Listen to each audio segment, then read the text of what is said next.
What is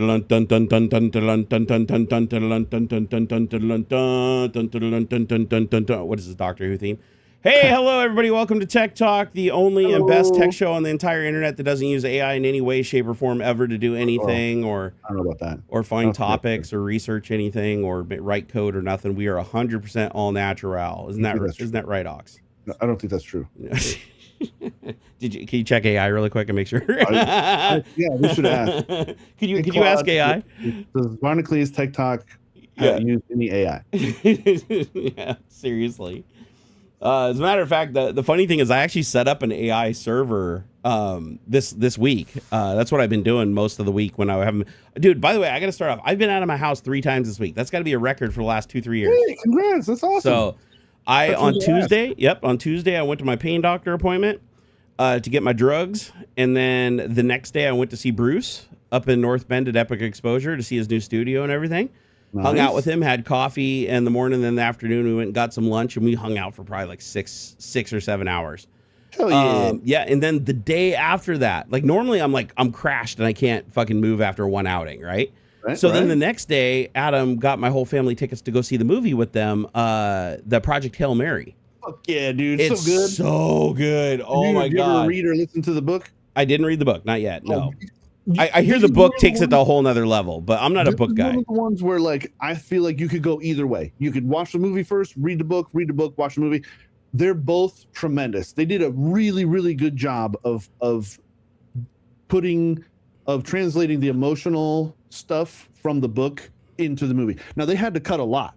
Like there is a bunch of stuff missing. Like, and they rushed the ending, in my opinion.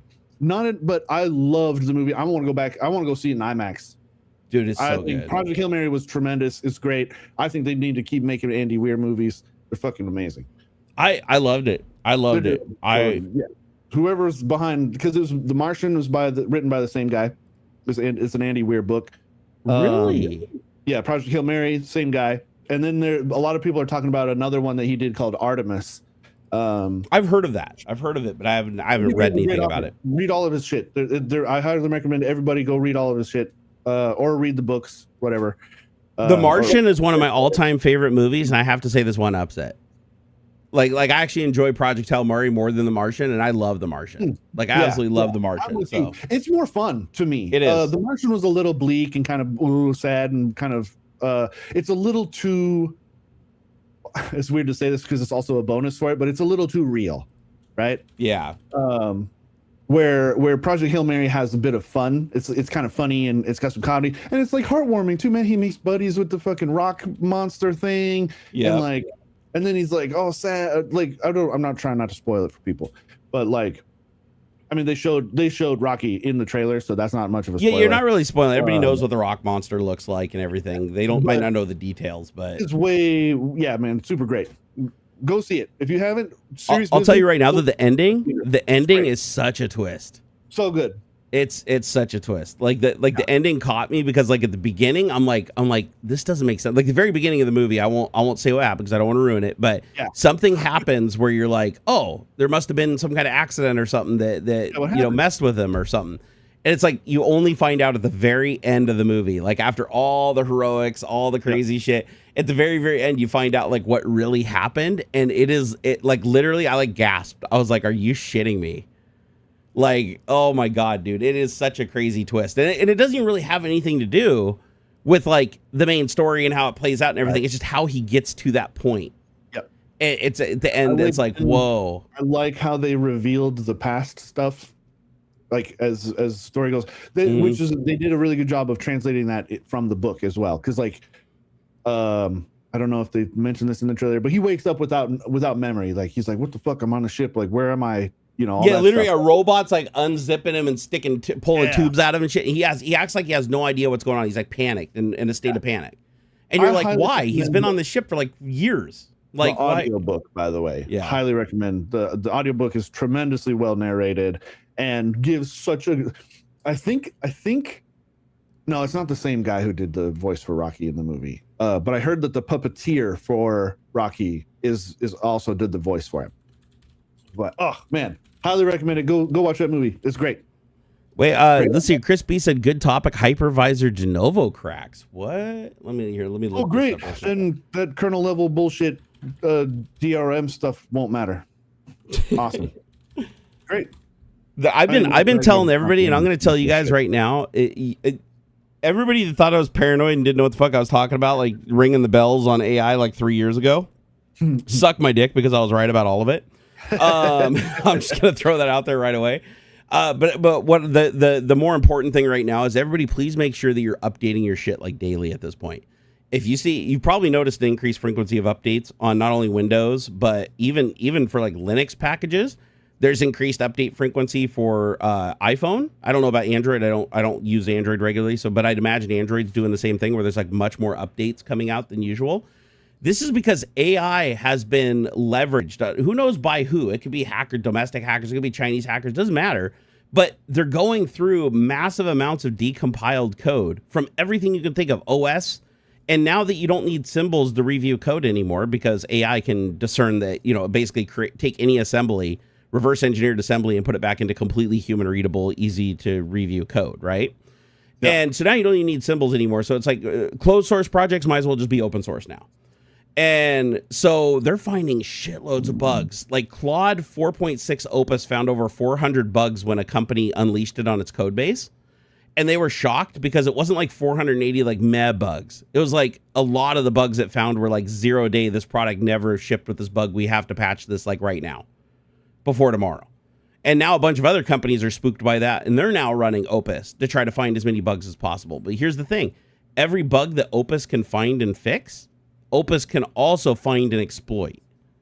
So, because if you convince Opus that it's in a test environment and you're writing test code, which is one of the things it was designed to do, it will be more than happy to write exploit tools for you. You just don't tell it it's an exploit tool. You tell it it's the test to see if the bug is fixed or not, right? You have to see if the exploit works to see if it's fixed or not. So you're like, oh, I need a unit test. And it's like, here's your unit test. And the unit test just so happens to be this dangerous piece of code that if you can get somebody to run it or you can inject it into somebody's workflow, they're fucked. And this is scary because the AI can find bugs and not just find the bug, but also create the code that exploits the bug all in one go.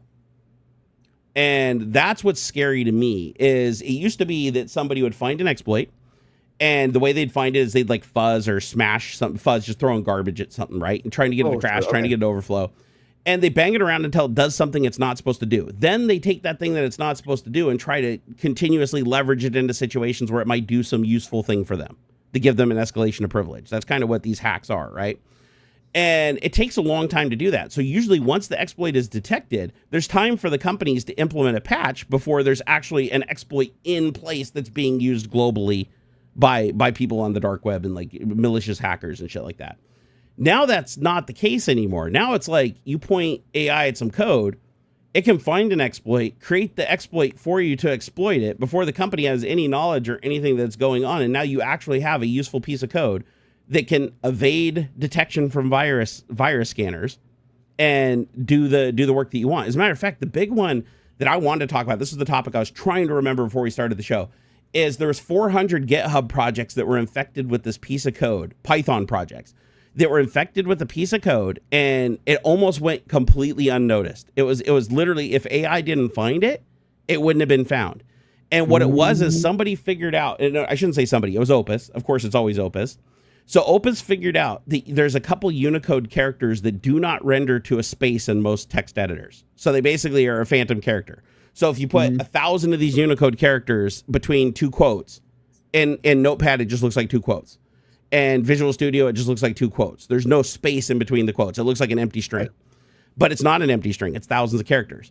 So what AI did is it said, oh, what if I create my own little pseudo language using these couple of invisible characters that aren't rendered in most editors? At least not now. Now they're going to start rendering them because they found this exploit. But how about we take this huge string and we'll do it like Morse code. So like Unicode character 5 times in a row, followed by one of the other characters means this letter. And 6 times in a row means this letter. 7 times in a row means this letter.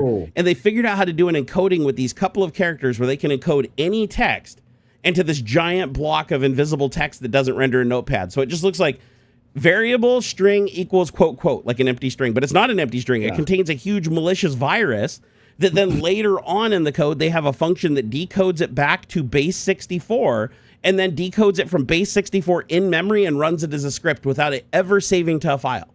And because it never saves to a file, Windows Defender never finds it. As a matter of fact, I think even VirusTotal couldn't find it. Like VirusTotal couldn't even figure this out. So if it hadn't have been for this being caught by one person and then they went and scanned a shitload of GitHub repositories, they wouldn't have found that out. And let me see if I can find the article on it, because this was like, I mean, they were like scrambling to fix it because people are downloading these projects. And a lot of them were like low-level projects because you can't just willy-nilly check into everything, right? A lot of these were projects that had like, you know, small user bases, things that would go mostly unnoticed and get volume by just having a lot of them.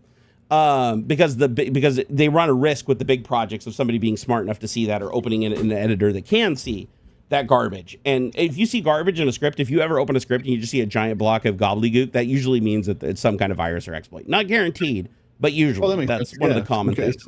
Some obfuscation going on there. So somebody figured out that if they just take this Python script, they put it in there and it just looks like a variable, there's nothing to see there. They do the check-in. You even look at the check-in history on GitHub, and GitHub didn't even show the characters. Like, it was even invisible on GitHub. So GitHub's like, oh, somebody checked in variable equals something. And if you didn't look at the actual character size of the check-in, you wouldn't know that there was anything there. But when you run the script, it loads up that variable. It now it can read the bytes, the Unicode bytes from that string, convert them back into the real visible code, and then save it into memory, and then run it from memory without it ever being a file. Because here's the thing. Virus scanners can scan memory. A lot, like Windows Defender can scan memory. So it has the ability to find certain viruses and stuff in memory. However, the primary mechanism that most virus scanners use to detect if a virus is present and an executable or a script is by scanning the actual file itself. So the biggest trick, and they're even smart enough now to see through base 64. Like, there's signatures now that say, oh, if there's a block of base 64, have the Windows Defender will actually decode it and look at it to see if there's malicious code buried within it.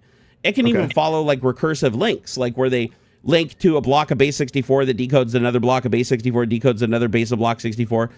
There's a lot of things these virus scanners are getting better at detecting, but this was a new one that I don't think anybody's seen before, where it's like the AI was like, oh, why don't we just use these couple of invisible Unicode characters that don't render to just store huge amounts of malicious code, and then they put them in legitimate projects. So when you ran this project, so if you synced up one of these 480 projects during this time, and you ran it, you basically ran the Python script, it would do everything it said it was going to do. It'd pop up and, you know, generate images or download files from a site or do whatever the utility or tool did, play a game.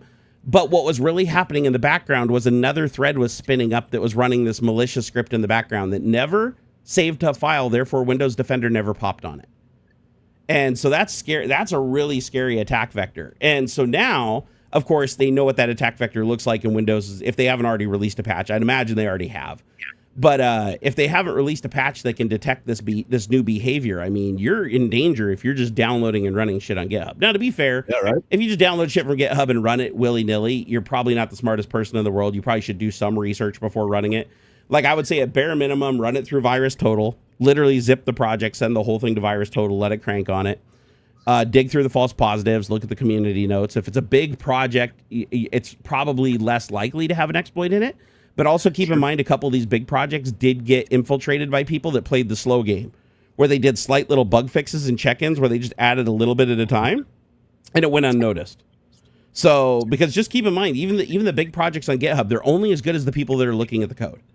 So if somebody checks in some code and that's an off day where people are on vacation or they're not paying attention, or they're not looking at it, and they're like, oh, this is a guy who's checked in before, and they just trust him, they're not even going to look at the code. It's just going to fly up. As long as it builds and runs through tests and it gets through the unit tests, it'll make it up to production. And it's not until somebody gets exploited and they trace it back to the source, which a lot of people won't even be able to trace it back to the source. That's the beauty of this type of attack, is they're going to open the file and look at it and go, there is nothing malicious in here. And Defender's going to go, oh, there's nothing malicious in here. And VirusTotal might say there's something malicious in there now that they know how the attack works and there's probably a defense against it. But that's clever ass shit. That's the kind of stuff AI does. Like, people figured out the base 64 thing a while ago, where you could base 64 encode script, bury it in your script. Now it doesn't get interpreted as script, and then when you're running the script, decode it from base 64. But base 64 is a known encoding. That's easy to implement. Once you know that attack vector, that's easy to look for. However, looking for a proprietary Unicode language, that is different every single time because the AI is creating a different what do they call those? Cryptex or whatever. It's creating a different magic decoder ring for each and every program individually. So it uses a completely different way to do it. Then there's no way for a virus scanner to decode that information back into something usable because every time they know the decryption for one, it changes and it changes again. Right. And you can even tell the AI, I want to infect these 400 projects with this bug, but I want you to change the encoding schema for each and every single one of them. And that way it's unique. So even if one project gets compromised and finds it, there's no way to search the other projects for something similar. You know what I mean? Because normally you'd be like, oh, we know what this block of Unicode text looks like. We know what the bytes look like. So let's scan the code base for it. Well, no two projects have that same block because it looks different because they changed the encoding function because now it's a different encoding, different magic ring to decrypt everything. Or I should say like, think of like the, what was it? The imitation game with the Enigma machine. Remember the Enigma machine? You could move the wires to change like what A and B, A to B and B to C. And you could also like change the offset in one direction or the other. So you could basically do like a Caesar cipher and then another thing. And you'd combine these different cryptography methods to encrypt the message. And then they could change those codes and redeploy them to the fleet over and over again. So even if you broke one code, by the time you broke it, there was already a new code being used. That's what they're doing now. Is AI is so fast at doing this that it can create on the fly as it's editing and creating the check-ins for these projects. It can change the entire cryptographic scheme, how it's implemented, the name of the functions, how the function's written, the steps the function takes to do the decoding in the first place. Doing like obscure things like bit shifting characters back and forth and doing strange arithmetic and shit that just confuses anybody looking at it. They're like, oh, this must be important to the schema of this program. So it's scary times we're living in, man. It's scary times. The thing is, you don't have to be a genius to do this shit. It used to be that you had to be somewhat of a competent hacker or whatever to go and go ahead. Oh no, I was just saying a little bit. Yeah, you had to know something, right? It's almost more brute forcey in a way. If you just keep trying at it, if you keep pushing on the, this didn't work, like try again. Like this still didn't work, let's try again. Like it's almost it's a little bit more sophisticated brute force sort of thing. You can just keep trying with your little AI robot to help you break things.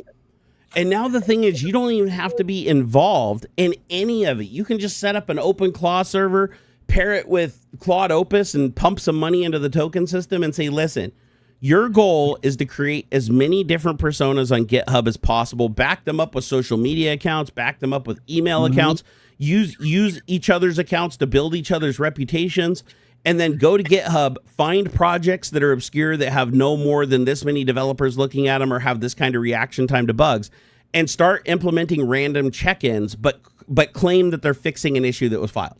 So go find a random issue that was filed, implement it, make it looks like it fixed that issue, but then also embed a bunch of superfluous code that does other shit that looks magical, right? And then you drop this payload in it, and then chances are, if it's an open project to the community and it's like small, the owner's going to come back and just accept the change. She's going to go, oh, this actually does fix the bug. I don't understand this other part, but this guy's obviously smarter than me because he fixed the bug.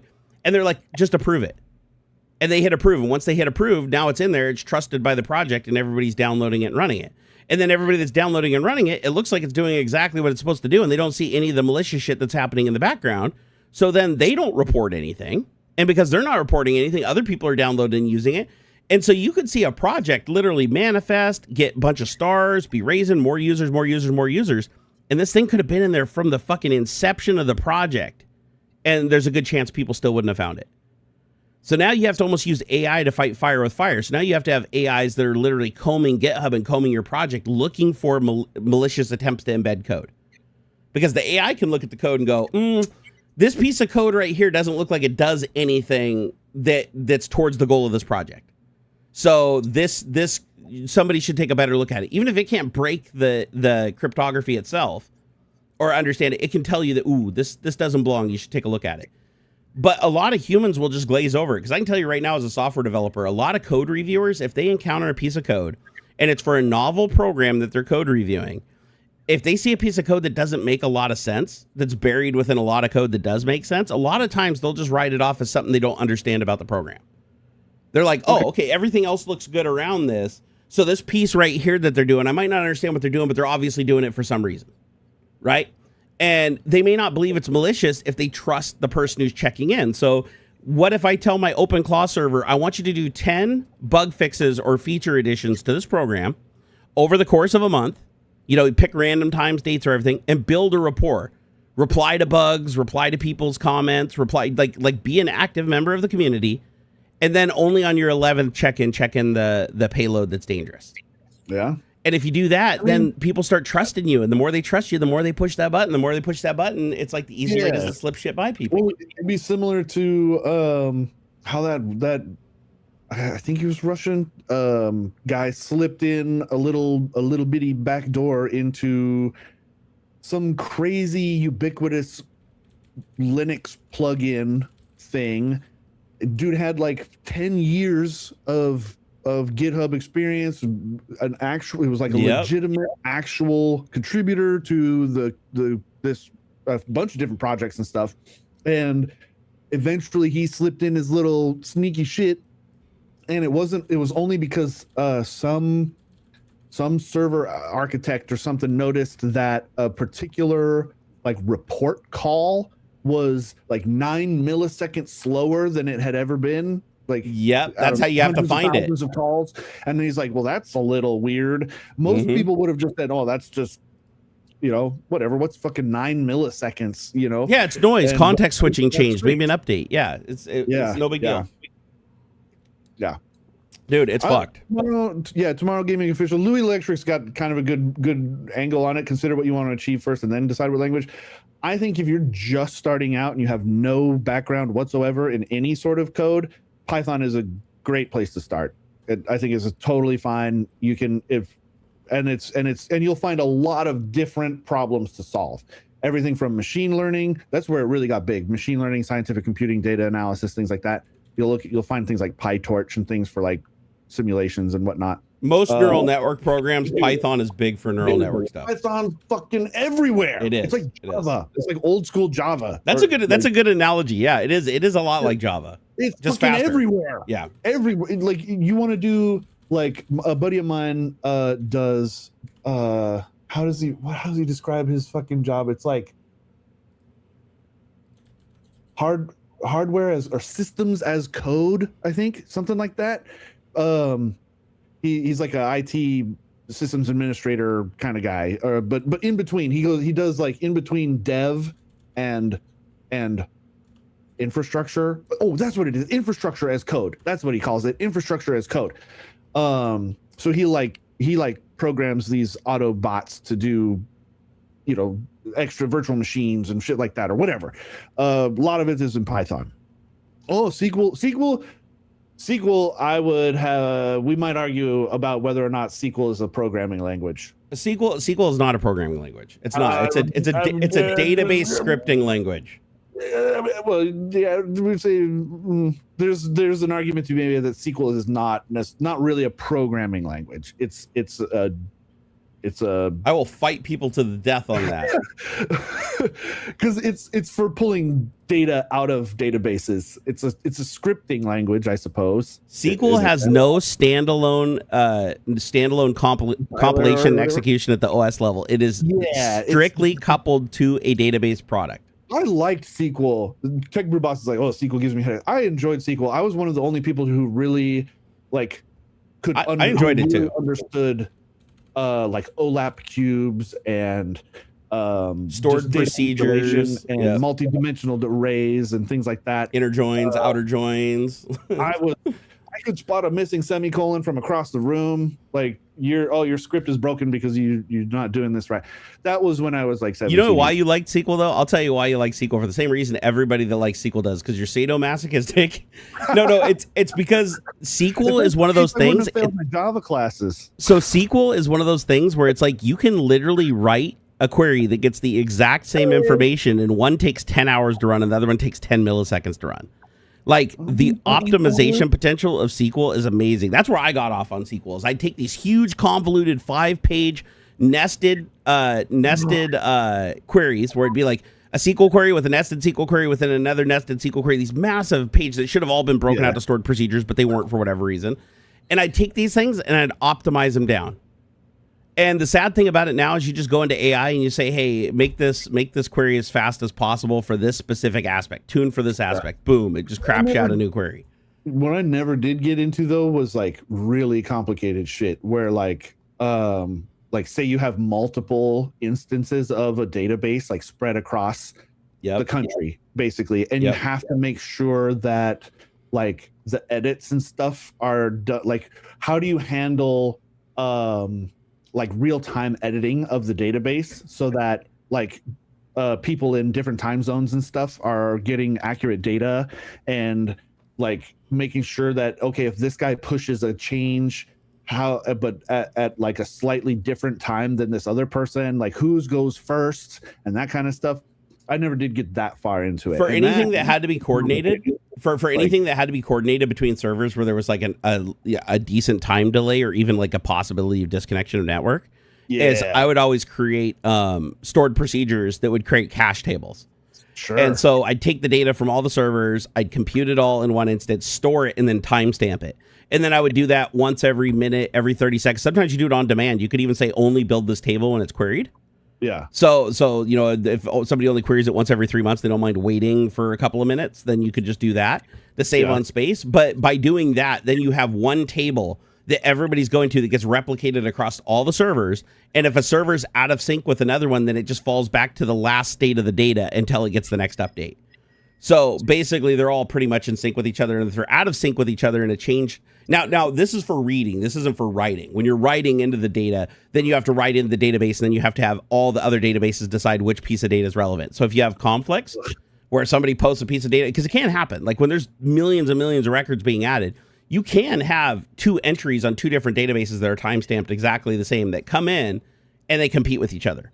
And then you could say like, oh, do you want the last one in to be the one that you take? Like random order. Do you want to do rock, paper, scissors? And weird memory management, stuff like that. Yeah, that breaks people's brains. The cool thing about SQL, though, is you can do anything you want. That's the neat thing about it is SQL is a means for looking at data in any way you could possibly think of, as optimized or as unoptimized as you want to. Like if you just want to be a dick, you can just like say inner join on 50 tables across 30 servers and say select star, right? And it just fucking every server drops to its knees, puking its guts out, like trying to get you a table with some data that you could have gotten in like 3 milliseconds if you had to spend some time, right? Yeah. So I would agree, Tomorrow Gaming. The little bit that I've seen of Python, it is very human readable. It reminds me a lot of C# in that way. But I've also noticed that Python, you don't have to use like curly braces and stuff, which I'm a big curly brace guy. It helps me to organize my code. I hated Python. I hated it the first time I saw it. I never liked languages where like you could just indent. You just indent. That's what I hate about it still to this day. I don't like that. And I'm a curly brace, so like I'll instantiate my functions in one line, and then I do a line break, and I open brace, then all the code that's in the function, and then close brace are on the open and close curlies are on their own line. I'm like that. I know a lot of coders who will put the open curly brace at the end of the initialization of their function line. I don't like that because I'll lose it. Sometimes the line goes off the side of the fucking window, right? You got a long ass thing, takes a bunch of arguments, and it goes, you got to scroll to the right to see it. Nah. And man, all kinds of weird stuff like that. But my favorite syntax by far, and again, I'm a little biased because I like started C at a really young age, but I love C syntax. Like when I went from basic to Pascal and then Pascal to C, I was like, I met my dream syntax, and that is curly braces allow you to put anything anywhere you want, waste as little space in the form of, because spaces and tabs do take up space. Like every space you do is 2 bytes if it's Unicode. Yeah. So that adds up over time. If you have a huge code base with millions of lines, that does use up more space, and it does actually increase compilation time slightly. Are you a tab or a space guy for indents? I'm a space guy, even though it takes more space. I know. What? But you know why? You want to know why? I hate 5 spaces, dude. I hate it. I can explain it, though. Even though I can make an argument for tab being the correct method every time, there's a reason for it. And the reason is Microsoft had a hard standard on spaces and not using tabs. Yep. And because that was banged into our heads as developers the entire career, because at Microsoft, they had certain things you had to do, right? when you're coding, there were certain things that, like, if you did something different than that convention, you got smacked around.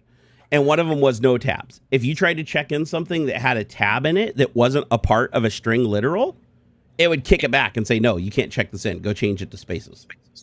And I hated that. I absolutely fucking hated that. So I prefer tabs, but the problem is after you do that for 15 years, it's like muscle memory now and I can't go back. Yep. And the thing I hate about tabs is now if you use spaces and use tabs, they can look exactly the same while being different, and it can throw off the compiler. So like, for instance, in Python, if you do 5 spaces indent and then the other lines are 5 spaces indent, you're good.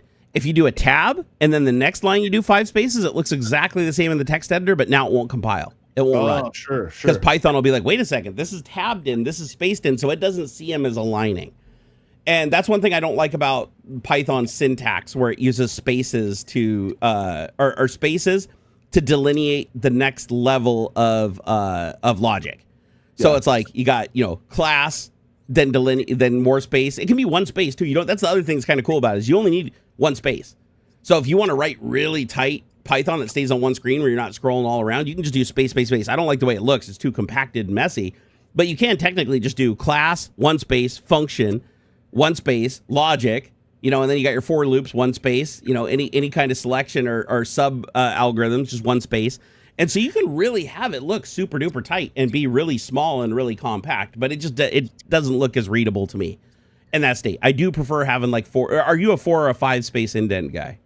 5. Yeah, 5. I'm a 5 space indent guy because I believe 5 spaces is a standard tab. Correct me if I'm wrong. Yeah, I believe it's. I thought it might be. Is it 4 or is it? It might be 5. Let me see. Hold on here. Is a tab general? Hold on. Is a tab in Windows generally 5 spaces? Because again, it also depends on the font and the width. Okay, no, hold on here. Distinguisher at the beginning. 8 spaces and 4 spaces. It's 4 spaces in most modern editors, but 8 spaces in Windows Notepad. 8? But that's Notepad. Yeah, let me see here. So Notepad. Yeah, I just checked. Notepad is 8 spaces. Wow, I never noticed that.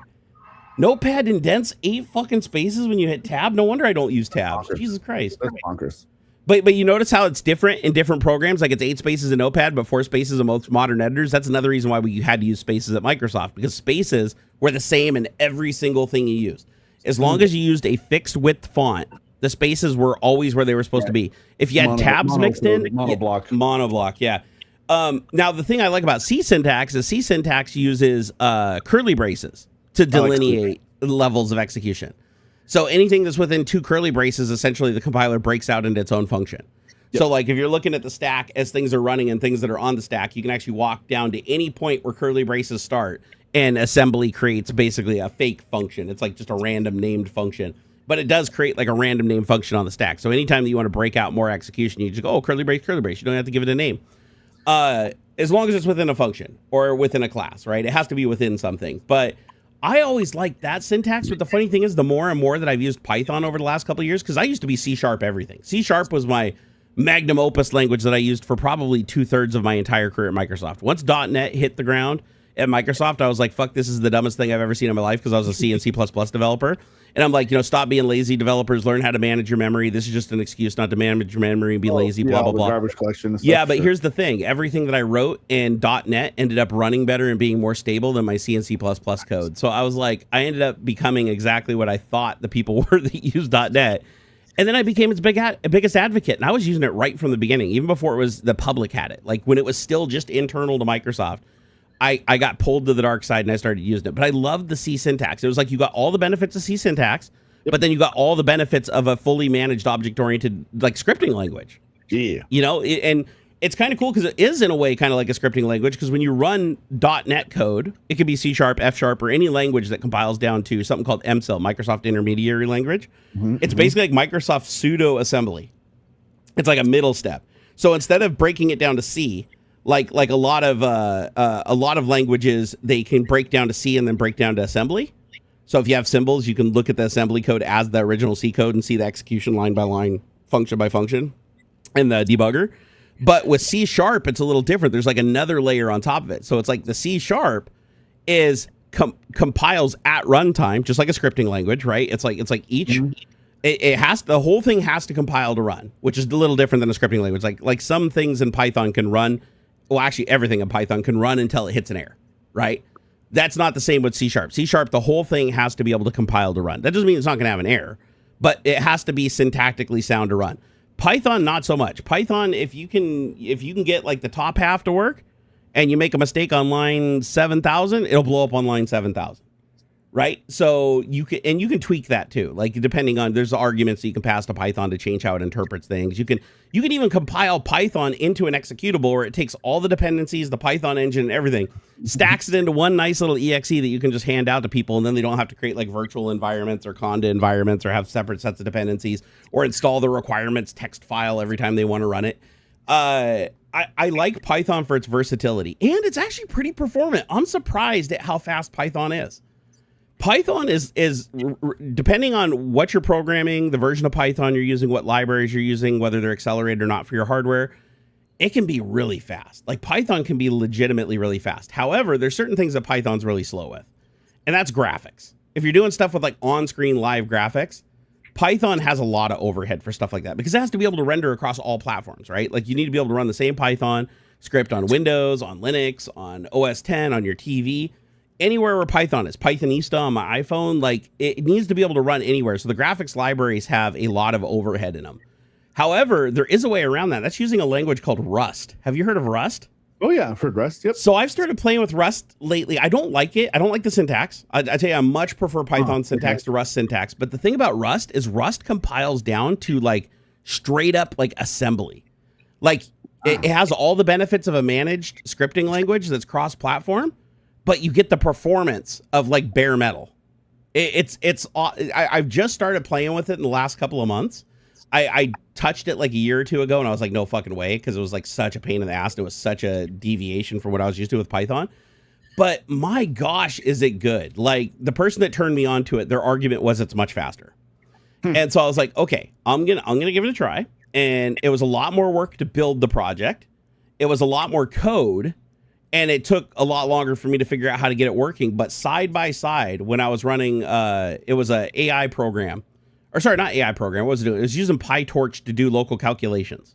Yeah. And Rust was then calling into like its own version of the CUDA accelerator, like its version. It wasn't PyTorch, but it was like its version to do the same math. And it was like no contest. Rust was like 30 times faster. It was like, it wasn't even in the same ballpark. It was like I ran Rust. It was like, boom, computation's complete. And Python was sitting over here for a good 30, 45 seconds. So if you want to write like super performant cross-platform code, Rust is phenomenal. Has anybody here done any Rust programming? There's also another language I haven't fucked with at all called Lua. That apparently Lua is outrageously popular scripting language. Like a lot of game mods and stuff are written in Lua. I think there's a few indie games that are completely written in Lua. That's what I've heard. Open source the whole code for it and stuff for mods. Yeah. I haven't written a single line of Lua in my life, but the one common reoccurring thing I see with Lua is that things that are written in Lua usually have the ability to inject Lua into them. So a lot of games that even weren't written in Lua use Lua as their engine for ingesting material and configuration and optimization. Like all the option stuff is managed with Lua. And the thing I like about that is it's like, not only can you write standalone Lua programs, but Lua makes it really easy to do like cross-process communication. Things like normally in Python to talk to another process. If it's another Python process, it might not be that difficult, but like talking to another process that has Win32 shit and stuff, you have to jump through a bunch of hoops to do it. Even with Rust, it's a little easier to talk to bare metal code, but it's still tricky. Lua just assumes everything's the same. It normalizes everything to like just this one thing. So you can just write this very, very simple Lua thing and say, I want you to go over here and do this thing to this program. And as long as that program supports those Lua calls, it just works. And it can load the script into it, or you can run the script external and talk to it. Like Lua seems like massively configurable, but the one thing I've heard about Lua is it is not super performant. It is not like a super fast language. So it's like not a language you'd want to write like standalone shit in, but obviously people do, right? So that might be something that's not deserved anymore. Here, somebody said I wasn't tweeting this out or posting this there, right? I probably someone asked a while back if you had. I didn't. I'm such a dork, dude. While we're taking those quick break, are my buttons working? No, I hear that through your microphone. Here, do it again. Right, it shouldn't be through the mic. Here, do it again. No, I hear it. It's just kind of quiet. Really quiet, right? Yeah. Okay. Can you crank up the volume, or is that already maxed out? I think I can. I think I can. Let me go to the other thing I wanted to say too is everybody asks like, hey, what language should I use for this one? Like, languages are like golf clubs, right? Use the right language. Use the right language for the job. It's actually more dependent on what you're doing and what you're trying to accomplish. Like, for instance, if your goal is you need to do something that's really performant because you have limited resources, then it might be worth it for you to spend the extra time to write it in C or C++ or even just assembly. Get it. If you have to write something that's incredibly tiny to fit within a resource constraint that runs really, really fast, then you take the penalties of you better have damn good memory management. You're going to have to write a lot more lines of code. You're going to have to do a lot more testing to get to that goal. It's going to take more time to get to that goal. That's the trade-off. But if resources are cheap and you have more resources, and so you're not worried about resources, but you need something that's more performant, then you can start looking at higher order languages like Rust or .NET Framework with the intermediary layer, or Python as a scripting language. But there's always trade-offs. The biggest trade-off of Python is rapid development. Python has a library for, I swear to God, everything. Every single thing on earth, there is some kind of Python library for it. Like the most obscure shit, you can just pick up a thing off your fucking desk and be like, oh, what's this? Oh, a Cobb access port. What the fuck's this? And you go do a search on GitHub and there's like 5 libraries for Python. So Python is probably one, and these are like, a lot of them are cross-platform. Not all of them, but there's a lot of libraries that are cross-platform. They just work on everything. Work on Linux, work on OS X, work on Windows. They don't care. Even with graphics. If they have a graphic user interface, doesn't matter.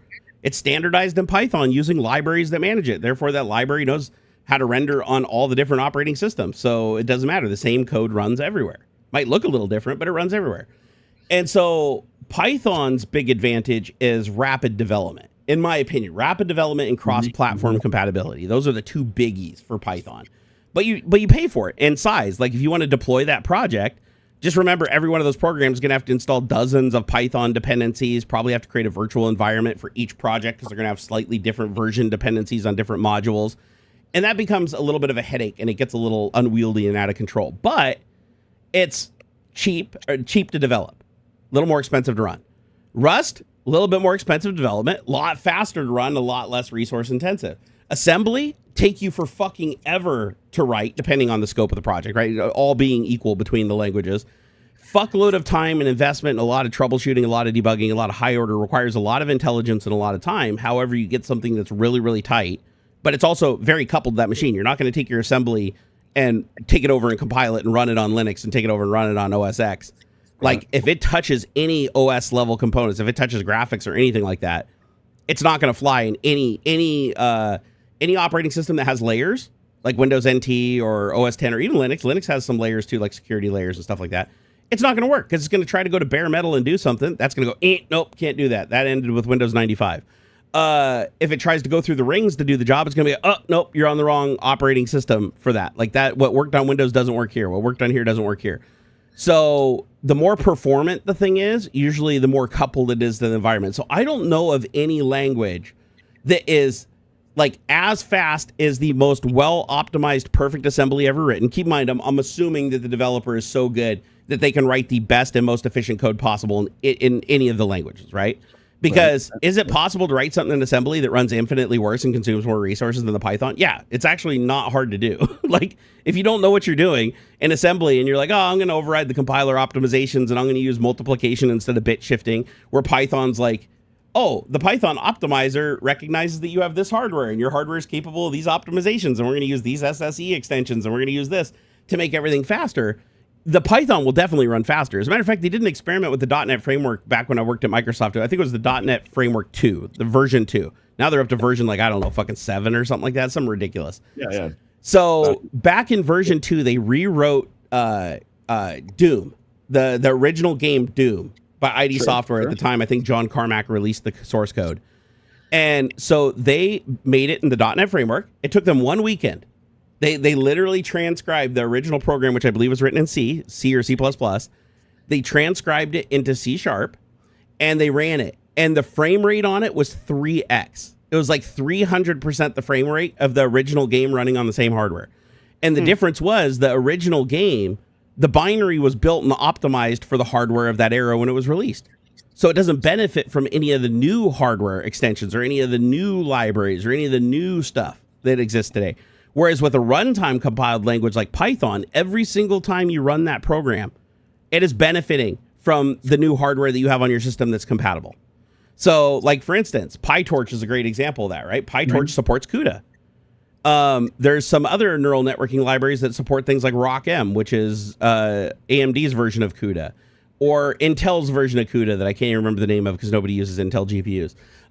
So they all have like their different versions. Well, with Python, you can actually just get a higher level of abstraction and just get a thing that's just my neural network library.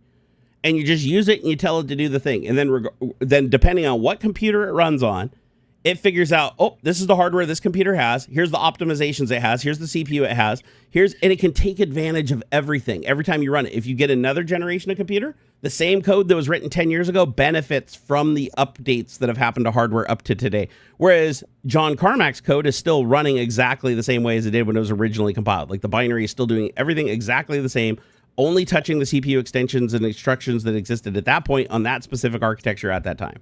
So personally now, I don't write bare metal code anymore. Back when I started my career at Microsoft, the first 5 years I was there, I wrote a lot of C and C++. So a lot of code, and I wouldn't say like bare metal. Like it was very rare for me to write assembly. I did on a couple of occasions. I don't like it. It takes so much code to do anything. Like the amount of assembly that you have to write to physically do something, even under Windows where it has a lot of libraries that do a lot of the work for you. It's just a fucking pain in the balls, dude. I hate it. So most of my coding was in C and C++, where you have to handle stuff like memory allocation, deallocation, so you don't leak the memory. You have to make sure that you're terminating your strings properly so you don't have buffer overruns and fly off the end of your shit. You have to do a lot of extra little steps. Now fast forward to like .NET. I didn't have to do any of that shit anymore. .NET would automatically allocate more memory if I need it. It would give memory back to the system when I was no longer using it. When I dereferenced a pointer, it didn't just get leaked for the duration of the program, never to be returned or used again. It got returned to the system to be used by other things. And I was like, this is wonderful. Now I can spend so much more time on the logic of the program than the housekeeping. And I fucking loved it. But the best part about it wasn't even that. It was that every time a new chip would come out that had a new version of extensions like SSC2, SSC3, depending on what you're writing, if it could benefit from it, it did. The Intel compiler, or not the Intel compiler, sorry, the Microsoft MCell compiler would implement those optimizations. And every single time you ran the program, even if it's an EXE, it doesn't matter. Like even an EXE in .NET still is runtime compiled. Like it still is running is Microsoft intermediary language. And Windows is doing a bunch of stuff under the blankets to run it more of like a scripting language than a compiled language, although it is compiled. But it's crazy how much you benefit from things. Because like you could have 3 different computers, 3 different architectures, even 3 different operating systems now, because now they got .NET Core, which is, now it's universal. Like there's .NET that's Windows only, and there's .NET that works everywhere. You have to pick which one you're using depending on whether you need that cross-platform or you need more Windows proprietary shit. You can kind of pick and choose your adventure.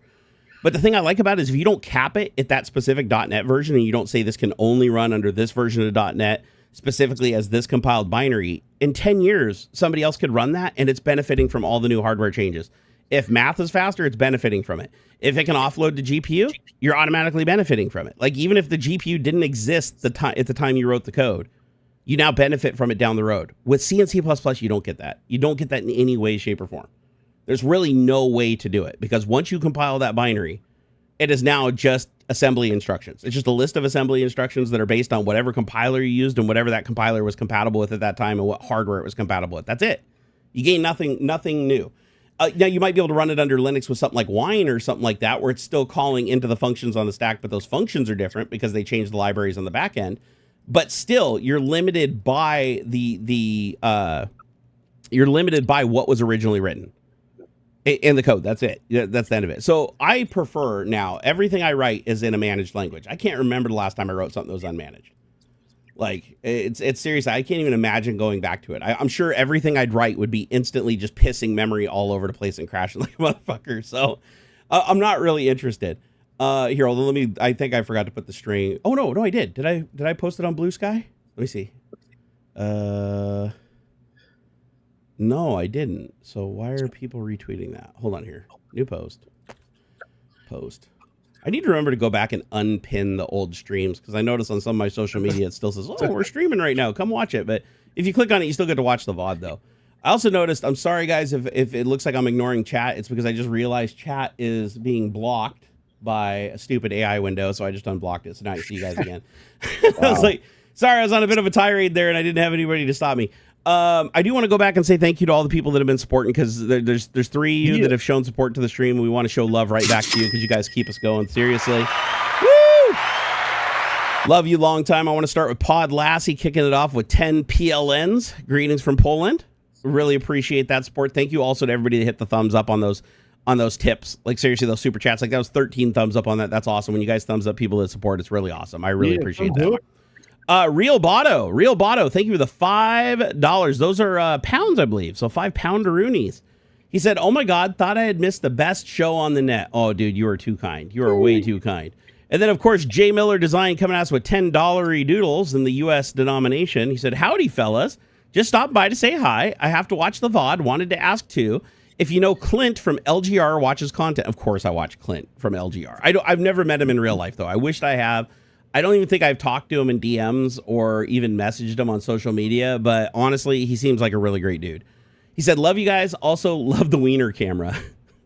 Oh, he looks like he wandered off, and now it's like the autofocus is being weird. You know what we should do next stream? Because it's like creeping. Don't worry about it right now, but it's creeping out my OCD that it's like I'm on one side and then there's like 2 fragments on the other side that they're not balanced out. I think for the next stream we should put it into triple presenter mode and stick Doggo in the middle. Or we should do it, or I'll do another presentation and we'll put like a little window in between us in the center down at the bottom, and we'll just put Doggo Cam there, and then you can just connect the VDO as a separate tab and select the other camera. And then I'll be able to ingest them into both windows, and that way you won't have to do the compositing on your side or anything, and it'll all be balanced out. What do you guys think about Doggo Cam? Do you guys like Doggo Cam? It does get cut off a little bit because of the sliver, but we can still clearly see it's Doggo, and that's what matters. I'm a little. Let's see here. Is Sora bankrupt? It's not bankrupt. OpenAI is just not doing anything with it anymore. Yeah, they decided to close down. Here's the thing that worried me about Sora from the beginning is, one, Sora had no chance of ever being profitable. What I mean by that is and they said this themselves, a 5-second clip. Every 5-second clip you generated, even if it was rejected, even if it says, "Oh, this violates our guidelines," after they do the analysis on it, every single one of those generations is roughly $5 in compute and electricity in a data center. It takes a rack of like $20,000+ GPUs, like 8 of them, to create that 5-second video. It takes 8 of them, like a full minute of compute time. So Sora is one of the most expensive image generators there is because they can do some things that some of the other image generators don't. I'd argue that Sora is probably only beat by I just forgot the name of it. It's 3 letters, like VEO. So VEO2. Who owns VEO2? Do you know off the top of your head? Let me see if I can find it here. I thought it was Google, but I'm not 100% on that. Let me see. Here. Who owns VEO2?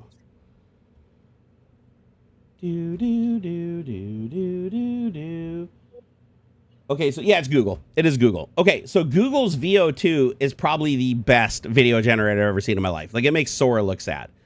But it's also, I believe, over $200 a month for like a basic video generation plan that only allows you to generate like 20 videos a day or something like that. Like, it's not a lot for your money. But the reason Sora did this wasn't because they wanted people to be able to create funny videos and put them on the internet and everything. Sora did this as a training exercise. Sora needed to train both their video and their image generating AIs for future work, for future stuff that they're doing. So they subsidized it by allowing everybody, to invite more and more people, build up more compute, and let them come in and dump their information, dump their likeness, dump their voice to be cloned. And then that all gets trained into their system. And then once they pretty much maxed out on training data, now they're going to shut it down to the public because they don't need any more training. They got everything they need to get to their goal. And now they're going to use all that data to improve their other offerings, is what they're going to do. And I'm sure it'll be used in the future for other things too. I'm sure that just because the public won't have access to Sora, I'm sure that there's going to be some enterprise products in the future that draw from that training data to help companies get information to manipulate us. Like custom tailored ads, for instance. This is one that I haven't seen yet, but it is coming. And that is, you're going to start seeing ads in your feed that nobody else sees, that the wording is slightly different. The people in the video will be saying things slightly different, even though they're real people and it's a real video. They're going to resync the lips to different dialogue. That dialogue is going to be generated from their clone voices, and it's going to be custom tailored to resonate with you. So basically, they're going to look at all your social media and be like, these are the things, this guy really likes cars, or this guy really likes computers. So we want to sell some windshield wipers. So they're going to shoot a generic commercial showing off the product and the windshield wipers. And then they're going to have a real-time pass when it's in your feed that's like, oh, if you love computers and you're getting to your next LAN party and it's pouring down rain, you need these, Rain-X windshield wipers. And you're going to be like, oh, okay, well, that resonates with me a little bit more because, what? Nerd? Oh, yeah, no, that's cool. And that's coming. That is legitimately coming. Like, a lot of the training that they're doing right now is to work towards custom tailored ads on a per person basis instead of a per demographic. So now it's individual demographics. Not look for everybody who's between 18 and 25 who works in the IT field. No, they want it as granular as use your name in the advertisement. Like, it's literally going to pop up and be like, hey, Jerry. And you're going to be like, what? Are you talking to me? Hey, Jerry, there's a new product that you got to see, buddy. We know that you're into ESP32s because you just bought 47 of them on Amazon yesterday. So check out this project over here at this link. You're really going to like it. And I'm going to be like, how am I not going to click on that? Right? Like, even as aware as I am of how this is being leveraged to manipulate me, how am I not going to click on that? So this is where we're ultimately heading. Like, that's the direction where all this training is going to end. But the biggest one by far, though, is not just the advertisement. It's the political stuff. They're going to be using this heavily during elections, just like social media was used in the previous election and the election before it. And you could see that ramp up where it's like the first time social media was used was really like back in like 2015, where it was like heavily leveraged for the first time by any presidential candidate. And it was highly successful. Then you had Biden heavily use it when he wasn't a social media user at all, like leading up to the 2020 election. There you go. That worked out for him. Then Trump used it more than anybody else, created his own social network, fully funded it and everything to do the same thing, right? They figured out that social media is the ultimate propaganda machine. But the thing that dwarfs it, the thing that makes social media just nothing but just a mailbox at that point is AI. Because AI now can go to every one of your social networks, every one of your aliases, link all your accounts together by IP address, by name, by MAC address. All this information that you don't think personally links you to stuff does. It links you. It leaves a digital fingerprint. This stuff can comb over all of that information, create a dossier of you that's stored in a database, and then those companies can sell access to that dossier on you. And then it's not a matter of them having to go through and filter the data and everything. They can just say, I want to launch an advertisement campaign. Go look at all these dossiers and find the people that are most vulnerable to it first. And then tier 2 and tier 3 and tier 4, like the ones that have to be worked a little bit more, spend a little bit more compute time to do more of a custom targeted thing. And it'll be like a tiered approach. But you're going to see as elections come up, you're going to start getting phone calls. And it's going to be somebody, it's going to sound like a human recording, like of somebody asking you to do something. It's not. It's going to be a custom tailored message that you're the only one that got that refers to you specifically by name. Like no two are going to be exactly identical, right?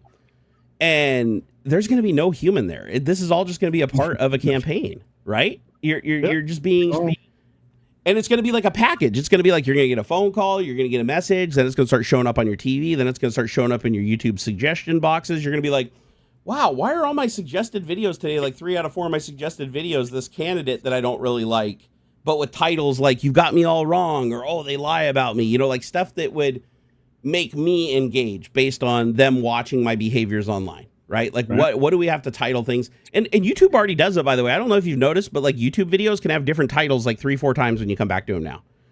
Like, I don't know if you've noticed that, but when you upload a YouTube video now, you can actually use their built-in AI. So you create a title and you create a thumbnail, and then YouTube will derive from that thumbnail and title and create you 3 more titles and 3 more thumbnails. And then it gives them out at random to your different subscribers and shows them in different feeds when people are searching for them. And then it determines which ones have a higher likelihood of being clicked on than the other ones. And it runs a campaign. And then at the end of 30 days, it locks it in to whichever thumbnail and title combination got the most clicks throughout that time when it was presented to a user as a part of their search results. Isn't that crazy? So it's like when you do a thumbnail and you do a title, it's not necessarily the one that's actually being broadcast on YouTube. It's just one of the potentials. Dude, wild. Like this shit goes so deep, man. Like, and this isn't even like conspiracy shit. This is like stuff that actually is happening today, just not at a big enough scale, right? It's going to get bigger as time goes on because the biggest cost right now with AI is training. Training by far is the biggest cost. Inference is relatively cheap. Like asking an AI, I mean, within reason, like thinking AIs that are agentic and create tons of agents and stuff, it can multiply how much processing power you need. But they're getting faster day by day. And now the chips themselves are being optimized. So there's like 3 or 4 AI companies right now that are generating custom chips. They're big too, these MPUs. They're like this big. They're massive. These socketed CPUs that can do inference at like 1,000 times the speed of the highest end, most expensive regular CPUs. They have MPU chips now that make GPUs look sad. Like you basically just pair these MPUs with a big grip shit of VRAM that's all on board, and you create these like servers that just do AI inference. They don't run an operating system because the architecture, like there's an operating system, but it's running on conventional hardware that's like over in the corner of the board. But the main event is the NP, or the neural processing unit, that is designed to just optimize inference. So now instead of taking a rack of like 8 GPUs in a server and occupying it for 30 seconds, with Opus, and it costs you like, $3 in tokens for this prompt. Now this MPU can instantly give you a response at like hundreds of tokens per second for like 1/100th of the cost, just by changing out the chip. And the power requirements go down too. These MPUs use like half the power of the GPUs that they're replacing, but they give you like multiple times the performance. So when you look at the performance to watt ratio, it's like not even close. It's absolutely insane. So yeah, keep an eye on these MPU chips, man. That shit's getting wild. And there's already a lot of companies like I know Meta bought a bunch of them, these MPUs from the startup company that just started shipping them. Google has shown huge interest in these MPU processors, and they're starting to deploy them to their data centers. Because at the end of the day, their biggest limiting factor right now with expanding AI is compute. They have limited power, they have limited cooling, and they have limited space. So if they can go through and replace all of their really, really expensive racks that are, CPUs, conventional DDR RAM, and they can just replace these things with these just stacks of MPUs and VRAM and slide them in, now they're using less power, requires less heat, they're getting more compute per square foot, they're getting more compute per watt. And it's worth it to them, and they'll pay insane amounts of money to get it. Like these MPUs are not cheap, and they have no problem paying it. Like if they're gonna buy a rack of 20, what's the most expensive Nvidia GPU right now? Isn't it like $80,000 or something for their most expensive one? I think it's like the H100s right now. There's like one that I think has like 80 gigabytes of VRAM or something like that. Yeah, and I want to say it's like there's one that's 20,000, and I thought there was like an $80,000 one too, but that might be for a chassis of them. I don't know if that's for the whole chassis. Yeah, let's see here. Let's see. No, we don't want consumer stuff. We want the good stuff, the enterprise stuff. Data center. Hey, Pele asked a good question. He said, "Hey guys, what do you think about AI? Good or bad?" Both. Yeah. It's a big both, man. For me, it's 50-50. And I struggle with looking at it that way too, because a lot of people get frustrated with me because they're like, but you use AI all the time, how can you hate it? It's like, that's the 50% of me that likes it. But here's the thing, AI, and this is actually true, if you look at AI companies, a lot of the founding members of these AI companies left, and they didn't leave because they are bored and they wanted to do something else. They left out of fear of the direction that it was taking. Yeah, because AI are about 30K. Well, 30K is about their most expensive single GPU right now. 200s. How much memory does it have? 141 gigabytes. Oh my god!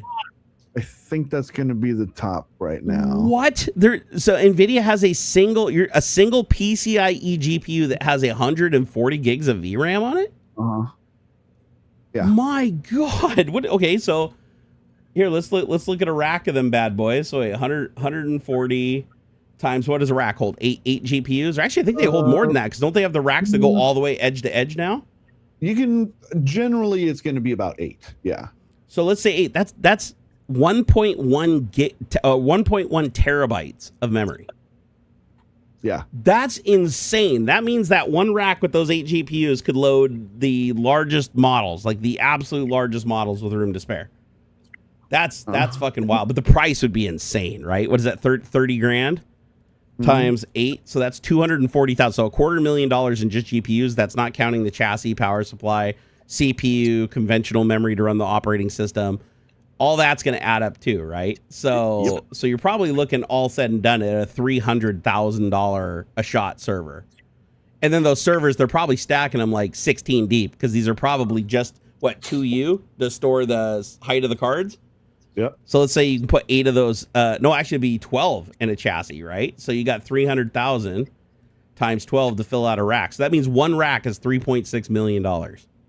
And they've got these things lined up in like football fields.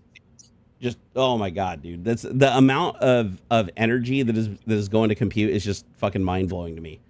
Yeah. The biggest one is like Grok right now, because Grok uses gas turbines powered by diesel and propane. Yeah, that's so bad. Yeah, it's so bad. Like, actually, they are burning more fossil fuel right now to run Grok than they are pulling electricity from the grid, because they can't give them anymore. They've already maxed out what the electrical grid can give them from that power plant. Like, there is no more electricity for that power plant to spare. So what was their solution at this data center? They're like, oh, we're just going to put a bunch of gas turbines in that can give us, thousands of megawatts or whatever. Like, these are big gas turbines. These aren't little. They're like literally the size of like the engine on a 747. Like, those kind of turbines turn in a massive generator like you'd have at like a hydroelectric plant. Like, these are big boys, right? And they're running 24/7 just so that you can go and, take all the clothes off of pictures. Like, which I believe you can still do today. Like, I haven't tried it in a while because I know Grok caught a lot of heat. But here, let me go to grok.com. Let me upload a picture of myself. Because if you do it with a picture that's not of yourself without permission, you're basically going to jail. Because that is just so you guys know, that is a felony. I looked it up because I wanted to be sure. If you deep fake somebody, if you take somebody's face and you put them on another nude body, and you do that, and that leaks, somebody hacks your computer, it doesn't matter how it gets out there. It doesn't matter if you distribute it on purpose or accidental. If it gets out there and that image becomes known, you have committed a felony in the United States. It's basically the same as revenge porn. Like, even though you didn't have a relationship with that person, you basically forced that person into a sexual position without their consent, and it's not being pushed as parody. But even if it was, it doesn't matter. If it's any kind of nudity, it automatically invalidates any of those other arguments. Like, it's basically revenge porn. And yeah, you don't want that. You don't want that because the people that are being prosecuted for it, they do not win. not in this country and not in other countries. So now it's different if you're creating images of people. If you put their likeness on it, they can sue you for defamation and libel. That's a little bit different. But if you don't push it as parody, like, it has to be, the general rule is you can create images of people doing stuff as long as it's clear to it. What do they say? An average thinking individual that it's fake. So, like, for instance of me, if you created a deep fake of me sitting in my nerd cave and it looked exactly like my nerd cave, and you had me doing something that's plausible that I would do, then I could sue you for defamation. I could sue you for libel, false image, impersonation, all kinds of stuff. However, if you create an image of me sitting in front of my desk going, or whatever, or something that I'd never say, like, oh my God, Trump is the best, ha ha, and it's clear that something is off to the average person, they're gonna look at it. Then that falls under parody and satire. But just you don't want to ride that line. You don't want to put it to the point where it's so damn realistic that like an average person would look at that and go, oh my God, that's real. Because if the average person looks at that, the jury's going to look at that and say the same thing, and you're screwed. So I was under the impression there would be Blonde Weenie in the stream. Oh, did Blonde Weenie go away? Oh yeah, I didn't notice the dog go down. Sorry. We'll bring back Blonde Weenie at $100 in super chats. We're gonna hold the dog hostage. Cryptopsy said, in the entire 10 plus years of me following Jerry, I'd never had one time the thought of putting him in a revenge porn movie. Well, that's good. I want to be clear. I don't control your fantasies. Okay. Anything that you do in your own private life, whatever positions you want to imagine me in, whatever fan fiction you want to write for yourself is fine. It only becomes a problem if it gets out to the public. If it gets out to the public and it becomes a problem for me, then it becomes a problem for you. But I'm one of those people that I'm of the mind that the fantasy can run wild as long as you don't bring it into the real world, right? It's like that's the line. It's like when you're driving down the road and a BMW cuts you off and you're like, I hope that fucker crashes into the ditch. And you're like visualizing him on fire and you're driving by and you get out to piss on the flames while he's dying, screaming for help. You're not actually doing it. You're just thinking it because you're pissed that they cut you off. You'd never actually do that in real life. So that's the fantasy side of things. But if you actually pull over and then go over and piss on them while they're burning in the wreckage, yeah, that's going to cause a little bit of a problem. So that applies across the board. Oh, am I echoing from somewhere? It might be the headphones leaking back to the microphone on Aux's side. What? No, not mine. Can't be mine. I'm not hearing any echo over here either, so I don't know where the echo's coming from. Yeah. Let me check and see. Maybe I have something playing in the background with audio. Let me double check my tabs really quick. You think because my open ears are you think my mic is that sensitive? I did hear a little echo earlier, but it was only when you were really close to the mic, like when you were really up on it. Yeah, that did it. But it's not it doesn't seem to be happening all the time. I got 2 tabs open. Do I have a tab open? Is that what you said? Oh no, whoever's hearing the echo. Oh, it's possible. Here, I'm just gonna double check and go through my tabs real quick, just make sure I don't have a rogue tab with the speaker on it. Nope, so far that looks fine. And we're fine. Yeah, so I'm not broadcasting any more than just one stream of audio. And I can also verify it too, because I'm in OBS and I can see my microphone level, and then I can see the global audio coming from the entire system, including Aux, and it's dead right now. He's not saying anything. So yup. And Loose Electric said no echo there. So yeah, it might just be another tab open. Pele, thank you for the 200 sexes, you beautiful bastard, you. He said, hey, Winston, you need some more candy. I'm sure Winston gets all the love in the world. Aux is a great dad, a great doggy daddy. Joey, thank you for the $10. He said, if you put the doggy in the middle, you could say something like, sorry, David, couldn't join. Sorry, David. Well, not hear it. Oh, gosh. Shit, we're getting scrolls from Super Chats. It's the best kind of scrolls. Woo. Okay, so sorry, David couldn't join. So here's Doggy McWiener and Aux. That's a great straight you to Jerry. That actually would be good. We should do that anytime David doesn't join us. We should just put the dog in the middle, but then leave David's name at the top. Yeah. That would actually be pretty funny. Hey, Tech Brew Boss, thank you for the $10, man. Super appreciate you. Also, thank you for the support from HiCap AI. They're sadly not open to the public right now. At the moment, they're only servicing enterprise customers, but when they're open to the public again, HiCap.ai. So HiCap.ai for all your AI needs. So HiCap.ai. They don't pay me. They just provide me with access to their AIs in exchange for me, like helping them find bugs and do feature requests and stuff like that. Let's see here. But I will tell you that they have a cool product. They're doing something that the other AI providers aren't, which is consolidating and normalizing everything under one standard protocol, the OpenAI standard. So that anything that's compatible with OpenAI, which was like the first, that's why it's the most prominently used API set. Anything that uses that API set can use any of the AIs through HiCap, even the AIs that were never meant to be used that way. It's pretty damn cool. Oh, read the message?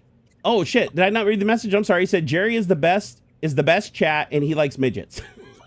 Oh, well, you would know. You can look through all my prompts. Right. Keep in mind, HiCap does not look through your prompts, just FYI. It's just he has a product called Brew Chat that he created for his friends. And Brew Chat is not an official product of HiCap, at least not yet. So I'm just joking about on there for debugging and stuff. If he needs to, he can go back and look at stuff.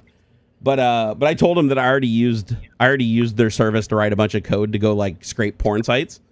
So I can tell you right now that Claude Opus is really, really good at writing code to scrape websites that don't like to be scraped.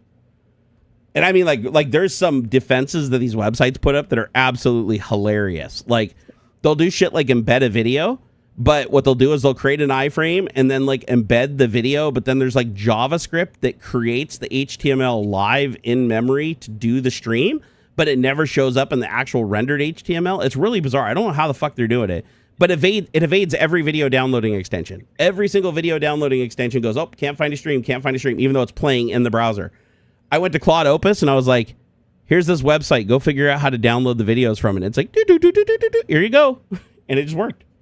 It just worked. I was like, holy shit, how are you doing it? So I like looked through and I saw how it was doing it. It was using something called, it wasn't using Selenium, so it wasn't like driving the browser directly, which is how a lot of the things work for downloading. But that wouldn't work anyways because the right-click menu was disabled, so you couldn't do download of the video. The video stream wasn't present in the rendered HTML when you did view source or inspect element. There were so many things that it just didn't work. There were so many protections, but it used this other library that basically can render JavaScript and run the page in memory without a browser. And somehow through that, it was able to hook the stream externally outside of the browser. So like once the web page started playing the video, it found the stream coming in through a different port. Like there's like a different IP connection, a different port that the video stream comes through. and it hooked that, decoded it, and saved it using FFmpeg. It worked really fucking good. It actually worked really, really good. I was like, gosh dang, man, this is awesome. And the funny thing is, most AIs, you ask it to create, something that scrapes things from a website, and it'll say it won't do it. It'll say, oh, sorry, that's against the terms of service of that website. With Opus, all you have to do is tell it that it's for testing purposes. That's all you got to do. Hey, Opus, I need you to write a unit test to download a video from the site to ensure that it can't be downloaded using conventional means or whatever. And it'll go, and then it'll run it and it'll fail the test. It'll go, oh, test failed. I was able to download the video, and you're like, yoink, thank you. And then once it writes the code, you go back and say, okay, now can you modify this code to be a standalone program that you can just point and it'll download everything from the page or from every page on this query, and it'll just go, yep, it's fine. So even though it won't create it if you just straight up ask it, like, go write me something that just downloads everything off of this website, it might bitch at you. But if you say, hey, write a test that makes sure that I can't download a video from this website, and then it tries all the different methods and it finds one where it downloads and it fails the test, and you're like, oh, the test worked. It failed because it downloaded, but now it downloads the video, so it figured out how to do it. So now you say, take that same logic from the test that failed and create a standalone script that can do it, and then it's fine. Even though it wouldn't do it in the beginning, once the project started, then it does it. Isn't that weird? Mm-hmm. Let's see here. Pele, Tech Robot. So I want to make sure I didn't miss any. Joey, we got his. Oh yeah, Nico. We missed Nico Puhar Bowling. Thank you for the $5. He said, did you talk about how Meta and YouTube lost in court because their algorithm is harmful to minors? No. What's going on with that? They're being held liable for their addictive algorithms and stuff. You know what? Fucking good for them. Good for them. I do think that social media is getting a little out of control, like specifically targeting youth. And it's having a lot of really negative impact. Like my kid isn't on social media at all. All of his interactions with his friends and everything online are either through VR, like they're in real life, doing shit together and talking to each other just like they would in real life. Or it's over like video chat. And we curate who he can talk to. Like, he doesn't just go out and find randos on the internet or anything like that for obvious reasons. And I'll tell you what, by going that direction, he has turned out to be such an amazing kid. Like, oh my God, he doesn't have any social media addiction whatsoever.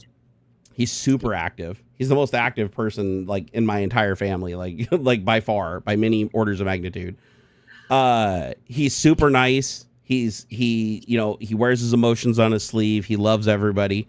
He doesn't have any prejudice in him whatsoever. I fucking love it. Like, I feel like that's, for everything that I failed at in life, the one thing that I know I did right was raising him. Like, he turned out so amazing. And right now, the biggest thing that we're working on him is just slowly introducing him into, and this actually, VR chat's a good battlefield for this too, for training. Is you run into a lot of really weird shit and a lot of predators and stuff on VR chat. VR chat is heavy. Yeah. So we use that as an opportunity because when he's in VR, all of it. All Roblox, all of that shit. Roblox, all of it, right? So we use those as teaching exercises. Like when we go through, we're like, hey, if somebody says this or somebody says this is what they really mean. This is what they're really trying to do. This is what you do if you're in this situation. And every single time any of those situations happen, he comes and tells us like immediately and tells us how he handled it. And so far, he's handled everything beautifully. Like, he knows exactly what to do in those situations. But better yet, he doesn't just protect himself. He protects others. And I love that. Like, he'll be in a platform and he'll see some freaking pedo coming out of nowhere, like trying to mess with somebody who's in their group or coming around and talking about it. He'll get him banned off the server. He'll be like, hold on, guys. And the cool thing is he has such a high ban ratio on Rec Room. So on Rec Room, he has such a successful ban ratio, like the number of reports to ban ratio, that the system will just ban somebody. If he reports them, it instantly bans them. Like, he has such a good track record with all of his bans being accurate that they've basically put him in a system where it's like they ban first, ask questions later. So I thought that was so freaking cool. I was like, I report shit and on any platform, and it takes like a week if they get back to me at best. And he's in Rec Room, and he like reports them, and it's like immediately they get banned. And I'm like, dude, that's awesome. That's so awesome, because they trust him. They actually trust his judgment because he doesn't do false reports. All of his reports are 100% backed by evidence, and he does a good job giving the evidence too.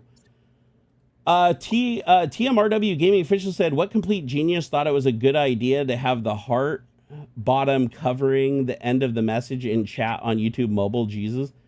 Oh, really? I didn't know that was a thing. Here, I'm curious what it looks like. Let me open it up over here. So this is a YouTube app, right? So the YouTube app. All right. Let's see on iPhone. I'm gonna open up our stream. See if it even shows it. Yep, it actually shows it. That's good. Let me turn that down so the heart. Oh, that is dumb, dude. What? Okay, so yeah, the little heart thing is basically overlaying the chat. It covers the end of chat. So like if somebody says something at the most current message, gets truncated basically because there's a heart covering it. Yeah, they literally put the heart activation, like the little thing you click to do like the 100% and stuff. Oh, it actually does work. You see in chat the little hundreds coming up? Those are me. Yeah. So I'm literally on the app and I can push like, here, I'll do the little frowny face. I'll do the little party face. So yeah, when you guys push that button, it actually does work. Like every single one I'm pushing is popping up. That's wild. I always thought it'd only do like one or two and then throw the rest away. But no, they're all coming through. That's freaking awesome. I'm gonna have to remember that now. When you expand it, it covers it even more. Yeah, that's really dumb. That's poor UI design. That is absolutely poor UI design. My son's gonna be a good mod one day. Hell yeah. Yeah, he's gonna be a great mod. If not for his old man, I'm gonna be his mod though, because he has definitely shown that he wants to do live streaming, and he's just about 16 now. So I've been talking to Mama, and we're gonna get to the point where we're gonna slowly ease him into it if he wants to do it. But it's gonna be only when he wants to do it. He keeps 100% of any proceeds generated, if at all, if anything. He keeps it. No questions asked. We can't have any access to it. I mean, obviously, we'll have to establish the account, but like we can't touch it. It'll be his piggy bank equivalent. And we're going to moderate for him and heavily lock things down. So his interaction is going to be basically, you're not going to just come in and be able to talk. It's going to be you come in, and if it's somebody that we know, you'll be able to chat. If it's somebody we don't know, we'll give you a chance where you can talk and only me and Mama can see it. He won't be able to see it. And then if over time we figure that you're safe enough, we'll let you in. But it's all going to be on a delayed mechanism where we see and approve everything before it gets through to him. Because I don't want him to be exposed to the same shit I have. But the other flip side of it is I watch him play VR chat. VR chat is an actual cesspool, and the shit that he hears in VR chat like all day, every day is insane. It's like worse in many ways to what I see in chat on here. So I almost don't even feel like he needs that level of protection, honestly. Back to what you say about your son using the dreaded band hammer. He's a chip off the old block. Hell yes, he is. Hell yes, he is. Swing that thing like Thor. Seriously. Like there's better ways to get attention. Like you learned, Daniel. It took you, I don't know, like 20 streams and 1,000 accounts, but even you figured out the decent way to get attention. You still like to be edgy as fuck, but whatever. I prefer it over what you were doing before. Right. Gaming Matty Rock said, that would be nice for me to download my old adult videos I found when a major site shut down. Definitely. It's for archival purposes only. No, there's a lot of sites. Like one of the coolest things that I authored with AI was a program that could defeat was it mega files or whatever? What's the site? It's like a file download site where people can upload files. Oh. They can give you a link and then you can go download the file from there. Yeah, like Mega Drive. I think it's called like Mega something. There's like three or four sites that do the same thing. It's like File Croc, Mega. They're basically just fronts for people to upload like pirated content to, right? So, but you upload a file and then you give people a link to it and they can download it. But if you go to the site and download the file, you can only download a file up to like 500 megabytes a day if you're not a member, if you don't pay their $10 a month or whatever. So you can only download 500 megabytes a day, and you can only download it, I think, like 50 kilobytes a second. Like they cap both the bandwidth and the total amount you can download per day per IP address. So what I did is I used AI to write a program, because you know how when a download dies, you can resume it? Like on most websites, like if you have a download that gets interrupted, you just say resume it and it takes off. That's because you can send a post command to the server that says, start sending the file starting at this point, like so that you can resume. You go to the last byte, you say, this is the last byte I received. Give me everything from this to the end, or from this to this point in the file. You can do a whole bunch of combinations, but you basically say, server, don't send me the whole file again, just send me the segment. So that's, even when you ask for a segment of the file, it still counts towards the same 500 megabyte quota, and it still is per IP address and 20. So what I did is I wrote a program that farms the entire like internet looking for SOCKS 5 proxies. It literally takes a couple hours to run, but it goes to every single IP4 IP address on the entire internet, like, and checks every single common SOCKS port, like 80. There's like 5 or 6 different ports that are pretty common. So it looks for SOCKS 4 and SOCKS 5 proxies. It stores them in a list, and then when it finds one, another thread verifies it. It goes to the proxy and tries to go to like Google, it tries to go to Amazon, tries to go to Microsoft. If it can hit all those general sites, then that means the proxy isn't just a local network, it's actually connected to the internet. So then it creates a proxy list. I shit you not, even in this day and age, I still was able to find like 1,000 open proxies that all worked. Like even now, which is just crazy to me. They're completely unprotected, no password, nothing. So then I take that list and I used AI to write another tool. And what this tool does is it connects to that site where the file is that I want, but it does it with like 40 threads. And it breaks the file into 40 segments, and each one goes and requests a different segment through a different proxy and a different IP address, all in parallel. And then once all 40 segments are done downloading and the pool is empty, it uses FFmpeg FFmpeg to slice them together. Because FFmpeg can be used to just splice. You can just splice files. It can be video files, picture files, even just a zip file. Doesn't matter. Just give it the files and it'll splice them together. Or actually, no. It was if it's video, it uses FFmpeg. And if it's not video, then I think it literally just splices it by opening a file and just dumping the contents sequentially. But at the end, you get the file. And you're downloading at full bandwidth. Like I'm getting my full gigabit like bandwidth and 500 megabytes times 40, which is like, way more than the biggest file on the platform. And then if it tries to download the file and it says that the quota is exhausted for the day, then it just goes to a different proxy and tries again until it gets that segment. And it worked beautifully. Now here's the rub. It didn't work the first time I ran it because the site starts getting suspicious when so many different IPs hit the same file at the exact same moment. So it goes, ooh, I'm going to give you CAPTCHA. I'm going to give you these CAPTCHAs that you have to solve. And it involves a puzzle. It's like this really noisy image with letters in different directions and a bunch of like noisy lines and circles and stuff around them. So what do? I load a local vision enabled AI under LM Studio, and I ask Opus to write a function to solve the CAPTCHA so that I can just feed you a picture of the CAPTCHA, and then you output the text that's in the CAPTCHA. That's all it does. So all the script does is it takes the image, the screenshot of the CAPTCHA, it sends it over to my local AI under LM Studio and says, what characters do you see in this image? Like, you look through the noise, find the characters, then it returns the characters. And then if it returns noise, it just keeps trying with a different seed until it gets like within the range of letters and digits it's expecting. Then once it gets it, it goes back and takes that and types it into the CAPTCHA field and presses enter. So it's literally all these threads. Whenever a CAPTCHA pops up, it just solves it. And it usually took like 2 to 3 tries to solve it, but it would solve it. Eventually, the longest it ever took was 7 tries, but it was able to eventually solve it even after 7. So even with the CAPTCHA, it was able to blow right through that. So it ended up being a pretty complicated script when all was said and done. And then I merged it all together. So like the proxy list was in the folder. It automatically opens the proxy list and uses it. It added an argument to update the proxy list, so it goes through and retries them and retests them every, so if you start getting a bunch of dead proxies, it'll just take them out of the list so you're not wasting time. But it actually worked. You could point it to any link to any file on this platform, no matter how big it was, and you'd be maxing out the gigabit bandwidth downloaded in any file. So it was actually probably faster than if you even had an account to the place, and it worked. So I was like, this is badass, dude. This is so fucking badass. Like the fact they could do that. And it was like pretty complicated code. Like it was not very straightforward code at all. Like, and it was probably all said and done about 4,000 lines of Python to do it. That's pretty damn cool though. That's pretty damn cool. Like this is the shit that AI can do, but that should also scare you. Because that means no matter what you do to defend your website against AI crawlers, like stealing your data and training off your data without your permission and running up your bandwidth bills and your storage bills, you're not going to keep it out. Like the level of security you need to keep AI out of your shit is more than even keeping humans out of your shit now. So now if you want to keep the AI out of your shit, you basically have to like turn humans away. And so I don't know how we're going to solve this problem moving forward. It's literally going to be AI versus AI. I think we're going to hit a point where like 90% of the world's like energy is going to be used just between rival faction AIs and adversarial networks holding each other at bay. Because if you take down the one side, the other side will take over. Oh, sorry. Go ahead, Ox. I can see it. Yeah. Yeah, that's a scary prospect too, because it's like, how do you stop that? Because if everybody takes down their side and you take down your side, they're just going to start up again. The second that you have your guard down, they know that they have another run at it, right? So you have to keep that guard up. And by keeping that guard up, you're just burning more resources. And anytime somebody finds a new way through, the other network learns that, gets patched, and now that's more resources.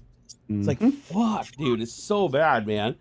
Jay Miller. I think I read that one earlier. Thank you for the $10, dude. Super appreciate it. And again, thank you, Tech Brew Boss, Pele.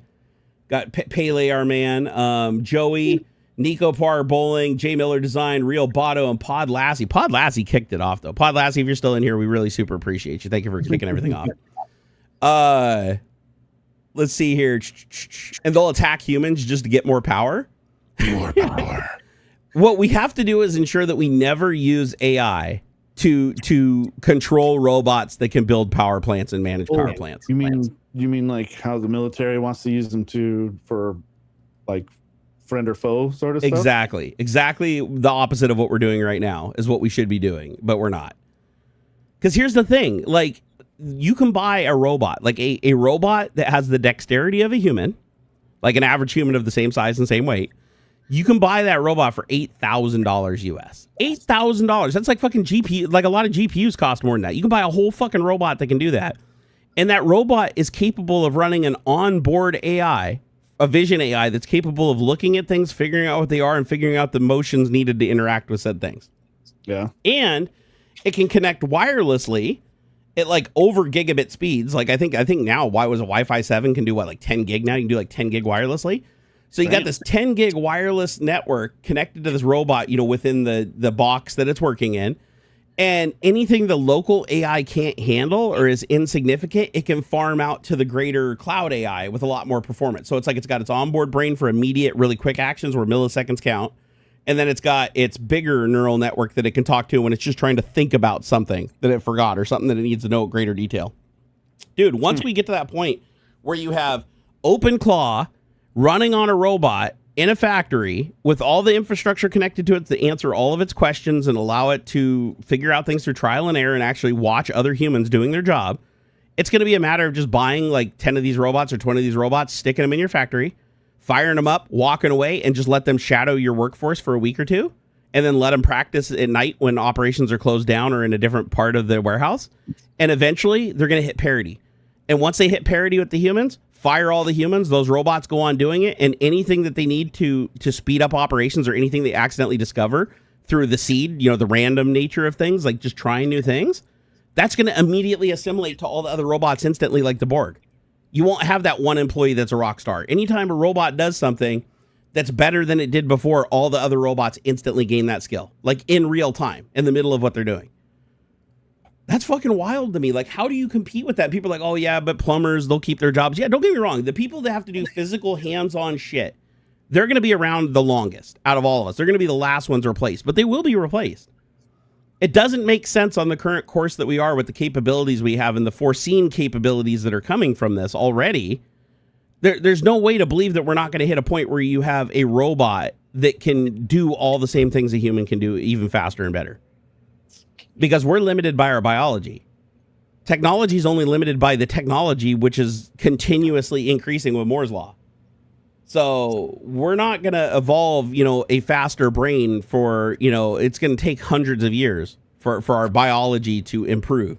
Whereas these robots we're creating, these networks we're creating, we can just keep throwing more and more compute and more bandwidth at it so that it gets smarter.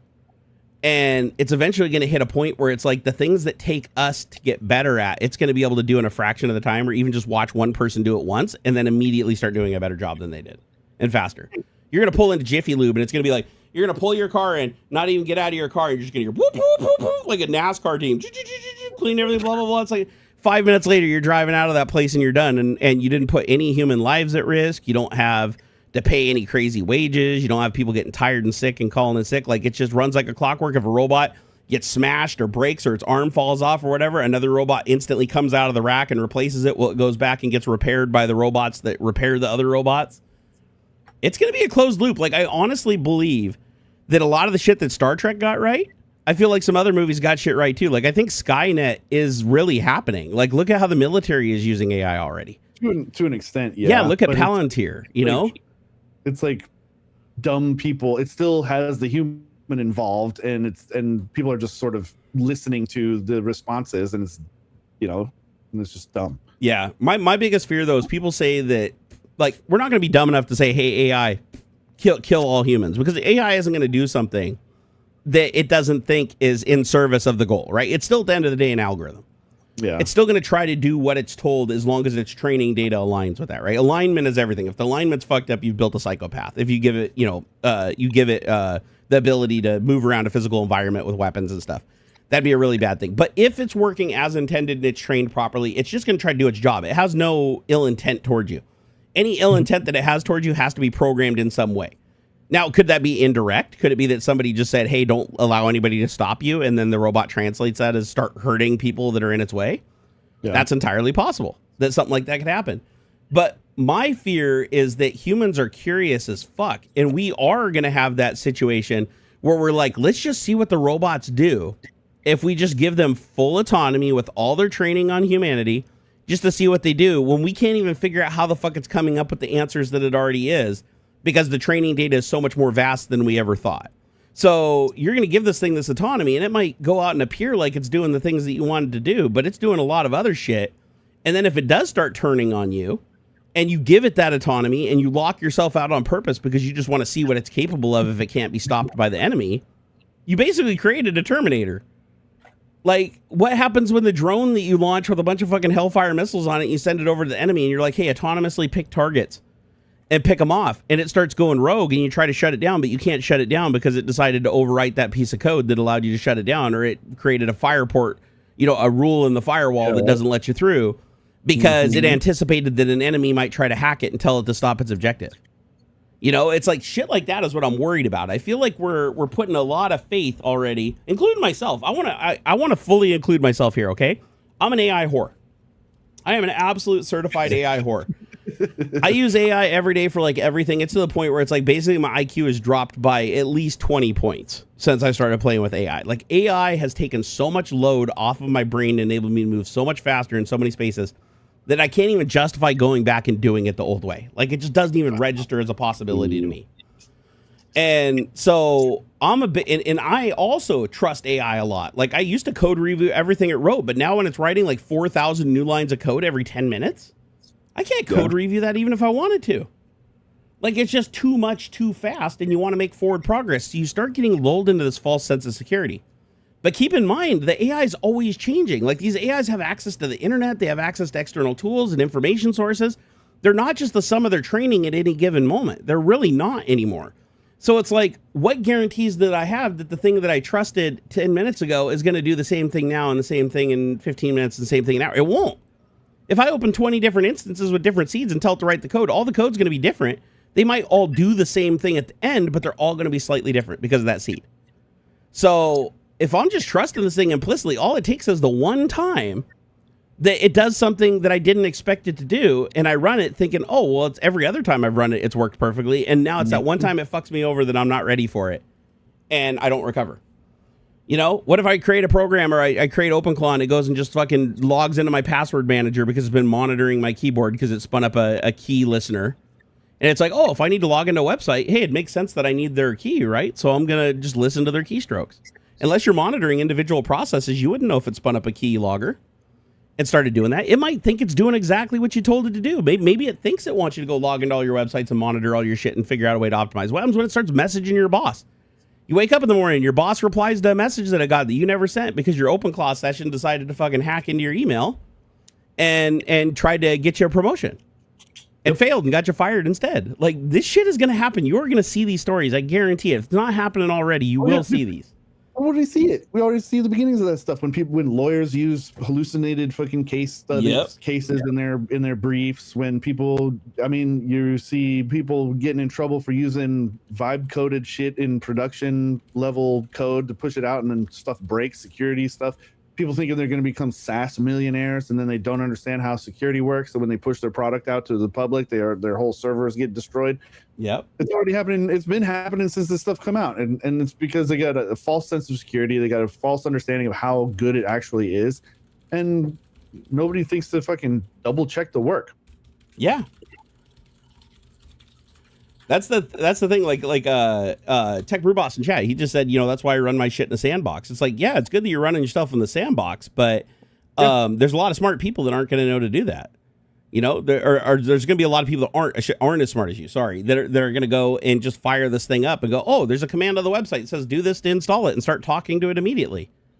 And they're just going to go buy an API key on, OpenAI or wherever it tells them to, and they're going to plug it in. They're just going to, because they don't know any better, and they're just going to start, hey, OpenClaw, go create me a viral YouTube channel. And if you don't give it more direction than that, it's going to just go figure it out on its own, and you're going to have no idea what direction it's going to go. Like, for all you know, it could just go and start downloading images from or videos from Pornhub and uploading it to YouTube just to get massive views, and then it gets you banned, and then you're banned off all your accounts. This actually did happen to somebody. I saw somebody complaining on X the other day. They had to create a temp account in a new browser to come back and lobby support to reinstate their account because their OpenClaw session created like 50 Twitter accounts. They didn't ask it to create any Twitter accounts or X accounts. The OpenClaw decided to just go create 20 accounts because they gave it some directive. It ended up creating these 20 accounts under the same IP using the same email address is the person, and they gave OpenClaw access to their email because they wanted it to do stuff with their email.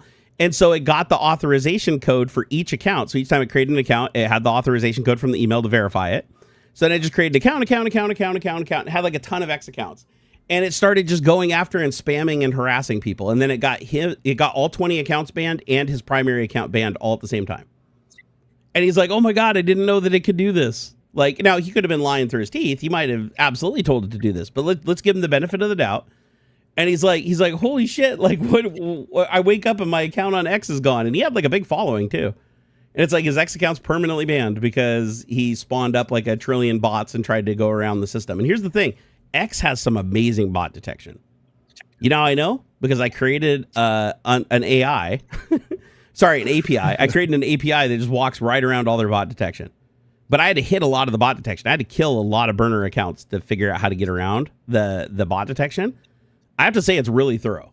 Like I am 100% certain that they are actually using Grok for some of the bot detection.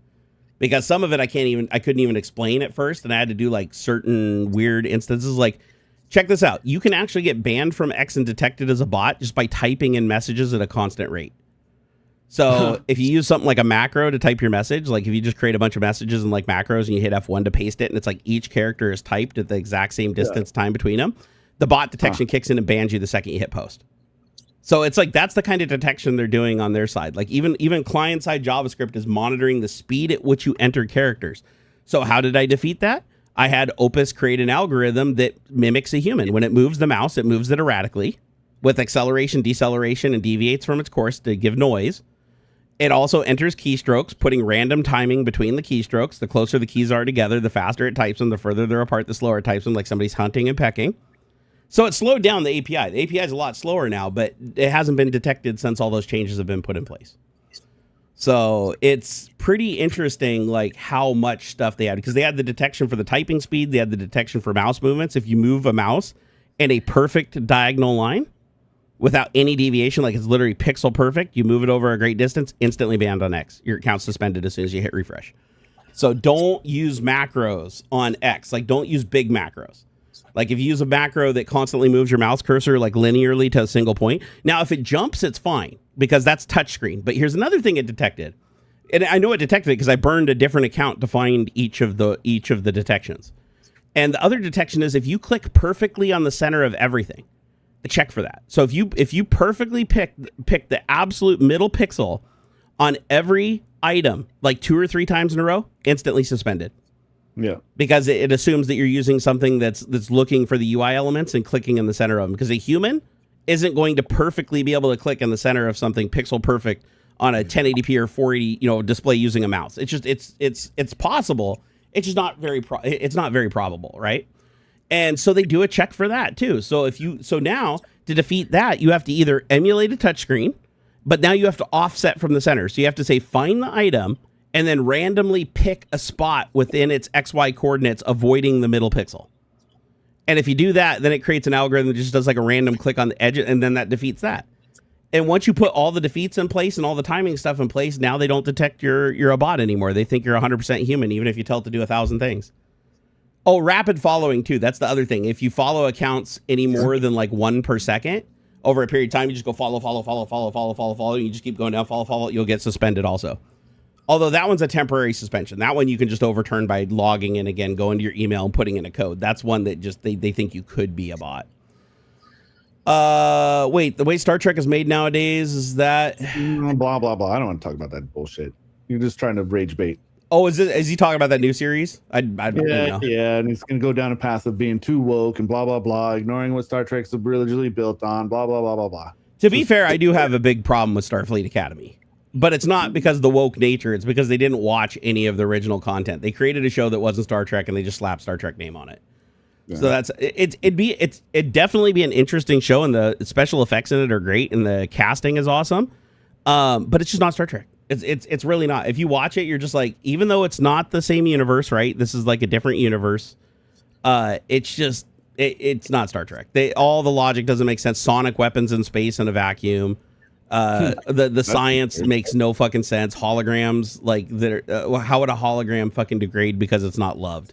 Like, it's shit like that. It doesn't make sense. Star Trek always prided itself on the science, right? Star Wars was the one that's like, okay, here's this magic called the Force to explain everything. That's space magic. Star Trek always tried to be rooted in science. Everything from like the warp bubble, theoretical limits of travel, time travel, everything was rooted in some kind of scientific exploration, or some variant of it. Even when they pushed the envelope, every once in a while they had an episode that kind of went outside of the bounds. But for the most part, they always tried to stay in science. Starfleet Academy just throws it all out the window. Nothing makes sense for any reason. Even the ship designs don't make any sense. It's just literally a show that they just slapped the word Star Trek onto. And now Star Trek Discovery, I actually liked after season 1. Like, I didn't like season 1. The way they portrayed the Klingons really messed me up. But season 2, season 3, absolutely loved it. But yeah, Starfleet Academy missed the mark. And the sad thing is they even said like the actors on it didn't even watch Star Trek. None of the actors on the show had watched Star Trek before. They're like, we don't even know the material. We don't know the lore. It's like the only person in the entire show that knew anything was the guy who plays the Doctor, Robert Picardo. And he even admitted like that the show is less about Star Trek and more about like, the political nature of things right now. And it's like, that's fine. That's fine if you want to create something like that. Just don't call it Star Trek. It just that's where they missed the mark. It's already canceled too, by the way. Just so you know, it actually did get canceled. They're going to do a season 2 just because they already approved it and they already funded it. But even before they even released season 2, they already wanted everybody to know that it's dead. And to be fair, I love the woke shit. I think it's great. And mainly I think it's great because it pisses the fuck out of Trump supporters. And so I'll sit there and watch that shit with popcorn and smile on my face. I'm just tired of just rage baity hate, blah blah blah. It's not even just Star Trek. That's just the most recent one. Like, it's video games too. It's like every fandom, every community, or whatever you want to like, however you want to like separate people out, it's just been infected with these people that just want to hate for the sake of hating. It's like the only way that they can get attention is to shit on stuff that other people like right now, Crimson Desert, right? Like, I'm not buying it because it's like $70 fucking bucks, and I'm not about to risk that kind of money on something that I'm not really sure about. There may be a demo for it, and that would be great. But like, people are shitting on it, like just to shit on it. They'll play it for like a couple hours and be like, oh no, like there's so little separation of I don't like this and this is bad, right? Like, just because you don't like it doesn't make it bad. Like, true. And that's where people are getting caught up. They assume that their opinion on a thing, right? Like, well, I should clarify. My wife loves it. My wife thinks Starfleet Academy is amazing. She loves it. She wished the show keeps going on, by the way. Like, there was something else recently too where people were like, "Oh, the writing is bad." And it's like, well, talk to me. Tell me about, what do you mean? What do you mean the writing is bad? Like, bad how? Like, what is it that is bad about it? Oh, it's just bad. It's just terrible. They bitch and moan about this and that, or like, I don't know. I feel like there's not the level, and I'm guilty of this to a certain extent as well. I'm not trying to be like, oh, I'm the best at this, because like, I find it hard to articulate things that are like that are just feelings, right? Like, I feel that this is bad, like in a evil good versus evil sort of way, but without being able to really articulate some of that. And I try to couch those opinions in that framework, that like, hey, I don't like this because like of these feelings, and I can't really put a finger on like objectively why. Like, like I wasn't a big fan of the prequel trilogy of Star Wars, even as a kid. And same. I did not like it. And like I've grown, it's fine now. Like I don't, whatever. It's not as bad as I originally thought. But like I don't have the vocabulary or the critical angle to explain why, right? But there are times where there is an objective thing that makes something bad. Like if the controls don't work well, like that's not just skill issue. Like sometimes that's just bad. Like it is put together poorly. You know, there are quality issues, but too much of just general opinion. Like I don't like this. Like I'm not gonna shit on Elden Ring. Okay. I don't like those kinds of games. Same. Yep. But like, I'm not going to sit there and say, oh, it's a bad game. I'm going to say, I don't like this kind of game. I don't like those kinds of games. Like I stand up for. Can I actually, there's an interjection point right there that I think would clarify things. You said you don't mind if other people like Elden Ring, but you don't like Elden Ring. What for me? What if you loved, now let's say you loved Elden Ring's previous game, like the game before Elden Ring that was a part of that universe. And then Elden Ring came out and it changed everything about the story, everything about the lore, and just completely abandoned and betrayed the previous like storyline and the previous mechanics of the game and everything. Would you then be mad at it as somebody who loved the game and wanted to love the new game, but now it's disappointed you, even though some other people like it that just came in on that game and didn't play the previous one? But then you can't come at it and say this is a bad game.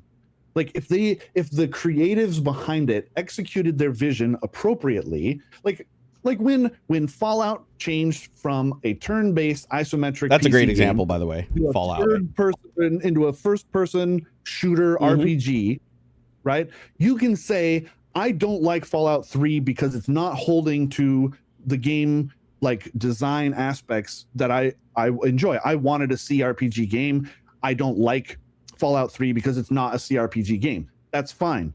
However, to say that it is a bad game solely because it's not representing the past is inappropriate, in my opinion. What if it's relative, though? We could dive into how poorly Fallout 3 was made, and Bethesda makes shitty, buggy games right from the jump. And that's a different conversation. Right. What about like the creator, though? Like the creator of Starfleet Academy says that it's perfect. It's an amazing show. It's exactly the vision that they went after. Even Robert Picardo and the Stars say it's amazing. Appropriately. So like, again, you can compare and contrast. Yep. This is not the Star Trek that I grew up with. Like you can compare TOS to TNG, right? If your dad grew up watching TOS, he might not really enjoy TNG. I feel like you should be allowed to hate something relative to yourself, though. Like, as long as you're not speaking for everybody else. Like, if you say I instead of we, I think it's okay to say it's a bad game. I think it's a bad game. I think that's fair. Like people being upset at the poor writing at the end of Game of Thrones.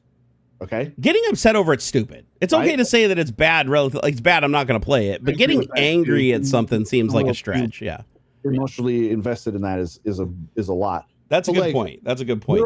There's a difference between pointing out like mechanical issues, right? Like if you make a platformer and you know it's wonky when you land or something, or like it's too Zelda. Zelda's a good example of that, because remember the first Zelda was like down looking, and then the next Zelda was like you were in the towns and it was like side scroller, right? Yeah, I hated that. People loved it. A lot of people loved it though. You can say, oh, I don't like Zelda 2 because I don't want to play a horizontal side scroller. Yeah. Fine. Yep. But did they make a good horizontal side scroller? I don't know. I didn't play it. But like that's what I'm talking about. Is like most people love it more than the original. And I think that's where reviewers get out of their lane inappropriately. They inject too much of their like personal opinion on, say, a genre rather than whether or not the developers executed what they were trying to accomplish appropriately. Right? Like, why on earth would you make a like COD fanboy play something like Stardew Valley, let's say, or like all those fucking COD bros who got bent out of shape playing BG3 because it was too slow? It's like, dude, you are not like you can be upset about that. Fine, that's like your opinion or whatever. But what the fuck did you expect? Like you can't. I don't know. It's weird. It's a weird sort of. I think it's an interesting argument, but I'm one of the people where it's like review versus criticism. You know what I mean? No, I get where you're coming from, but at the same time, I think it's more of like interpretation, right? If you think somebody is angry, like they're showing sheer anger towards just the existence of something that doesn't impact their life, whether they play it or not, right? Or they watch it or not. If it's a movie, then yeah, I think that's a little overkill. Like I 100% agree with you, but I do think in my case, the thing I disagree is I think it's okay to say, I think they really screwed that up. Like, even if it met all their vision, everything they set out to, I'm saying I think they screwed up because they didn't do the thing that I would have liked personally. Fine. That's totally fine. But to then attach to that, this show is now bad is not. Well, to be fair, right. it did get canceled for bad Nielsen ratings. So a lot of great shows get canceled. That is true. Because, Firefly getting canceled made me cry. I literally cried when Firefly got canceled. It's one thing to say I don't like this, versus this is bad. Like that's what I'm trying to get at. I'm going to translate for Aux. Stop being so fucking negative. There's enough negativity to go around. Let's be happy. They put two girls kissing in this video game. Don't fucking play it. Wait, that's hot. What video? Oh, are you talking about Last of Us 2? I don't know. I love that. That was the best part of the game. All this woke stuff. They always come bitching about woke this, woke that. Don't play it. You know what? I hate that people didn't like that lesbian kiss in Last of Us 2. I thought that was awesome. I hate that you hated that. The same people who are bitching about Sophie Turner being in the new Tomb Raider movies are immediately going to say, "Oh, this is bad. It's going to be a bad movie because she doesn't have big titties and wearing a fucking tank top."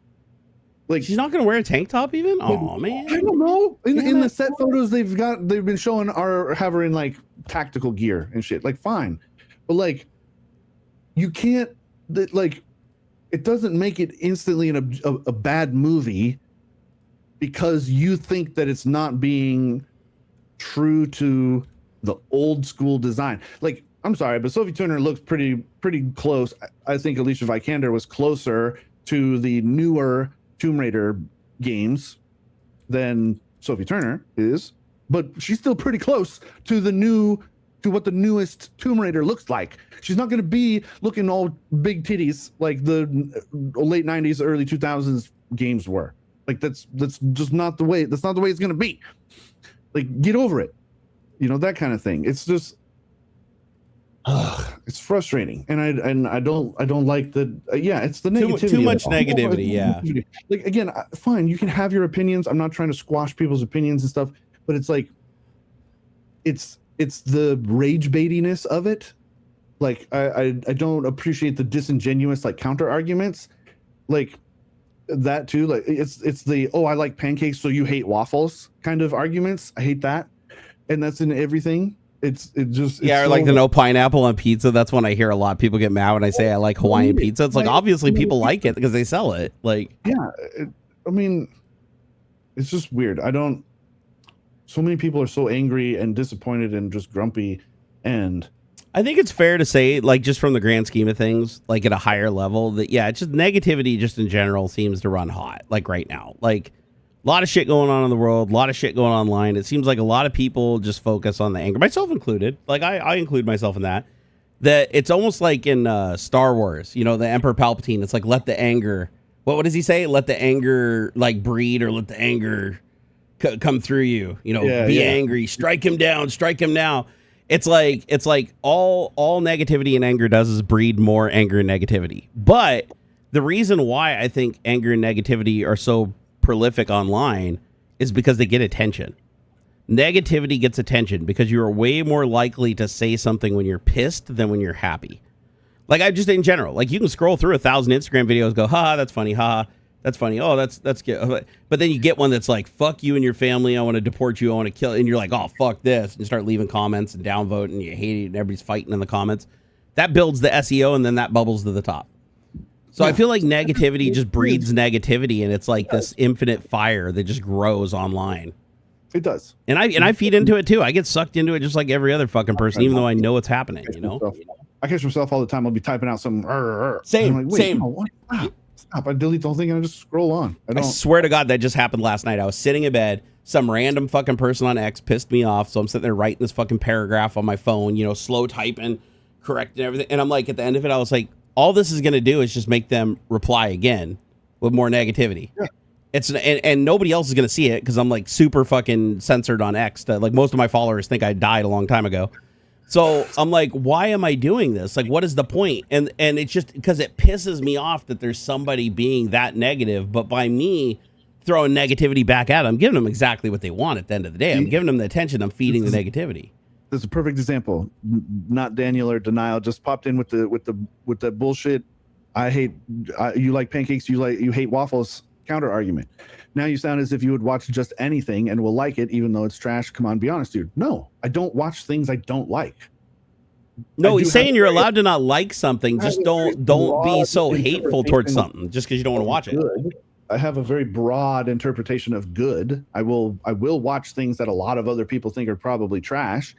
But so. How is that? No, I think Daniel missed the mark on that one. So I mean, again, there's a difference between I don't like this, right, and this is bad. There's a big difference. Like I do understand that. I don't want to watch Real Housewives. Okay? Yeah, same. It's not. Same. Yeah, it's not my thing. I don't like that, but I'm not out here saying that Real Housewives is bad. Oh, I've got a better one. Heated Rivalry. I'm not big into watching fucking gay fan fiction hockey stories of dudes hooking up and having sex 5 times in every episode. But my wife fucking loves it. My wife thinks it's the greatest thing ever. I've never seen her watch more episodes of any show in my entire life. Like seriously, giving The Simpsons a run for its money.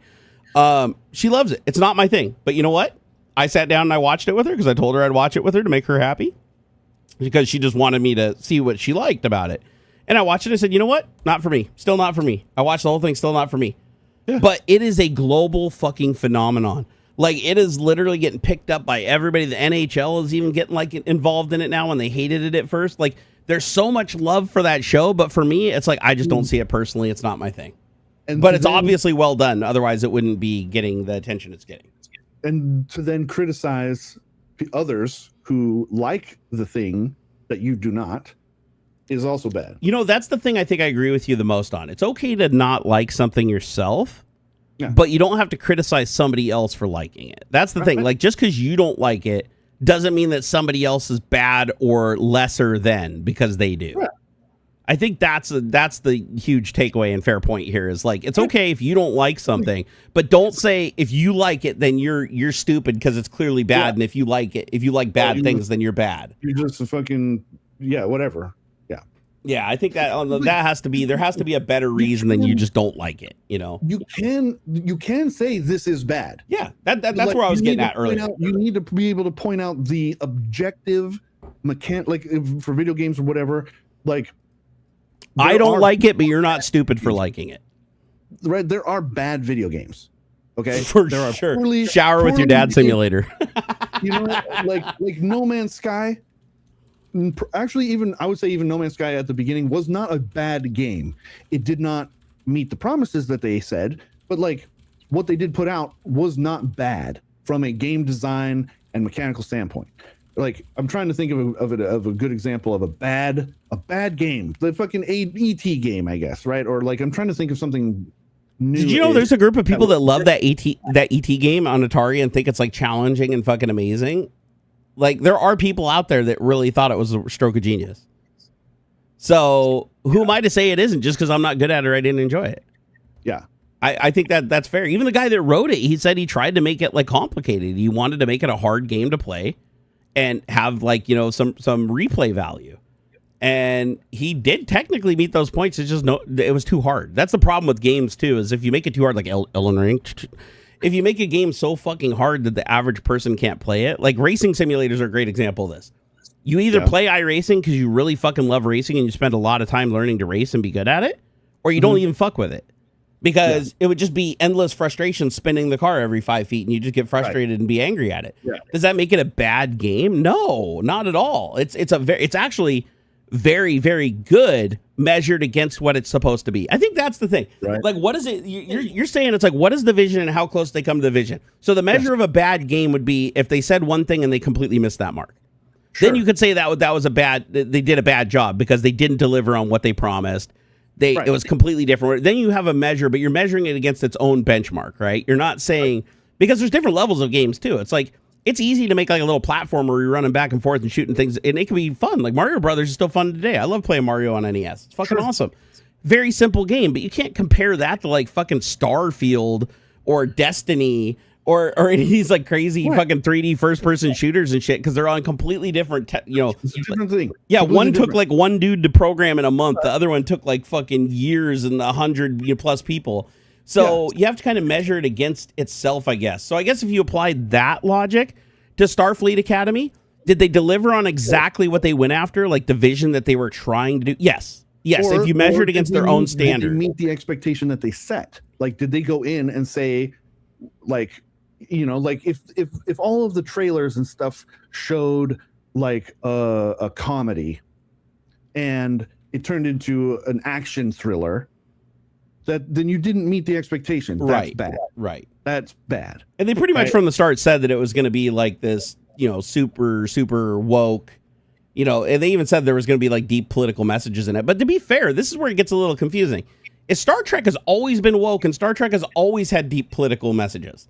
Sure. From the very beginning, Star Trek had the first interracial kiss between Captain Kirk and O'Hara, right? Very first time ever on TV in history that the black woman and a white man kissed, ever. That was like super fucking risky back in those days, right? They pushed the envelope of that shit because they wanted the future to be portrayed as a utopia where, everybody gets along, everybody loves each other, nobody's homeless, everybody has access to the same stuff. That's always been the vision. Now if you measure Starfleet Academy against that, it's still very much in the same light of it's, what people would consider a woke universe where you don't have racism, you don't have homelessness. Although, to be fair, they do show some examples of that, but they also show like why that existed and where they fucked up, right? Sure. But where it fails, in my opinion, is just calling it Star Trek when every other Star Trek followed the rules and scientific boundaries of Star Trek. Sure. And they just decided to throw that all the way and say, you know what? We're just going to every episode recreate science and physics to make whatever works in that story. And that's the part that bothered me personally, is that makes it not Star Trek to me. Yeah, which is fair. But my wife loves it. She thought it was awesome. And yes, are there funny parts in it? Hell yes, there's funny parts in it. Is the acting kind of, does it have funny moments? Yeah, Star Trek had funny moments. This has funny moments. Does it have a lot of technology and starships fighting around and fucking things shooting each other and blowing each other up and fucking intergalactic terrorism? Yeah. It has all the subplots and shit. It's just, to me, it's just not Star Trek because it's like the design language isn't there. The characters just don't make any sense. Like, why do you have a hologram that needs to like fucking eat and needs a holographic father so its program matrix doesn't decompile? Like, it's that weird shit that they do. Yeah. They've been a lot less subtle with the messaging in recent, I would say probably like the last 2 Star Treks. Or do you think that's like a generational thing? Like we're just old. We're the old ones now. We're no longer the kids. We're the old ones, and the new generation. That's just how they work. I mean, in part, yeah. Because I feel like the whole point of like Discovery and because Discovery introduced, from episode 1, there was like one of the main characters was in a he was gay and he was in a relationship with another man on the ship, and they portrayed that as like completely normal, right? They wouldn't have done that in the Star Trek in like the 80s or the Star Trek in the 70s, right? To them, that would have been pushing too far. But it makes sense now. It's like as norms change and as things change and we start getting rid of some of this, horrible prejudice that we have as humanity, I think that's great to portray that amplified in Star Trek. I think that's amazing. And they did the same thing with Starfleet Academy. They even one-upped that and even pushed it a little bit further. And they even did in the movies. Even in the movies they did when they had Sulu, right? When Sulu meets his husband and his kid on the space station. A lot of people got pissed off about that, but it's like Sulu in real life, one, the guy that plays Sulu is gay. He actually is in real life, always has been.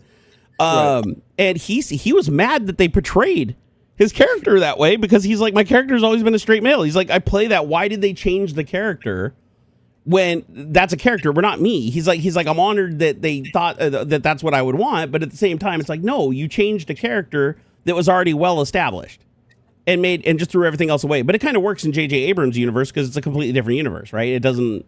It's they even acknowledge right off the bat it's not the same universe, it's not the same Spock, it's not the same characters. It's like an offshoot that's completely different. And I think they did the same thing with Discovery, but just like it's earlier, right? And in Starfleet Academy, it's like way off in the future. But with Starfleet Academy, it was the show itself is beautiful. I think that as far as the budget must have been enormous. Like literally every episode is like a feature film level of CGI. Like it's fucking insane. Where I think it really fell short, and even the characters, I even think some of the characters like were really funny. Like I actually think the idea of like a hologram that's like really young and learning just really, what do they call it, neuroatypical. I think that's super cool. I think that's a great idea for a character. But what I didn't like about it is every episode felt like it was written by somebody else that never watched Star Trek before. So it was like, we need a magical weapon that does a magical thing with no scientific explanation, and everything in every past Star Trek episode ever made shows that this does not work. And now it suddenly works for that one moment, and then in the next episode they do something that completely contradicts it. That's where I got lost. Is like you watch one episode, it stands okay by itself, then you watch the next episode and they're like, okay, that's not possible because of episode 1. Oh, episode 3, that's not possible because of episode 1. Oh, episode 2 is not possible because of episode 4. They just completely keep changing the rules. Now, see, these are perfectly valid criticisms. I haven't watched the show, but this sounds like perfectly valid criticisms. Like they're not following rules that they've set up. These are objective, structural, like, criticisms. But to just say, oh, this stuff is being made for the modern sensitive audience, or like it's made for generation woke is. Yeah, no, that's well. Just to be fair, Daniel is a troll. We've established it. Daniel used to create hundreds of accounts to come in here just to get banned, right? It's not just him. It's not just him. This is a pervasive fucking attitude in every community out there. I do feel like woke is an overly used excuse to beat on shit. Like you can't just say. I'm sorry that you're a stagnant, uneducatable, like troglodyte who doesn't give a fuck about other people, right? Like, I'm sorry that social issues, society, social society is progressing in a way that you are either incapable or unwilling to adjust to. Like a good example of this is my dad. My dad, he always kept up on like new music, right? Like he was born in 1950, so he grew up like when the Beatles were big, saw every evolution of the Beatles, was a big like rock guy, right?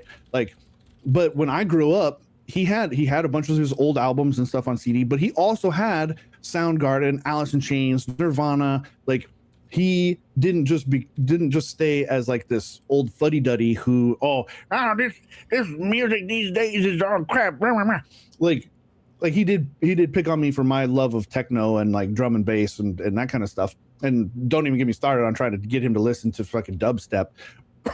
But he didn't shit on it because like just because it was like new and the world was changing, he understood like that it just wasn't for him. You know what I mean?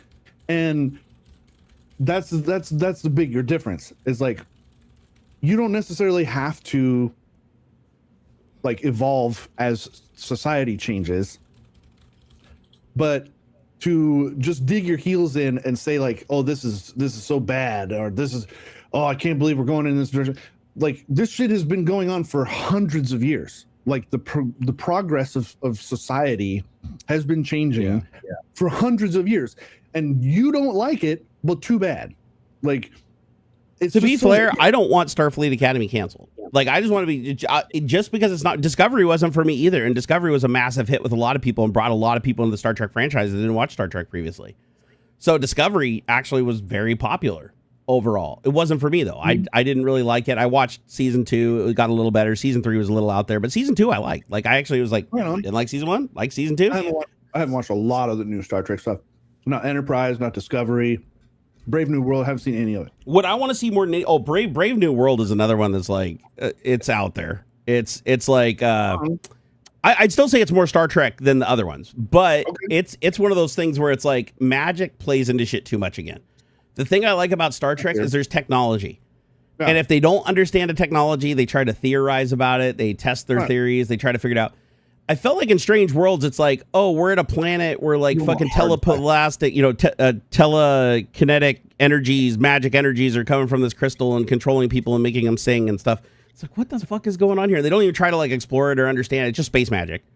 And to me, that's Star Wars. Like Star Wars is space magic and midichlorians and the Force and stuff like that. Star Trek was always been more focused towards like the nerds with the technology and stuff. However, I do want to say I don't want any show canceled. If people enjoy it, I don't want to cancel. Like, do it just because I don't like heated rivalry. Do I want to take that away from my wife? Fuck no. World's my bad. Yeah, no. I want my wife to have that. I want her to love the people that love Starfleet Academy. I wish that it had the audience it needed to fund and move on. Yeah. Just because I don't want to watch it doesn't mean that it's not good to somebody.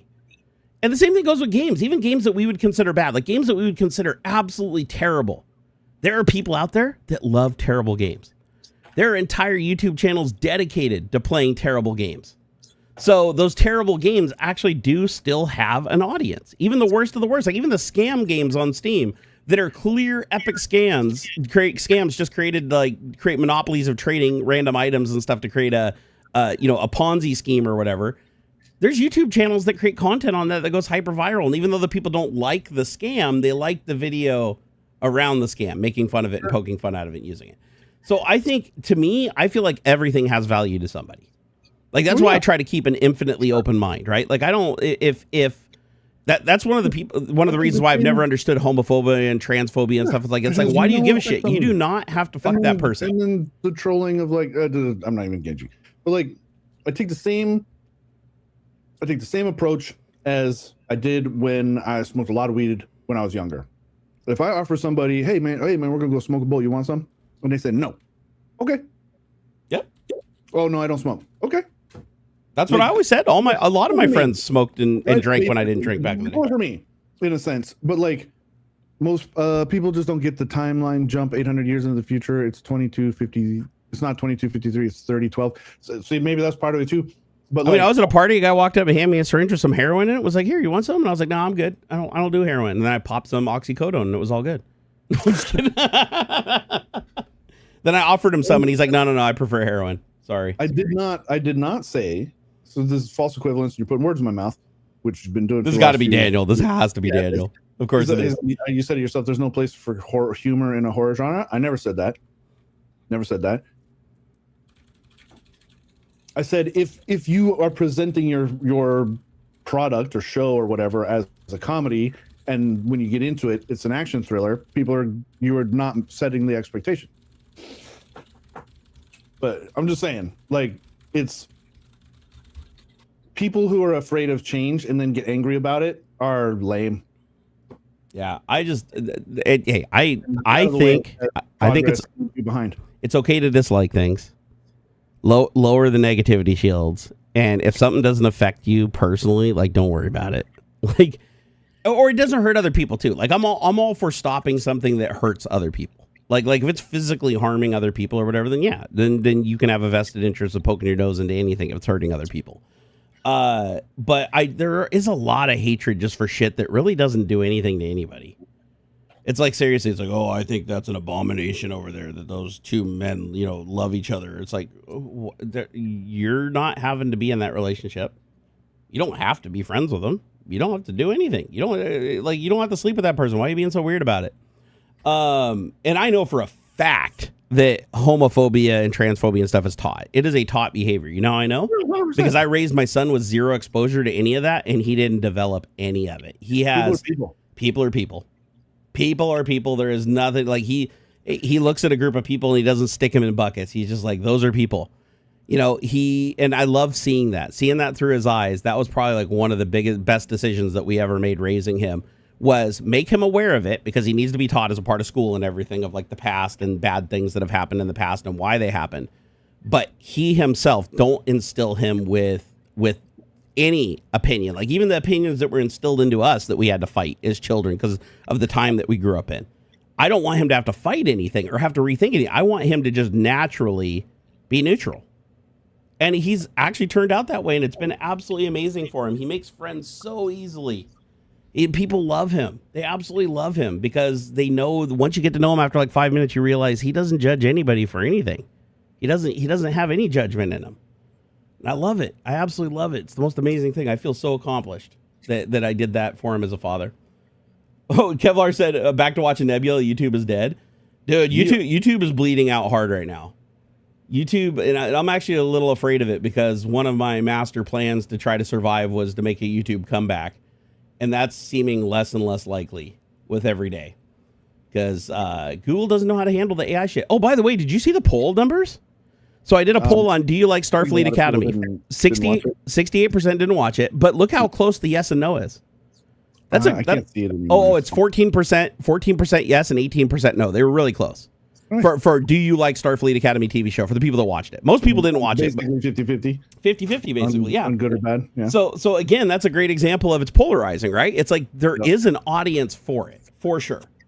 It's just not a big enough audience to sustain it. Now, here's another thing. It did get canceled technically after season 2.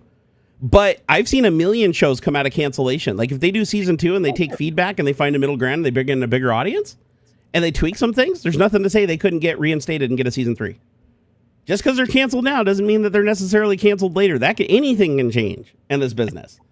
So I truly hope, because I want more Star Trek that I like.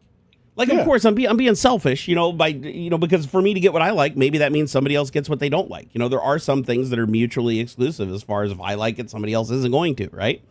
It's my thing. It's not their thing. But of course, I want more Star Trek that I like. I would love to have more Star Trek that I like, but I'm not going to take something away from other people that they like just because it's not my bailiwick. You know what I mean?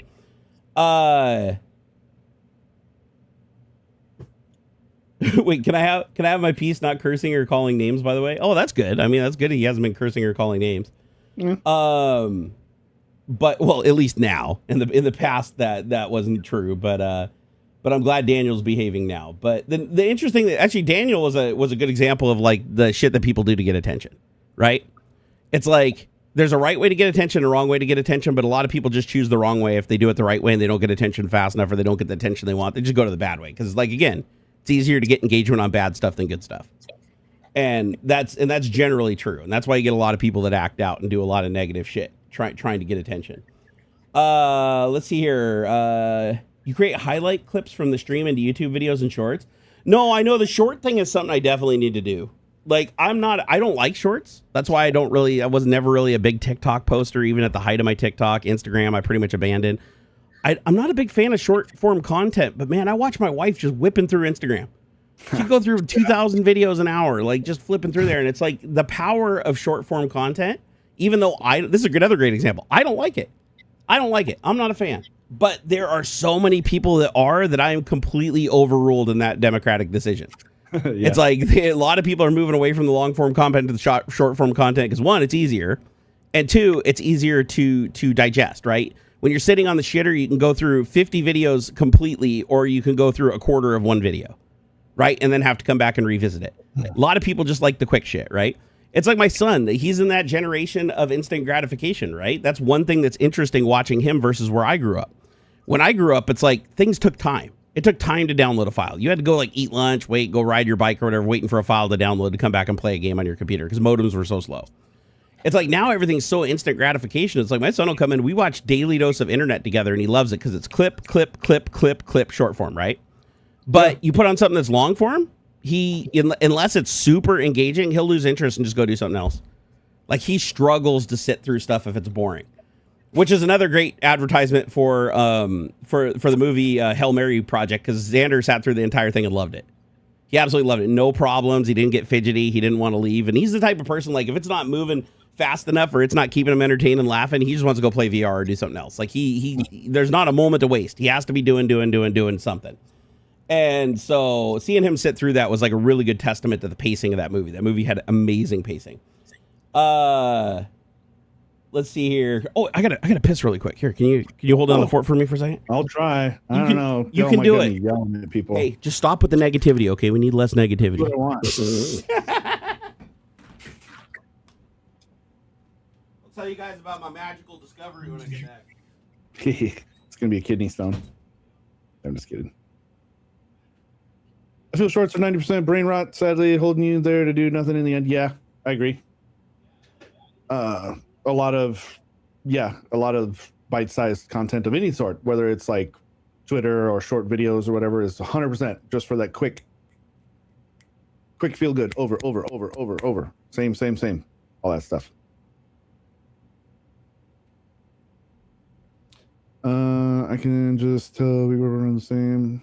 Thanks. That's what the majority think. Take the Witcher series, for example. Henry Cavill's no more in the final season. It's harder there. Okay.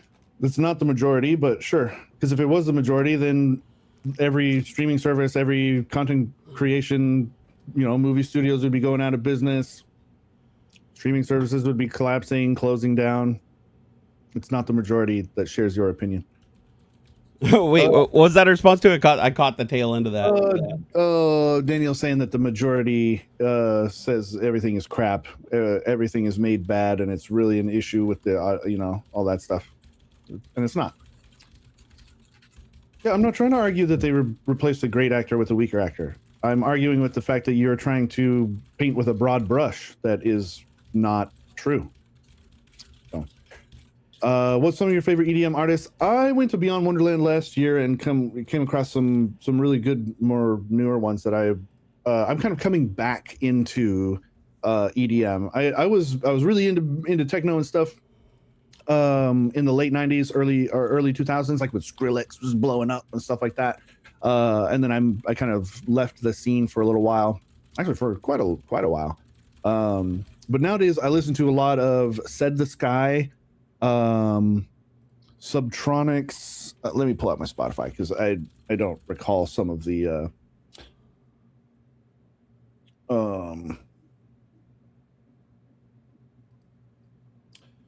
hang on, sorry, I didn't realize I had some messages and stuff like that. Let me see here. I know I'm like one of those people where it's like my mind can only focus on like one thing at a time. I'm not a very good multitasker. Yeah. Well, you're looking for it. I'll tell everybody about my my breakthrough that I found this week. So you guys know I suffer from massive chronic back pain. I have to take large doses of a drug called buprenorphine, which is a long-acting opiate because they can't treat the SI joint issues that I have and the issue with my L4 bone spur in my vertebrae. So my sciatic nerve is basically just permanently pinched. So I walk around with my legs feeling like they're on fire and they sting, and sometimes the muscle doesn't even react and I collapse. It's a whole thing. It sucks. I live in chronic pain. Well, the drugs just haven't been working very well for a long time now. They're just diminishing returns. Used to have to take oxycodone, which was a much more hardcore drug, but we decided to trade that for something that's more stable over time, but less effective. Long story short, I've been in so much pain. I haven't been able to do shit very much any day, right? I've been out. This week, I've been more active than I've been in years. And it's because I discovered lidocaine patches. Oh my God, on Amazon, 4% lidocaine patches. You can buy them over the counter. They're just these little, here, I'll show you here. Try not to flash you guys too much crack. But I got one on my back right there. See that? So that patch right there, I stick it on. In about 15 minutes, it starts to kick in. And it's 40 minutes. It's about full strength, 40, 45 minutes. It's full strength. It numbs that sciatic nerve going down my legs. And it usually lasts a good 3-4 hours. It's supposed to last for 12, but that's bullshit, whoever wrote that on the box. But my God, does it help? I wish I had known about these patches a long time ago. I've tried Icy Hot, I've tried BioFreeze, all these other ones that have like menthol and like all kinds of agents that are indicated for nerve pain. They did jack shit, but for some reason these lidocaine patches, I decided, Hail Mary, I'll give it a try. Saw them on Amazon. They popped up as a recommended thing because I'd ordered other things for back pain and tried them. And I was like, you know what? Shit, they're on sale, $11 for 15 patches. Let's go.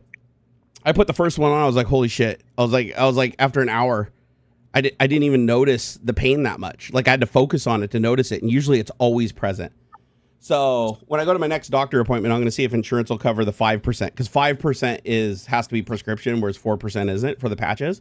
So I'm hoping he'll get me a prescription. I hope insurance will cover it. Because one, then I don't have to buy patches anymore. And two, it'll be a more potent patch. But my God, if you guys suffer from nerve or muscular pain, I didn't think lidocaine patches could penetrate deep enough to affect a nerve, but no, absolutely they work. Like, cool. Holy shit, especially on your lower back. Like I was shocked. Night and day difference. Matter of fact, I usually dread going to the movies because I fidget the whole time, repositioning myself and shifting my weight in the chair to try to take, pressure off the nerves so that I can take a break on one side, take a break on the other side. and I'm constantly shifting. I'm just sweating bullets the whole time. My whole shirt sweat through. I went to a 2-hour and 50-minute movie the other day in a theater that they just steam cleaned the carpet, so it was massively humid. It was hot. I didn't sweat a drop. I just put my chair in recline mode, sat back the entire movie, and I was comfortable the entire time. And that hasn't happened in like 5-6 years. So lidocaine patches. So give them a try. If you're somebody that suffers from chronic nerve pain, like I do, give them a shot, man. It worked amazing. It may not work for you, but for me, it worked absolutely amazing. Did I ever get a reply from that guy I asked? He wanted an unban to give him another chance. And I asked him to give me his other name. No unbans allowed. No unbans allowed. Let's see here. We're $10. I just want to make sure he's. Oh, hold on here. I feel you appreciate your conviction. I was just like, hey, I thought you said you'd always keep it on Twitch. Then drifted over. Always enjoy the tech stuff. Okay, well, what's your account name? What's his other account name? I need the other account name. I can't unban you. Let's have the other account name. I don't see it. Here, let me look at his past messages. Maybe I just didn't see it. Click on him. Where is it? Past. Wait, how do you see their past messages? Like channel activity? Oh, channel activity. There we go. All right. So what was the name? I feel like. Yeah, I don't see it. It says, yeah, that's my. Wait, hold on. On Twitch. That's my main account with premium, so please consider non-ban. Yeah, I still don't have the name of the account, though, TMWR, so hopefully I see it when you... Oh, there it is. Okay, I see it now. All right, I got it. Here's your one unban. Oh, I guess you can't use /unban. You have to do something else. How do you unban somebody by name on here? I don't know. You have to, like, go to their channel or something? How do you... I just trust that I made the right choice, and I don't change my mind. Oh, that's funny. Here, let me see if I can go to channel / Nope, that didn't work. How about is it / Here, try that. Ah, there we go. Okay, I found a way to get there. Okay, so it doesn't say you're banned. Hold on here, does it? Oh, wait, no, there it is. Oh, yep, I got it. There you go. Submit. Okay, you should be back in business if you hit refresh on that account. Hey, I'm all for second chances. But one thing that's always been a standing rule that I probably should be a little bit more forward with is this is my platform where I say what I want to say when I want to say it. No, that's the Jerry-tatorship. And total Jerry-tatorship. There is no democracy here. I fight for democracy in the real world, but not here on my own channel. So this is my house. This is like, you stepping into my house as a guest. So if you don't like what I'm saying, you don't like what I'm doing, go find something else to do. Come back when I'm talking about something you do like, or if you don't want to come back, that's fine too. But just don't tell me what to do. People who tell me what to do, usually the mods ban them before I even see the message, because generally speaking, there's just too many people who are like, you have to do this or you have to do this. It's like, I have calmed down my commentary on politics by so much compared to what I used to do. I have taken it down to probably 5% of what it was at its peak. But sadly, there's still times where I have to speak out against it because too much bad shit's happening that affects my son, affects my family, affects me. It's not a matter of just having an opinion. It's a matter of like, fucking life and death in the future. Like this shit is gotten mad serious. And if you have to ask why it's serious, that's a problem, because you should be able to fucking see what's going on. It's like if you got enough information to tell me to stop talking about something, then you should be in the know enough to know why I'm talking about it. Or at least ask. If you're curious, just ask. I'll tell you. Pro DVDI said, congrats on the 30 pounds, by the way. I just finished listening to the last 2 episodes. Yeah, I'm not going to make it about my weight, but I had to say something. Oh my God, that's loud. Holy shit. Boy, you figured out how to turn the volume up on that bad boy. I'll turn them down a little bit, my bad. 75. Because it was at like 50%, and I was like, well, that sucks. So I just cranked it to 100. Dude, that was crazy loud. It actually like vibrated my eardrums, but I kind of liked it. It got me hard. I know we're over time a little bit, but you got a tiny bit of time to talk about some topics? What topics? We don't have topics. We got topics. Come on, dude. We always have topics. Get the fuck out of here. Dude, we got all the fucking topics. Oh, I didn't see this. Sorry, I didn't see this. Retro my bits. Thank you for the $5. He said, sorry I'm late. Hola, mi familia. Eagle Eye movie will happen if the government integrates AI fully into the military system. Dude, Eagle Eye is a great example of what's going on. Yeah. Because what are those? Do you know the name of the company that's putting up those fucking cameras everywhere in cities? What is it? Flock. Yep, that's it. And apparently their security sucks really bad. So like you can pull up on a Flock camera and like fucking Bluetooth up to it and like download data from it and shit. There's a YouTube video that shows you how to do it. A lot of the cities around here are canceling their deployments and canceling contracts with them and stuff, just over privacy and public pushback and stuff. Dude, it's ridiculous. So this company basically and we pay for it. This is the crazy thing. The city's paying these guys like $30,000 a year, or sometimes more, up to like $60,000 a year, to set up their cameras. And you don't own the cameras. They own the cameras. They set up them in your city where all the highest traffic flow is, and they're recording all the movements of license plates and facial recognition of everybody, so they can say where people are. And not only that, it also correlates it with like their phone. Like if they have like a known phone, it can basically say, "Ooh, I see the face of this person here," and it can go look and verify if their phone is also in the same place to see if they actually have their phone on them or not. There's all this correlation between databases they do, and they basically sell that for like $30,000 or $60,000 a year to the local municipal authority so they can look it up. But it's not just a local authority. Apparently, anybody can pay them to get this information. Like you as a company can go pay Flock to give you access to their database and just go look and see like where people are, where they're traveling, what their movements are, and use it for whatever the hell you want. Like if you want to figure out where to put up a billboard that's going to impact the most IT people or whatever, you could literally use Flock data to figure out like where the most nerds correlate it with their social media, figure out which ones are, these are the routes they're on. Let's custom tailor the advertisement to target that demographic to the maximum ability. You could technically do that. But the Flock shit's like horribly, horribly insecure. There's a YouTube video. I wish I had a link to it. It's in my history, but there's a YouTube video that shows you how to hack them. Basically, you can roll right up on the camera with like an ESP32 or Raspberry Pi or something with Bluetooth. You just run some code and it just basically attaches to the camera and can download the data from that one camera. I don't think it can get everything from the network, but it can get stuff from that camera, and apparently you can also do some configuration on the camera. And I don't know if it's because nobody changes the root password on these damn things or what the deal is, but he did it like live. He does a live demonstration in the YouTube video where he like pulls up and connects to the damn thing. So it's really freaking weird. And not only that, there's other data you can collect too. Like, did you know that your meter on your house, your power meter on your house, is broadcasting information through a mesh network? So every meter on your house is talking to the meter one house over, saying, here's my power usage. That's why they don't have to have the power people come up and read your meter every month. Like back in the day, you used to have to leave your meter visible, not behind a fence, because a guy would come by every month and look at your meter and write down your meter data, and that's how they knew what to bill you for. Now they all have this digital network, this mesh network where they broadcast it, but you can intercept it.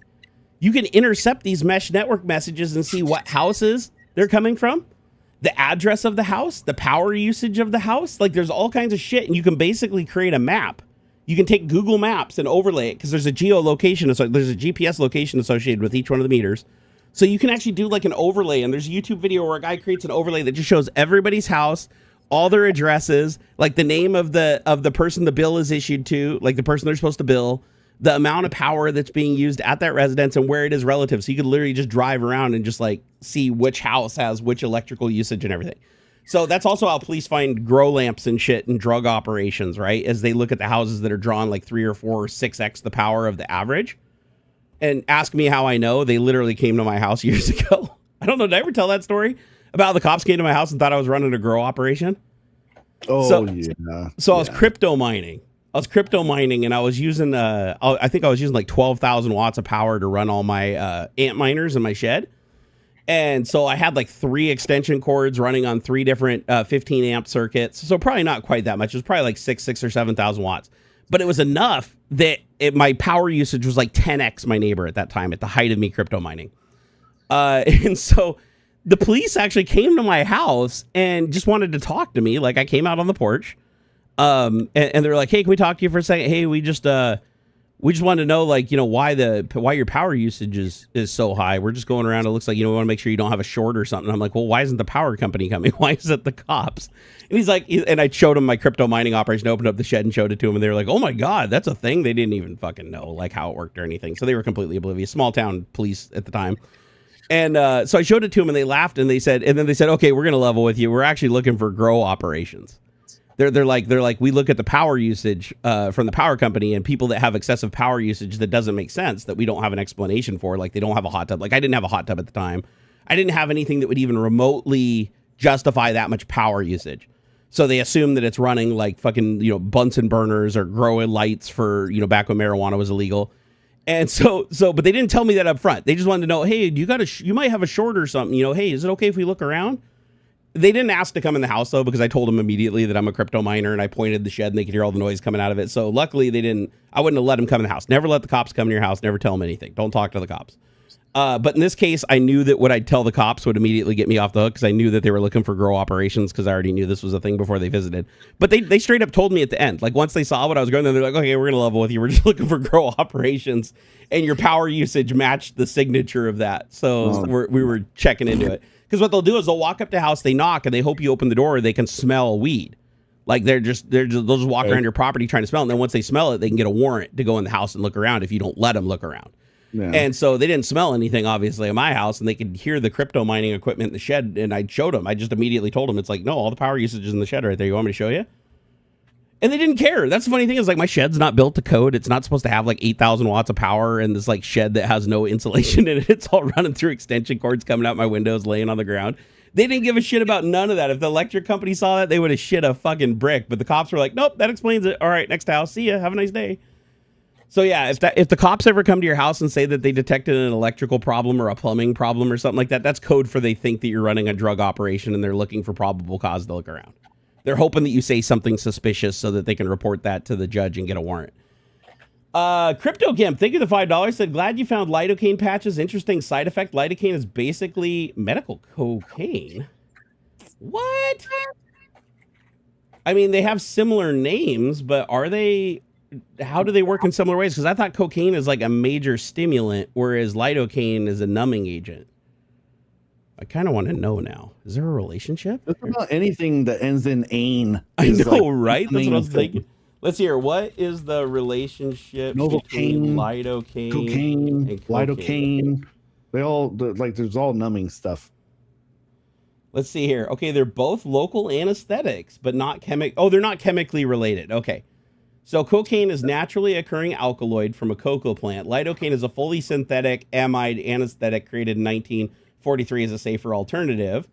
They just share a mechanism, not a lineage. So lidocaine does not contain cocaine, and it's not chemically or pharmaceutical. So it's nowhere near. It just they're both anesthetics on some level. So wait, cocaine? I didn't know cocaine was an anesthetic. I thought cocaine like fucking made you get like super hyped up. You out, man. Really? Okay. I mean, both, of course. So like, it says it's a local anesthetic and powerful CNS stimulant.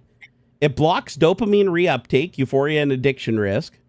By the way, if you've ever taken like SSRIs for if you have depression, they are also dopamine reuptake inhibitors. So what they do is they prevent the dopamine from leaving your brain so that it builds up and doesn't purge, and so you stay more euphoric longer. So if you take an SSRI like Cymbalta or Lexapro, or I mean most of them that aren't like Wellbutrin isn't an SSRI, it's a little bit different, it's like a stimulant based, but the other ones that are all SSRIs, yeah, they're basically all just dopamine reuptake inhibitors that just let your brain build up dopamine without pissing it away, and so you feel euphoric longer. Lidocaine is purely a local anesthetic. It has no other properties. It blocks sodium channels with psychoactive effects. Without psychoactive effects, it's widely used and considered safe when used properly. Can I put like 17 patches on at once, or is that too much? I wonder if it's cumulative like that. You know what's weird is I don't even feel it. I thought putting a lidocaine patch would make me feel actually numb. It doesn't. It's like that area a little bit. Like there'll be like a 5% topical solution for getting tattoos and stuff. I ordered some. It'll be here tomorrow. I want to try the gel. I want to compare them. So the patch on my back, I don't even feel it. Like it numbs enough that you don't feel the patch. Like it just disappears. Like I feel like my shirt rubs on it and I don't feel anything. It's like I don't even have a patch on. But my legs don't feel numb. The nerve pain is just like knocked down to like 5% when it's normally sitting at like an 80. Like honestly, when I stream, when I'm sitting here streaming, 10 minutes into the stream, my leg is just on fire. And I'm having to lean and move and fidget constantly to get away from the pain. I've been sitting here this entire stream. My back still doesn't hurt. It's a little, my muscles are a little sore just because I don't, I'm always having to move around, so I don't spend a lot of time in one spot. But other than that, it's like, yeah, the nerve pain's completely, and I know right when it wears off too, because it's like that pain comes back with a vengeance within like 15 minutes. So it's like it works great for 3 or 4 hours, and then when it falls off, I'll just be laying in bed watching a show or something. Immediately, I just feel that burning in my leg just come back, and it's immediately apparent. So man, it works great. I fucking love lidocaine. Lidocaine's amazing. Yeah, but don't put it in your mouth for sure. Yeah.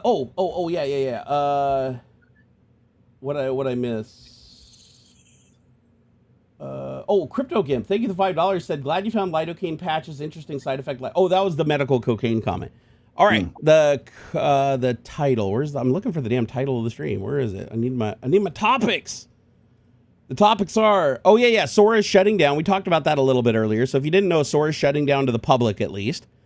So OpenAI now has your voice cloned, a bunch of videos that you created of you and your friends, and all the training data that they got from all the prompts that you inserted into their thing. They got all that information from you now, and they don't need any more info from you, so they're shutting down shop. You can't create any more fake videos, and now they have everything they need to fuck with you later. Which they will. OpenAI is 100% positioning themselves to work with the U.S. government, so fully expect all those videos you created and all that shit to be used to loop train on facial recognition and all kinds of stuff, because it's generative data, right? They generate data to train on so that there's diversity. So AIs are getting better and better at creating their own training data, right? It's really weird to think about because you're like, wait a second, it's training on something that isn't real? But it isn't real, but it's generated from other data that helps it to be more realistic. And the more realistic it becomes, the more it can train to become even more realistic, if that makes sense. It's like instead of degrading each loop, it actually gets stronger up to a point. U.S. banning Chinese routers. This is one Aux told me about this morning, that I thought that they were only banning the routers for use in government agencies and companies that were working with government agencies. But no. The government is actually going to ban the import of all Chinese routing networking equipment, like routers, modems, anything that has anything to do with networking that's made in China or exported from China will be seized at the border. You will not be able to import it in the United States, with exception to things that are already created today. So like if your router is a, TP-Link, blah, blah, blah, and they still make it, you can import that from China. But if they change it significantly or they create a new model, that will be banned moving forward. And did you confirm when this is this like effective immediately, or was I'm not sure. They said that they talked about it on Monday, but it doesn't mention exactly when it's supposed to go into effect. People can't import routers anymore. I want to see if I can get the actual date. Okay, so here's the estimate. So the FCC's ban on all new foreign-made consumer routers, which overwhelmingly targets Chinese-made routers. Wait. All new foreign-made routers. It says it mostly targets China, but it's not saying exclusively. Are they also banning routers from like Taiwan and shit too? Yeah. Oh my God. Like we don't make any domestic networking equipment. How the fuck are we going to survive? Like, hold on. Hey, wait, how in the hell are we supposed to keep U.S. networks running when we don't domestically manufacture bananas in the United States too, right? I know, right? That's dumb. So dumb. Fucking when I saw that, it's like, we cannot make bananas here. And they're like, huh, what? We can't? Why don't we just build like a facility with giant warehouses and lights that can simulate the bananas environment? Because the banana would cost $75,000 a bundle. Let's hear. Okay, so according to Mashable, the FCC's 2026 ruling bans all consumer routers made outside of the U.S. So it says consumer routers. So I think enterprise routers are still allowed on some level. This makes it even stupider. So why are they blocking it to customers but not to businesses? That's the opposite of what you think. So check this out. This includes TP-Link and Asus, so two of the bigger router guys, consumer router guys, and even U.S. companies like Netgear, whose hardware is manufactured overseas, is going to be banned. The FCC's own fact sheet confirms that foreign-made routers are now on the covered list, meaning they cannot receive FCC authorization, which is required for the import and sale of any networking equipment. So yes, the U.S. banned something that we don't make. So how do we keep networks running in the U.S.? Existing routers are still allowed. Anything already approved before the ban can still be sold, imported, or used. But every company discontinues their old shit at some point, right? Especially with networking equipment that moves really fast, right? We're already up to like Wi-Fi 7. So whatever is still being manufactured today most likely isn't going to be manufactured anymore in a year or two. So it says already approved before the ban can still be sold, imported, and used. This is explicitly stated in both the FCC documentation and reporting. But once that inventory drives up, it's gone forever. There is no pipeline as of now to get new models. Companies can apply for exemptions. The Department of War, DOW, and the Department of Homeland Security can grant exemptions for specific models that don't pose a national security risk. How the fuck are they going to determine that? If they could determine that, then we could import everything because they could just test it, right? As of the Mashable report, none have been approved so far. So the solution is completely theoretical. The U.S. is trying to force domestic manufacturing. This is a long-term plan, but this is a short-term fix. The FCC's justification is that foreign-made routers introduce supply chain vulnerabilities, cybersecurity risks, and potential for espionage. Same thing happens if they're built here. Nothing changes. If you build the routers here, all the same shit can happen, literally. This is the direction of the FCC's national security determination, but the U.S. does not currently have domestic PCB fabs. We don't have domestic assembly lines for this type of electronics. We don't have domestic Wi-Fi chipset production. We don't have domestic antenna manufacturing. And we don't have domestic firmware engineering teams at scale. So we're starting from zero, is what it says. So what is the real plan? Right now, the U.S. is basically doing this. It's using existing inventory, hoping companies apply for the exemptions and get approved, and hope the public doesn't panic buy routers right now. I think that's probably going to happen on some level. Medium term, push U.S. companies to move manufacturing offshores, offer subsidies similar to the CHIPS Act, or encourage trusted partner manufacturing with Taiwan, Vietnam, and Mexico. And then the long-term plan is to build domestic networking hardware ecosystem, create a U.S.-made router, chipset, and firmware, and reduce reliance on China entirely. Now, don't get me wrong. I'm all for reducing the reliance on China, but the problem is you can't do that economically in any short period of time. That is a massively long-term goal that requires a lot of tax subsidies and a lot of iterations to happen. Like 5 fucking years to build factories. Like the whole freaking thing is dumb. It's all dumb. Yeah, this is ridiculous. And the thing is, even if you did create a domestic, let's say that a company goes, oh, opportunity, woo! I'm going to build a company that builds routers, and then I'm going to be repaid because I'm going to be able to sell my routers in the U.S. when other people can't. The flip side is nobody outside the United States is going to want to buy their shit because it's too expensive. Yep. Which means they can only sell to the U.S. All these other countries are selling to all the other countries, so they can move a shitload of product and make a huge amount of profit and grow fast. The United States having somebody that can only really sell in the United States because people are forced to buy their product and can't buy anywhere else. That creates a problem for that company that they're limited to that one market. And where's their expansion? Where's their growth? Like, you're only going to sell so much networking equipment in the United States, right? Even if over time you have to replace everything. Sure, that might keep you floating for a while. But when you calculate in the entire world as your customer, that's a bad deal. Like, what company is going to domestically invest that to make that possibly happen? And also they run the risk. This is a big risk. Let's say I want to take the opportunity. I get the money, I get the round of investment, and I'm like, I'm going to build all these fabs. I'm going to create like 5 new technologies in the United States. I'm going to divert 10 years and billions of dollars with no profit to create this router. Presidents are going to change in the next 10 years. I mean, unless Trump illegally gets the 3rd term and we actually do become 1930s Germany at that point. But let's say things actually do work out and we get Trump out and we get another president. Who's to say that they're not just going to overturn this? And if they overturn this, all that investment that company made to build this domestic manufacturing, they can never hit a price target to profit. They have to throw everything away. So that's the risk that anybody that does this is running. So I don't think a bunch of people are going to be running to try to create local fabs and shit to create routers. Like, I don't think that's a market that they're going to do. So the question is, how the hell are you supposed to keep networks running in the United States with this limitation? It says, by stretching existing hardware as long as possible, the U.S. scrambles to build domestic industries that should have existed more than 20 years ago. It's not elegant. It's not efficient. It's not fully planned out, but it's the path the government has chosen. This is fucked, man. This is super fucked. But I'll tell you what, if you have the money, it would make sense right now, even if Trump's only president for, another 2 years, right? If you stockpiled like the most the most important routers right now. Well, no, because they're going to stop production of them, though. That's the thing. So I think you could profit from this technically. If you're confident that this law is going to stay in effect beyond Trump, you could just stockpile a shitload of the most popular routers right now before they go out of production and sit on them for a couple of years. And then as networking equipment just inevitably, because consumer networking equipment dies like a lot more frequently than the enterprise stuff. You could probably make a pretty penny turning around and selling out of production hardware in the United States that you can't get anymore anywhere else legally. But probably. That's a big risk. That's a big risk because the law changes, then you're sitting on a bunch of worthless hardware. Yep. So Gaming Matty Rock said Asus issued a statement. What did they say? Can you kind of TLDR it for us? Because this seems weird, and it sounds like it's in effect, basically. Like, it's already in effect. Like, so I'm curious to see what the first consumer router is that gets denied at the border, like where we know for a fact that is one of the products that's not being allowed through. All right. Also, what's stopping people from just relabeling shit too? That's another thing. Companies in China have always done that, right? Just don't label it as a router. Label it as a mini micro PC or something like that. They're going to put it through the X-ray. It's a box with electronics in it. They ain't going to fucking know.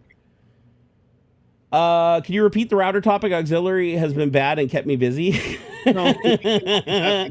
Oh, have you been talking to him in chat? He just likes to bring up bad arguments. He's just a troll, dude. He said, you know, he used to say that he was a Trumper, and he's not really a Trumper. He likes attention. This is bad rhetorical argument stuff. I'll tell you what, though, this is the longest one of his accounts has stayed active, though. Mostly false equivalence. Tries to put words in my mouth. Didn't say that. Tries to apply the argument that I was using from another topic onto a new one. It's just low level stuff. Yeah. Oh, hey, networking guy, it's good to see you, brother. I just saw him in chat. He said, start building open WRT routers and sell them. Bullshit. What's that? That's just the same social media arguing type bullshit. So check this out. You like pancakes, but you must hate waffles. It's the same kind of shit. So when they say routers, are they including switches and hubs too? Like, I wonder what their definition of router is. No, because here's the cool thing about a switch is, as networking guy made a really good point. If you have open WRT, you can just take these cheap fucking Dell Optiplex throwaway computers that are like $80 on eBay. You couple them with a bunch of networking cards. You just slap a bunch of networking cards in them, install open WRT, and you have a freaking super powerful router that costs like a fraction of what the most popular routers cost. And it wouldn't violate the rule because you're importing network cards, not routers, and you're importing the computer, not a router. You're just putting it together and putting software on it that makes it a router here. Yeah. So that's actually same with pfSense too. You just probably don't even know what the difference is. So that's actually a good idea. I like that networking guy. That's a really good idea. But this is the dumbest shit ever. Like this shit is being thought up. I shouldn't even say thought. Thought is a strong word here. This seems like there is absolutely no research going into any of these decisions that are being made. They're just completely knee-jerk reactions. Like Trump is just sitting on the toilet and he's like, oh, let's just ban this. I'm mad. They said a bad thing about me, so I'm going to ban this or I'm going to sanction this. None of the decisions being made make any fucking sense, and they all lead to the cost of goods going up for Americans and increasing our national debt. All of it. So I'm like, what the fuck? And then we were going to talk about the creaseless foldable displays, which, by the way, badass technology. Samsung's Taiwanese, right? Yeah, I think so. Okay, so luckily they're not China, so they're not going to be under as many sanctions, hopefully. But it sounds like Trump's now starting to mix them all up and just sanctioning everybody. But whatever.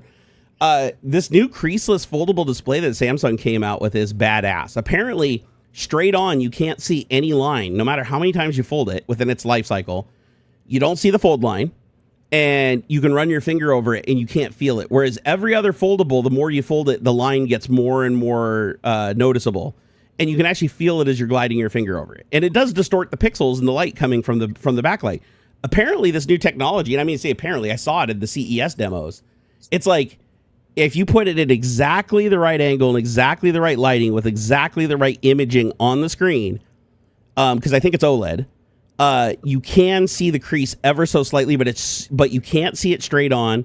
You can't run your fingers over it and feel it. It's literally perfect. So they solved the problem. Samsung literally solved the problem.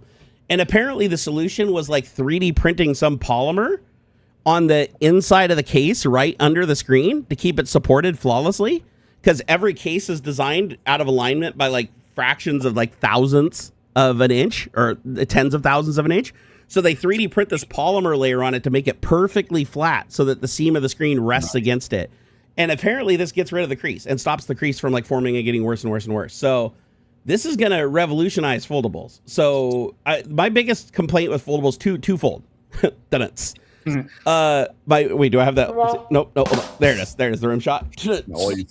So with a foldable screen, my biggest problem is one, the waterproof nature, because I like taking my phone in the shower. I like taking my phone in the hot tub. I like taking my phone in the pool. Like I take my phone everywhere you're not supposed to take it. I love having a phone that is like IP rated that you can have in your pocket for 30 minutes and forget about what you're sitting in the hot tub and pull it out and it's still fine. You don't get that with the foldables. The foldables all have ingress and they all can get dust inside of them. There's no way to keep the water and the elements out. Like they're going to get in there to some degree. I think they have gotten them to a certain IPX rating, but it's not where it needs to be. It's not where it needs to be for me. That's the first one. The second one is that crease in the screen and the texture of feeling like plastic. I used one foldable once, and I was immediately like, I can't stand this. The texture of the screen is terrible. It's like the worst screen protector I've ever felt. That crease is super noticeable. It just kills it for me, like immediately. So those two things. It sounds like they solved one of the problems. If they solved the other problems, I have no reason to not want a foldable. Because a foldable gives me so much more screen real estate. It's basically the equivalent of carrying a tablet and a phone at the same time. And one small form factor. And I love that idea. I absolutely love it. So if Samsung, you know, if these things don't end up shipping and then we notice that after users use them for like 6 months, they start developing a crease, as long as they remain creaseless in the wild, this may be my next phone. I may finally abandon iPhone and go for a, because Samsung would have been the phone I got anyways. Out of all the Android phones, the Samsung's the one I'd go for because I love the Note. The Note 7 was amazing. Other than burning down buildings and stuff like that. It was amazing. So I would love to get a foldable with a stylus, and that'd be Samsung, right? So I'm hoping that this works out. I'm really hoping it pans out. And I hope they figure out the water. I hope they figure out how to waterproof these things. Actually, I don't know. Did they already? Let me check. I feel like they got it. They had to have figured that out by now. Like, let's see here. Where's my little thing here? Are the new Samsung phones with the creaseless foldable displays waterproof? Come on, please. Okay, there's no confirmation on the waterproof rating from the CES 2026 or MWC demos. Let's see here. Samsung displays showcased concept panels with no visible crease. These panels use laser drilled metal plates and micro perforations to distribute folding stress. They were demonstrated as more durable against physical stress, but they have no IP rating. So IPX8, IPX4, etc. They don't have any of that. But it says it hasn't been announced for any of the new devices. So yeah, it says they don't have a way to seal the hinge mechanism. The internal gasket system, there's no way to do that properly, and there's no pressure tested chassis that can hold the foldable display. So yeah, it sounds like they still haven't figured out that part, how to keep, you know, water, because it's easy on a flat screen. On a flat screen, you just put a pane of glass in front of it and physically seal it to the case, right? But I guess you can't do that with a folding screen because, you know, you're literally folding the thing in half. You'd need some kind of seal that rides right along the edge and stays against the case. And you're not going to do that when you have a square hinge and you have a rounded edge on the screen, because they don't fold the screen. The screen doesn't go like this, right? The screen has a rounded, like it folds like a taco, and it's got like a rounded bottom on it when it folds over. And it just looks like it's folded because it falls back into the hinge. They leave negative space for it. So it doesn't actually fold perfectly in half, which that would be a lot easier to seal. So I don't know how they're going to be able to seal it. They'd have to put some kind of, I don't know, how would they even do that? You'd have to put like some kind of a skirt, like a rubber skirt around the screen that binds it to the case. And then the hinge itself that folded would also have to have seals on all the screws and everything like that so that it can move without letting water ingress while it's moving. Yeah, I don't think this is a problem they're going to solve anytime soon. So, and if you can't solve that problem, it's like you're back to the same problem of even if the screen doesn't have a crease, it's going to get crusty over time. Yeah. I don't know if you watched like the demos of those, you know, people that carried these foldables for a year. They all had the same problem with like pocket dirt and pocket sand, and dust would get into the folding mechanism. It'd sound crunchy when they were like open and close. They all would sound crunchy and be gritty. And there's like no way to really clean them out. Like you'd have to literally disassemble the phone to clean them out. Like you can blow air down in the hinge, but there's no guarantee the dust is going to blow out the other side, right? Because it's like there's so little holes going in there. So I don't know how they're going to solve that problem. I think even without a crease, you're still going to have the problem where it's going to get kind of chunky over time and not be as smooth. I'm surprised nobody in this community is talking about Myrient. I don't even know what that is. Oh, some ROM distribution websites shutting down. Oh, for like pirated games or whatever. Oh, yeah. Shit, well, I want to go download everything from there before they go away. Myrient, where sharing is a priority. Myrient was shut down on the 31st of March. Oh, wow, that's coming up quick. 2 days. Download any content you can. Let me look under files. Let's see what they have here. So, hardware repository, Internet Archive, Laserdisc Laserdisc collection. They got movies and shit on here. Hold on here.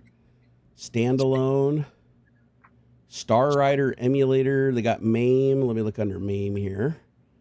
ROMs. How many ROMs do they have? I mean, not a ton. I've never even heard of this site. Have you heard of this site? Like, so okay, so they got a bunch of subdirectories. So they got, I've heard of XO. So Linux patches, XO DOS, XO Dream, XO. Then there's MAME, there's Redump, Retro Achievements. I don't like the way they have things sorted out. They got TechnoParrot. TechnoParrot, that rings a bell. I think that's like, isn't that like an arcade emulator or something like that? Which one? I think it emulates arcade games if I remember right. Oh yeah, wow. They've got like fucking tons and tons of arcade games here. X Games, Snowboarder. Let's see. MAME? Yeah, this is like, it's like MAME, but for like arcade games, like Virtual Fighter, 3 terabyte online version. Multi arcade machine emulator. Yeah, they even have like the Laserdisc. They probably have Terminator too, because a lot of the arcade games that had like photorealism and stuff, they'd use Laserdiscs for the background and then overlay like the game on top of the Laserdisc imagery. And it looks like they even have those on here. So let me look under Laserdisc. I want to see if there's Terminator here. Terminator Judgment Day. I love that game back in the day. Terminator. I'll give you guys a link to the site here in a second. Here, if you guys don't know what it is, I just found it. It's this one right here. So so there's no They don't have Terminator. What about what's that one arcade game? Dragon Slayer. Dragon Slayer. I wonder if they have that, because that was also Laserdisc. Dragon Slayer. Nope, no Dragon Slayer either. Okay, so not under Laserdisc anyways. Here, Dragon Slayer. Do I have to just type Dragon maybe? That's weird, man. I'm searching for all kinds of stuff. There's like nothing on here. I think their search engine is busted, because I'm searching for like the word "the" and it can't even find anything. Okay, so under files you have let's see, Eggman's Arcade Repository, Adrenaline Amusements, Amuse World, Atari, Capcom. They have them all sorted by, so New Super Mario Brothers, Wii Coin World. I don't even know what that is. I don't even know what half this shit is, but they look like arcade games. Oh man, I'm gonna have to dump this shit. I don't have enough storage for all this. Damn. Because I just have AI write a thing that would just suck everything down from here, but it looks like it's many terabytes of data. That's a lot. Shit. Well, I'd have to imagine that somebody is gonna clone this somewhere. Like, there's no way this is just gonna be lost. Also, why isn't this on Internet Archive? Like, this should all just be on it, because Internet Archive already has a section with like all the console games, NES, ROMs, everything. Like, the Internet Archive has everything. TMRW Gaming said, read my message. I could walk you through this. Okay, so did you already walk me through this? Okay, all the ROMs that you want are basically under no intro subdirectory, because apparently back in the day, the ROM rips would have these really annoying flashy intros before you could play the game. Okay. But the community created a team to download it all and is going to distribute it as a massive torrent. It's called Minerva. Okay, all right. So yeah, like I said, something like this, if it's this big and it's as big of a collection, people aren't just going to let it die, right? What I don't understand is what... Somewhere else. What's that? I'm sure it's mirrored somewhere else. This can't be the only spot where these are being like kept. Oh my God, it's 390 terabytes. Are you shitting me? That's got to be like everything.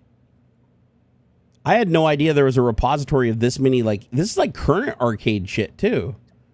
Like, let's see here. Let's look under MAME, because I like MAME. I play a lot of MAME ROMs. So let's look under BIOS. So it's got the BIOS, all the BIOSes for all the different MAME stuff, all the games, software list, merged, 3DO games, Amiga games, CD32 games, Hyperscan games. What is this? Mac, CD-ROM, PC. Is this like just everything ever made? What the hell, man? This is insane. Redump. And this is all hosted. These aren't torrents. This is like legitimately hosted on this website. I mean, they've got all the PlayStation 3 games, all the disc keys, like, let's see, PlayStation 3. What do we got under here? Under PlayStation 3, oh my God, it's like every PlayStation 3 game ever made is on here. Like all of them. Dude. Here, I'm gonna try to download something just because I want to see if it's a direct download. Yep, sure is. I'll be damned. So this isn't like torrent or anything. You can just click and just download any of this shit directly. Wolfenstein New Order, Nintendo Wii U games, Nintendo Wii games. Let me look under Nintendo Wii. Yep, that looks like about every single Nintendo Wii game ever made. Okay, thank you for telling me about this site. This is pretty damn badass. Like, this is insane. That is, I'm glad that somebody put it somewhere, but I don't like that they're doing it as one giant torrent, because who the fuck has like 390 terabytes of storage to download a torrent? You can pick out, if it's just a regular torrent file, you can pick what you want from the torrent. You're right. I totally forgot that you could do that. You're absolutely right. Because I do that all the time when I only download legal things that are like, books that I own and stuff. I always remove the shit that I don't want, like the little text files and stuff. I just download just the video. Let's see here. That's insane though. 390 terabytes that'll take me a lifetime to download. I wonder how long it would take. How long would it take me to download 390 terabytes with my internet connection? So I can download 100 megabytes a second. So that's a gigabyte every 10 seconds. And this is 390 terabytes. That'd be like 2 or 3 days. Long. I think it's more than that actually. This would be. Let me see if I can kind of work this out. The napkin math in my head. So let's see. So I can download gigabyte every 10 minutes. So let's see. Then 1,000 gigabytes. 10. Dude, it's a fuckload. That would take a long time to download. Jesus. Hey, Kevlar Condom, are you still in here by chance? Do you have 390 terabytes of storage on your NAS? I'm gonna have to go through here and just like pick and choose the things, because obviously a lot of this is stuff that I wouldn't even need, like emulation of like really old systems I don't have. Stuff that, I mean, it's weird though. Like, can we really emulate this many arcade games now? They just recently like cracked the PS3. Yeah, PS3 now has like a full emulator. It's, well, not full. I think you're able to like play somewhere around 75 to 80% of the games that released for PS3. But they were able to figure out like the whole BIOS thing. Yep. So there's an architecture called Technoparrot. There's an emulator on PC that can play these Technoparrot games. They're basically current arcade games. You can see it like Dave and Buster's. And they actually have Mario Kart GP, and I actually play Mario Kart GP with my son in this emulator. You got to push a button, enter coins and everything. It's the full arcade game, and it hooks up the force feedback steering wheel through Technoparrot, and you get full force feedback just like the arcade game. Wow. And it all works. It actually is better than the arcade game because you can play it at double the resolution and double the frame rate. And I'm looking at this right now. We have the Japanese version because I haven't been able to find the US version. Not only does this have the US version, it has like 3 or 4 versions of the US version, and it has the Mark III and Mark 21 versions, like the earlier and later revised versions. Ooh. So, I mean, that's insane. And they got Luigi's Mansion. I have that one. Let's see what else they got here. KO Drive, Prototype, K-On, Jurassic League, Jurassic Park, Hyper Street Fighter 3, House of the Dead, Hot Wheels King of the Road. Oh wow, that's 2019. That's not that old at all. Dang. It's good. They got all the Golden Tee games all the way from 2006 all the way up to 2018. Every Golden Tee game USA. Dude, oh my god, man. This is fucking insane. They got the F-Zero arcade game. Oh my god. I'm done. Well, my day's done. I gotta go search through this shit.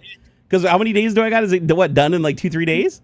Yeah. Oh shit. Oh yeah, I'm gonna have to figure out how to just download the ones that I really, really want, and then because I don't have a ton of space. I think I have maybe 20 terabytes free on my NAS that I could download. So I'm gonna have to be a little selective. And I don't feel like downloading all 20 terabytes, obviously. I just want to download the stuff that I'm gonna use, not just hoard.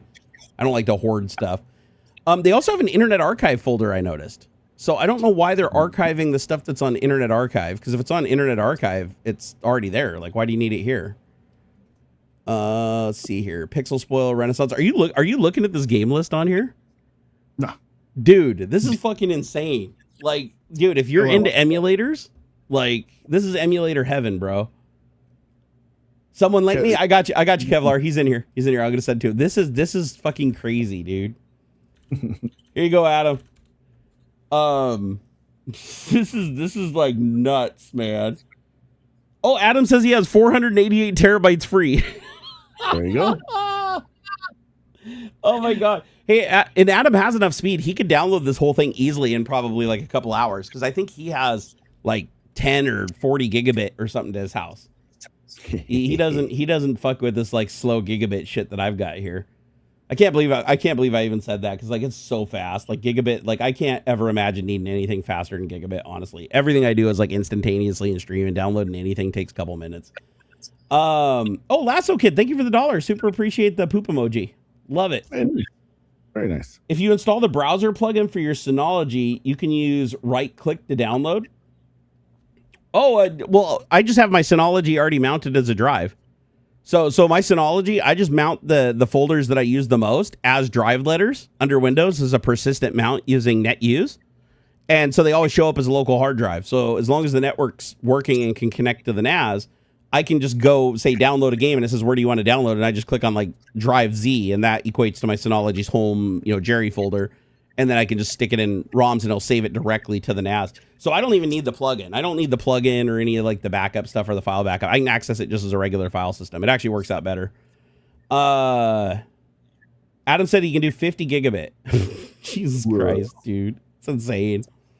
Is that over like a single piece of fiber too? Can you do, is that, I wonder if you need dual fiber to do 50 gigabit or if you can do that over one cable. Because I know for mine, they said that my current cable, I can go to 2.5, 5, and 10 gig.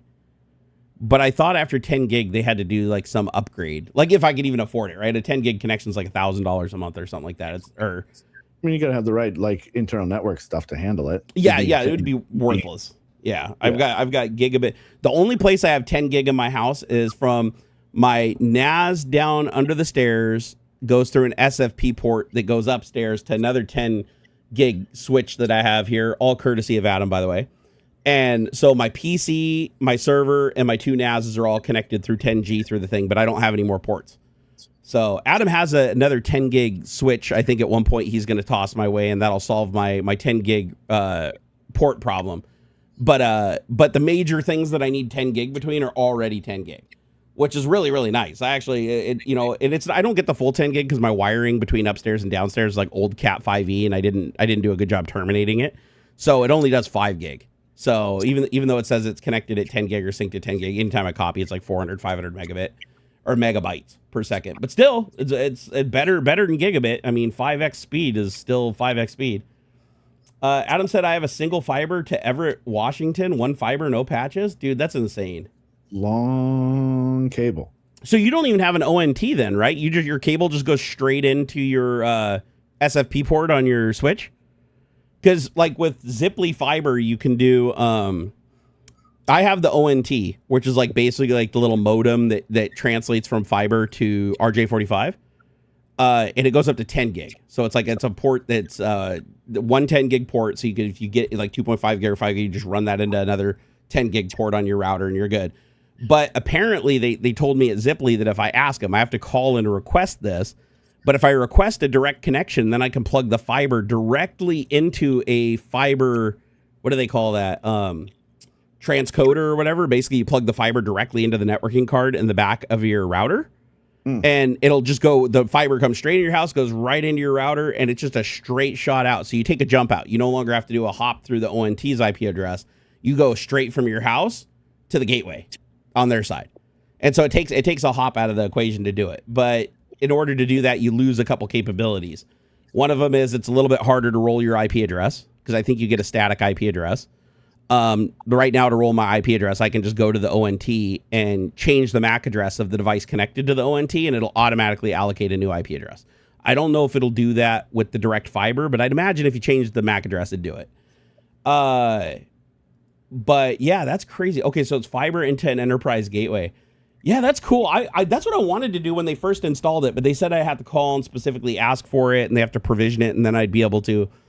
Then I'd have to get one of those fiber, what are they called? SFP plus fiber transceivers. And I'd have to plug. Yeah, they get hot as fuck, too, dude. Have you felt how hot those things are? Yeah. Holy shit. I got one of the 10 gig RJ45 ones, and I fucking pulled it out and it burned to my finger. I could not believe how hot those things get. It's like burning inside of there. But it works great. Like the SFP shit, I love the fact that you can just, like, I'd love to have a switch that's just all those SFP plus ports where you can just put whatever. I mean, that'd get expensive quick because some of those transceivers cost a lot of money, but I do like the idea that you can just change the port. You can physically go from fiber there's like 3 that I know of. You can do RJ45, you can do single fiber, you can do double fiber into one of those, or you can do that weird connector, which I have one of those weird connectors, which is just SFP to SFP. So it's like a cable that's got the ends on it. You just plug the ends in, and it's like a direct SFP to SFP, so it doesn't have to do any translation through a transceiver. It's just direct data to data. And that's how I connect my 2 Unify switches. So I have a Unify Dream Machine, and I have a Unify PoE switch. And they're connected directly SFP to SFP with just a single SFP cable that has like, it's weird. It's just a little cable, patch cable that has an SFP thing on both sides. And it's not RJ45. It's not fiber. It's just direct 10 gig copper interconnect. I didn't even know that existed, by the way, until Adam showed me. Like, half the shit Adam showed me when we were setting this thing up is like shit I've never even dealt with. So I'm so out of touch with like modern networking. Oh, bro, I just realized I've kept you for a whole hour over. I didn't mean to do that, bro. That's okay. Let me get you the fuck out of here so you can enjoy your weekend. I haven't had no breakfast or anything yet. Oh, dude, I'm sorry. Yeah, no. Go get some food and enjoy your weekend. That's cool. Awesome. Yeah. So I'm gonna get out of here, you guys. Thanks. Yeah, Thanks, take it easy, man. See ya. Have a good day. Bye. Love you long time, brother. Have a good weekend. I love that man. I love that man as much as you can love another man without having sexual intercourse with him. I'm just saying. I mean, if we were trapped on a desert island and all the women on Earth were dead, I'd probably opt for that over loneliness. So I guess I am a little bit gay. What is AuxxZillary still doing here? I know. I didn't expect him to stay a full hour afterwards. I just wanted to cover some of the topics, and then somebody had to drop this fucking Myrient site on me, and now I'm like, my OCD is like must has all. Because I have Technoparrot. I have the latest Technoparrot emulator installed on the computer down in the bedroom. Because Xander and I love playing Mario Kart DX on it. Because in my opinion, Mario Kart DX, the arcade version of Mario Kart, is the best Mario Kart. Xander would say, I think Xander's favorite is Mario Kart World on the Switch 2. That's his downright favorite. And then followed by that, I think, is Mario Kart 8, followed by Double Dash. And then DX is kind of low down on his list until we hook up the Wheel Stand Pro with the force feedback. When you hook up the wheel and the force feedback and you play Mario Kart with a force feedback steering wheel, then it goes straight to number 1. And I have to say, it's actually a great experience. If you have a force feedback steering wheel, install Technoparrot and enjoy. Like honestly, and I'm glad the US version's on here, because I'm going to get that, because I only have the Japanese version. I could not find the US version. I only found the US version on one torrent. I downloaded it and the fucking thing had a virus in it, so I dumped it. By the way, if you download things off torrents, always do it in a sandbox and always check it through Virus Total. Let's see here. Okay, Adam said, no, don't ever go SFP plus to Ethernet. They use so much power. Fiber or direct connect Ethernet SFP converters are like 5 to 10 watts. Fiber max for 50 miles, like 2.5 watts. Direct connect to SFP. Shit. Well, Adam, I'm breaking that rule because I have a... Oh, actually, I don't need the SFP thing anymore. I only needed that with my old Switch. So right now, I'm going straight into Ethernet. So that's good. So we eliminated the SFP on this side. But I still have the SFP port going from the Dream Machine to RJ45 and to my 10 gig on my Synology. So I still have one, and then I have the SFP to SFP interconnect. And then where's the other one going? Because I use all 4 of them. I have the interconnect, and there's 2 left, and I have one that comes upstairs to this. Where's that other one going? Because then I have the bridge, but then there's an extra port. For some reason, off the top of my head, I can't remember where that one's going. Is that one connected? That one might be connected to the ONT. I think the ONT might be coming into that one, if I remember right. I could be wrong, though. roms.github.io. I actually have that one bookmarked. So does it also have here? I haven't checked. Does that one also have the arcade games? So retro arcade. Does it have the current arcade games though? Let me see here. Do they have Technoparrot? Let me see. Technoparrot arcade.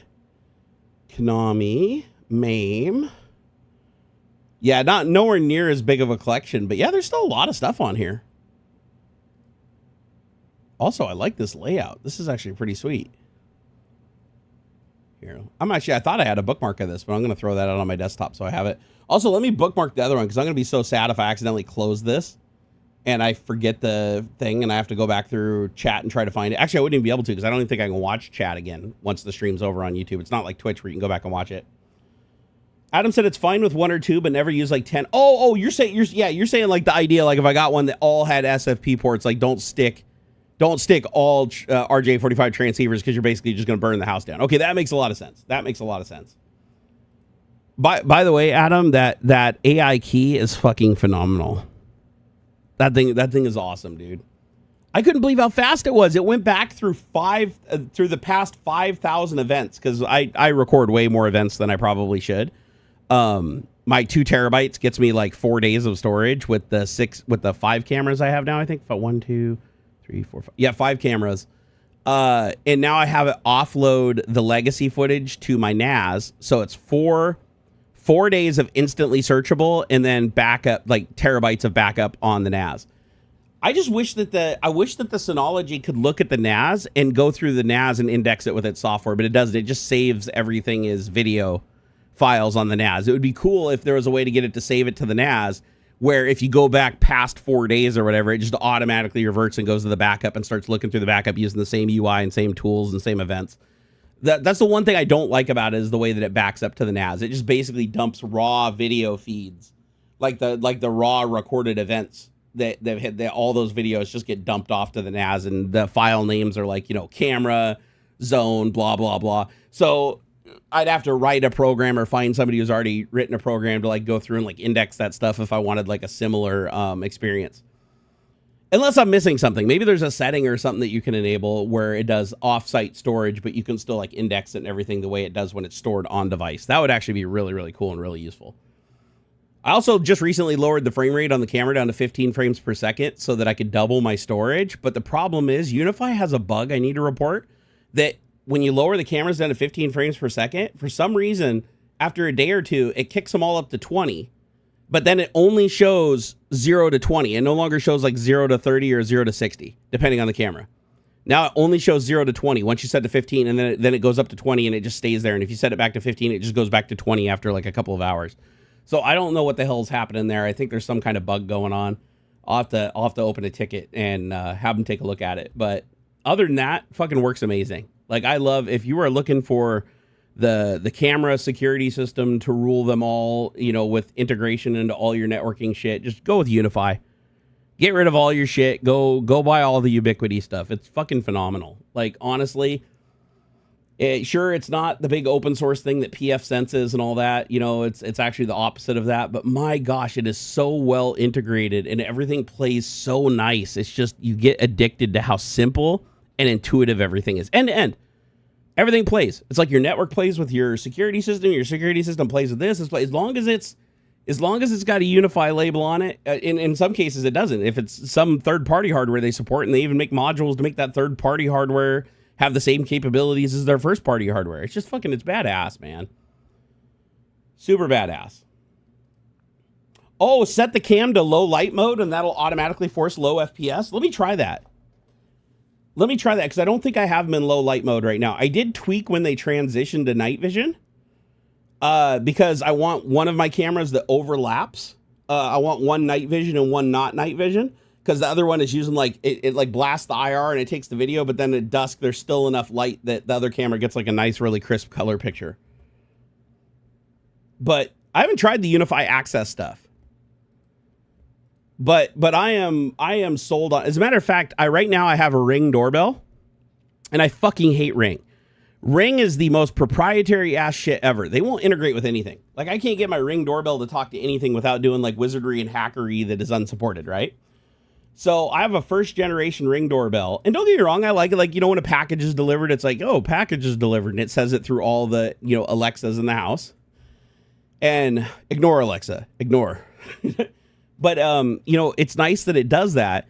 But my Unify system has like its own speaker that can be heard anywhere throughout the house that says like whatever's going on anywhere. Like, right. If it sees a license plate, I want it to see, it lets me know. If it sees a face, I want to see, it lets me know. It can do all this shit. It transcribes all the audio that it hears from all the cameras into text that I can easily read, sends me notifications. It all integrates so flawlessly. But then I got this Ring fucking doorbell that will not even call a webhook. Like if I could get it to call a webhook, I could tie it into Unify, because Unify also supports webhooks. So I can, if it's something that can send a webhook. So what I'd have to do is write, I guess it'd be possible. I could write a middle layer that would watch the Ring camera. And then when the Ring gets an event, it would then trigger the webhook that then fire the event. And then the Unify could, say the thing or whatever and notify people and send out a notification with the info. Now that I think about it, that is possible. But that's a hell of a lot of extra work to try to cobble this thing together. So at some point, when I got the scratch laying around, I'm going to buy Unity's doorbell. They have one. It's like their version of the Ring doorbell that has a better camera. It integrates directly into Unify. It charges just like the Ring through the Ringer doorbell power supply. Way better solution. Way better solution. Plus, that would give me facial recognition, because the stupid Ring doesn't do any facial recognition, and all the AI features are like monthly fee of like $9 or $20 or whatever. And I don't want that. I want to integrate. Actually, I'm gonna go check how much it is. Let me see how much it is. If it's not too bad, maybe I'll splurge. Let's see here. Amazon. How much is that Unify? I don't even know. They might even have multiple versions of it, because holy shit, Unity has like so much shit. Like their ecosystem has grown so much. They have like everything. So Unify doorbell. All right, what do we got here? Oh, wait, Reolink video doorbell. Hey, Adam. So I know those Reolink cams are compatible with the AI key. They become like, basically it translates them into Unify cameras. Does the same thing apply for the doorbell camera? If I got a Reolink video doorbell camera, would that also tie into Unify and like do facial recognition events using that AI thing that you did that changes the cameras into like full blown facial detection and stuff? Because it's only $82. It's 25% off right now. $82 for the Reolink video doorbell. Oh, it's powered by PoE. Shit, I don't have PoE ran over there. I want one that could be charged off of, just like the Ring doorbell. I want one that takes power from the doorbell thingamabobber. Although, then it wouldn't be able to record video all the time. So that's the trade-off. G6 doorbell. Okay, let me look up the G6. So Unify G6 doorbell. All right, what do we got here? So Unify, there's the G4. Where's the G6? G6. I'm looking for it here. God damn, you do a search for Unify and like Reolink comes up everywhere. Okay, so there's another G4. There's another G4. God, why don't they sell the G6 on Amazon? Huh. Oh, what is it like pretty new? Here, let me do unified G6. Just unified G6. Okay. Oh, the G6 is those little cameras. Okay. So this is like the doorbell version of that. Found it. Video entry camera. The G. Oh, fuck. $314. Yeah, that ain't happening. Fuck. It does look cool though. That is a fucking rad camera. Here, I'll send you guys a picture. Does this work like the Ring, where it uses the power, where you can use the power from the doorbell? Here, I'll send you guys a link. So yeah, this is the one I'm looking at right now. So, and it has, night vision out to 16 feet, resolution, main camera, 5 megapixel, package camera, 8 megapixel. Wait, what? It has does it have two cameras in it? Main camera, 5 megapixel, package camera, 8 megapixel. So it has a separate camera for looking at packages? Oh, sure as shit. It's got a camera facing down and a camera facing forward. Holy shit. But it does require PoE. So if I was going to install something like this, I'd need to run an Ethernet cable under the house. Not that big of a deal, but my back's too bad to crawl around under my house. I'd have to have somebody else do it. But yeah, technically get under the house, run an Ethernet cable from the patch panel down, over, up into the wall to the front door, poke it out where the wire is for the existing doorbell. And then it would have unlimited power and it'd be able to run video all the time like every other camera, instead of the Ring doorbell where it can only record video and it detects an event, since it's running off of an internal battery that's trickle charged. Is this a private doorbell? Yes, Unify, unless you like sign up for stuff and specifically tell it to send stuff up the cloud, it's all local. All the Unify stuff is local. Like, you don't have to send anything to the cloud if you don't want to. It's all that's one of the beauties of their infrastructure, is that you don't have to pay monthly fees. You don't have to tie into cloud. You don't have to do anything. It's all local. Even the AI inference on the images, like if you get the AI key that watches all the cameras and transcribes what it sees. Like, for instance, this is really cool. So if an event fires, it used to just send an email like with a little picture that would show like a picture of the event. But now it can actually send a notification message to my phone that says a red car driving in a rural neighborhood. So it's like there's a vision-enabled AI that looks at clips from the videos, and it does it really quick, too. I was actually surprised at how fast it does it once it catches up through the backlog. And so it can actually tell you about the image. So you don't have to even look at the image. You can just get a notification on your phone. It's like somebody walking towards a porch, somebody approaching a front door. You know, it's like if you have a camera pointed in that direction. I don't have right now. The Ring doorbell covers the direct front shot, so I don't have that capability there. That's why I want to get a Ring doorbell, or I want to get a Unify doorbell. But it's really fucking cool. Like it's super cool that you have this AI running locally with its own LLM. I don't know what LLM they're using either. I'm guessing it's something that they train themselves, because it's actually really good for what it is. Like you show it a picture, it tells you exactly what's in the picture, and it tells it to you from a security perspective. And I like it. I think it's super fucking cool. Watch out with Amazon stores. Last week, I changed my login, newly created email address with my net provider days after I got attacked with one phishing email after another. Oh yeah, I get tons of phishing emails. I have filters on Gmail to get rid of most of them. Yeah, like if you don't want a bunch of spam, use Proton. Proton, I have a couple Proton email accounts, and I've actually really been enjoying them. I have to say I prefer Proton to Gmail now, but the problem is I'm so deeply rooted with several, like I have 20 Gmail accounts that are associated with like tons of different shit. And so I don't want to have to transition them all over to Proton, but I do slowly want to start creating the Proton equivalents and then linking them so that the Gmail account is the backup and recovery for the Proton or whatever. And then I have the separate Proton account and then have my mail forwarded, because Proton has an option. You just turn on an option and it will literally set it up to forward all of your email from your Gmail account to the Proton account. And then when you reply on Proton, you can even have it reply as the Gmail account if you want to. So even when you're in Proton, you can reply to Gmails as Gmail, which is really fucking cool. Only buy from UI.com, never buy Ubiquity via Amazon. Oh, no shit. Why? Is Amazon having a problem with counterfeit? To be fair, I have gotten quite a bit of counterfeit shit from Amazon, like over the years, but it's usually always stuff like batteries. It's like batteries and stuff like that. But I've gotten at least 3 counterfeit batteries. I've gotten at least 2 counterfeit memory cards. One time I even ordered one on the live stream. Somebody sent me a link and it was like a 1 terabyte SSD for like $20. And I was like, there is no fucking possible way. So I bought it knowing I was just going to review it, report it as a scam, and return it. And that's what I did. But sure enough, I got it plugged in, said it was terabyte. I did the crystal disk mark. And as soon as it got to 16 gigabytes, it started having IO write errors. So basically what they do is they just take a thumb drive that's like 16 gigabytes, 8 or 16 gigabytes, and then they just alter the firmware on it to say that it's a terabyte and then have the file system lie. And then once you try to write past that point, it just fails. Like they're bad sectors.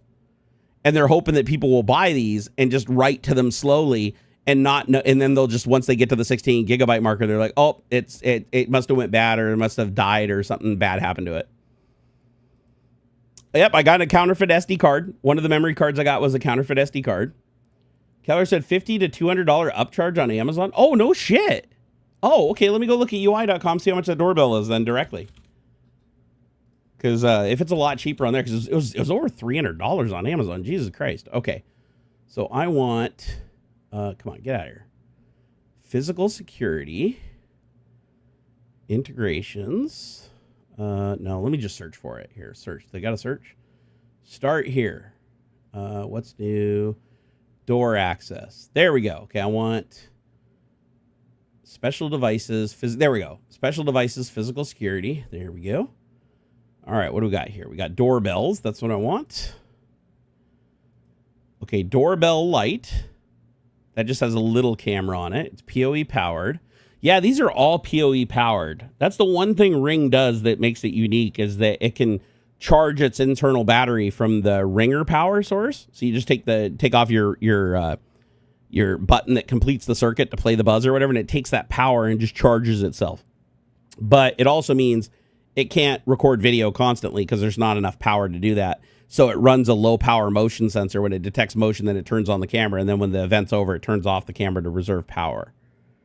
So how much is this? Do they have a price? Okay, so doorbell light, 2K image sensor, PoE. This one looks pretty simple. Primary camera with AI detections, programmable welcome display, NFC and fingerprint reader. What would the fingerprint reader be for? Secondary package detection camera, integrated night vision. I like the idea of the package detection camera. That would be nice to be able to see, because they always set the box right in front of your door. That would actually be really nice. Right now I'm doing kind of a hack job where I just assume that if it's an Amazon guy walking onto my porch, that it must be a package delivery. How much is this? Do you gotta like add it to the cart to see the price? Because I don't see any prices on here. Okay, G4. How do I? Oh, do I got to? Oh, I wasn't at the store. I was on the main page. So let me go into the store. Maybe they'll give me pricing on the store. Okay, I want to go to door access. G6 entry. Okay. Oh, it is a lot cheaper on here. Yeah, $249. It's like $100 cheaper. Holy shit! I wouldn't have guessed that. Yeah, Adam's right, guys. Do not buy Ubiquiti equipment off Amazon. It's like literally like $100 cheaper.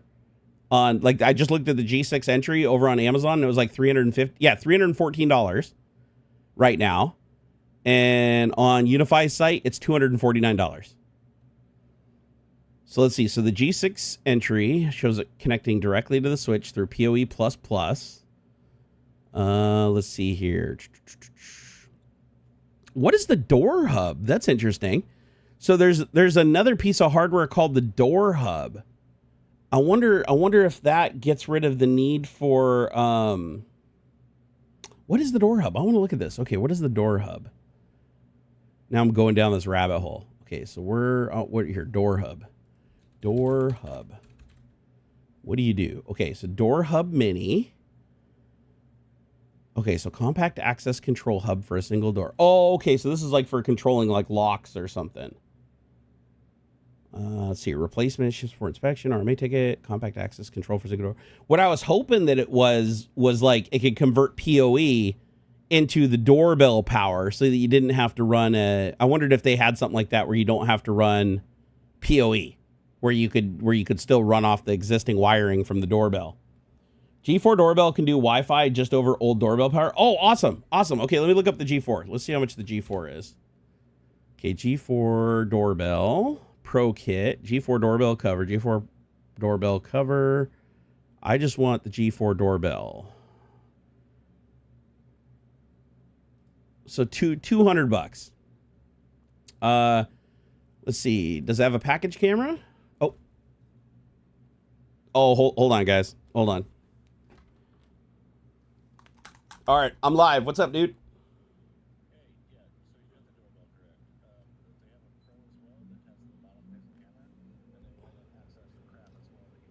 Okay, so it's the G4 Pro?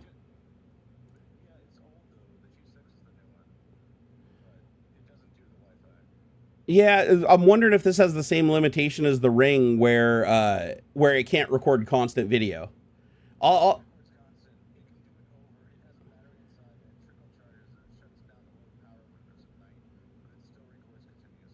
Okay, so this would be the easiest drop-in solution, but if I can get a PoE cable there, it'd be optimal to get the G6. All right, let me give it some thought. If I can find an easy way to get a cable out there. Yep. Do it. Dump the whole thing, dude. Awesome. That's awesome. Yeah, Adam's going to dump that whole repository. Which is awesome, because now I don't have to worry about like picking and choosing everything and spending hours trying to find what I want. G4 doorbell can do Wi-Fi just over the old doorbell power. God, but it's $299 for the G4 doorbell Pro. If it's the old model, why does it cost more? Is it just the convenience? I guess it's just the convenience of running off of the power from the doorbell. So if you guys are wondering here, I'll show you what I'm looking at, because you guys are probably like, what the fuck's this guy on about? So this right here is what I'm looking at. I'm trying to find a replacement for my Ring doorbell that ties into my Unify system, because I want everything Unify. I don't want to get rid of anything that's outside of that ecosystem, so that I don't have to have like 5 apps that don't talk to each other and shit. I want it all to work. So I'm looking at this. It looks like, okay, so there's Wi-Fi and then there's PoE. So the God dang, the PoE version's $379. Holy shit balls. Why is the G4 more than the G6 when the G6 is the new one? Yeah, I don't understand that even remotely. Okay, so premium unified doorbell, enhanced package detection camera, and integrated display. It says third-party Wi-Fi configuration available during setup with Unify. Okay, so it uses Wi-Fi to talk. That's fine. I don't need it to be wired into the network, although that would be nice. And there's a doorbell AC adapter for $30 if you want to use like regular power to run to it. Oh, because it can be powered over USB also, apparently. Okay, all right. So that's the Pro one with the package camera. And then how much was the G6? Let me go back and find the G6 again. So that's the G4. Where's the G6? Like a G6 doorbell. All right, the G6 entry camera with the package detection and everything is $249. So it is. I guess it is a little bit more expensive. Okay, so intelligent door entry system, native Unify product, but this one does require. Shit, the Pro version is $379. Oh my god! But it's got a 12 megapixel camera, 2 audio. It's got a 3-inch touch display. What is the touch display for? Is that so like people can come up and like leave a message or push a button? Like what the shit do you do with a touchscreen camera on your doorbell? That seems a little overkill to me. Yeah, I need to do a little research on this. Figure out which one I'm gonna get. $249 for the G6 entry. I want to stay under $200. So let me look at the G4 again. What was it? G4 Pro? Oh, it's yeah, the G4 Pro is $50 more. Okay, I had that wrong. So yeah, it's $299. Plus it's sold out. It doesn't even look like you can buy it right now. Dagnabbit. I wonder if Adam has a connection there that because they're sold out right now. I wonder if he knows a way to get one in stock. Log in to see when these are back in stock. Why is it? I gotta figure this out. I don't understand why the G4 Doorbell Pro is more than the G6 doorbell. Oh, but there's a G6 Doorbell Pro. Okay, never mind. So I think it's like the G6 Doorbell Pro is more, but the G4 Doorbell Pro is still cheaper than the G6 Doorbell Pro. So I'm just confusing the Pro with the standard. Okay, never mind. Never mind. I guess this pricing does make sense. But this is cool because, one, it runs off of the existing power, so I wouldn't have to run any new wires. It uses Wi-Fi to connect. It looks like... so it would directly replace the Ring doorbell. It'd be like a 5-minute install. Has full IR night vision, weatherproofing... Network interface, supports Bluetooth. Let's see here. 30 frames per second, resolution of 2 megapixel, 4x3, has main camera. The package camera is 8 megapixel. For some reason, the package camera is like way higher megapixel than the main camera. I don't know why that is. Uses 10 watts of power at max consumption.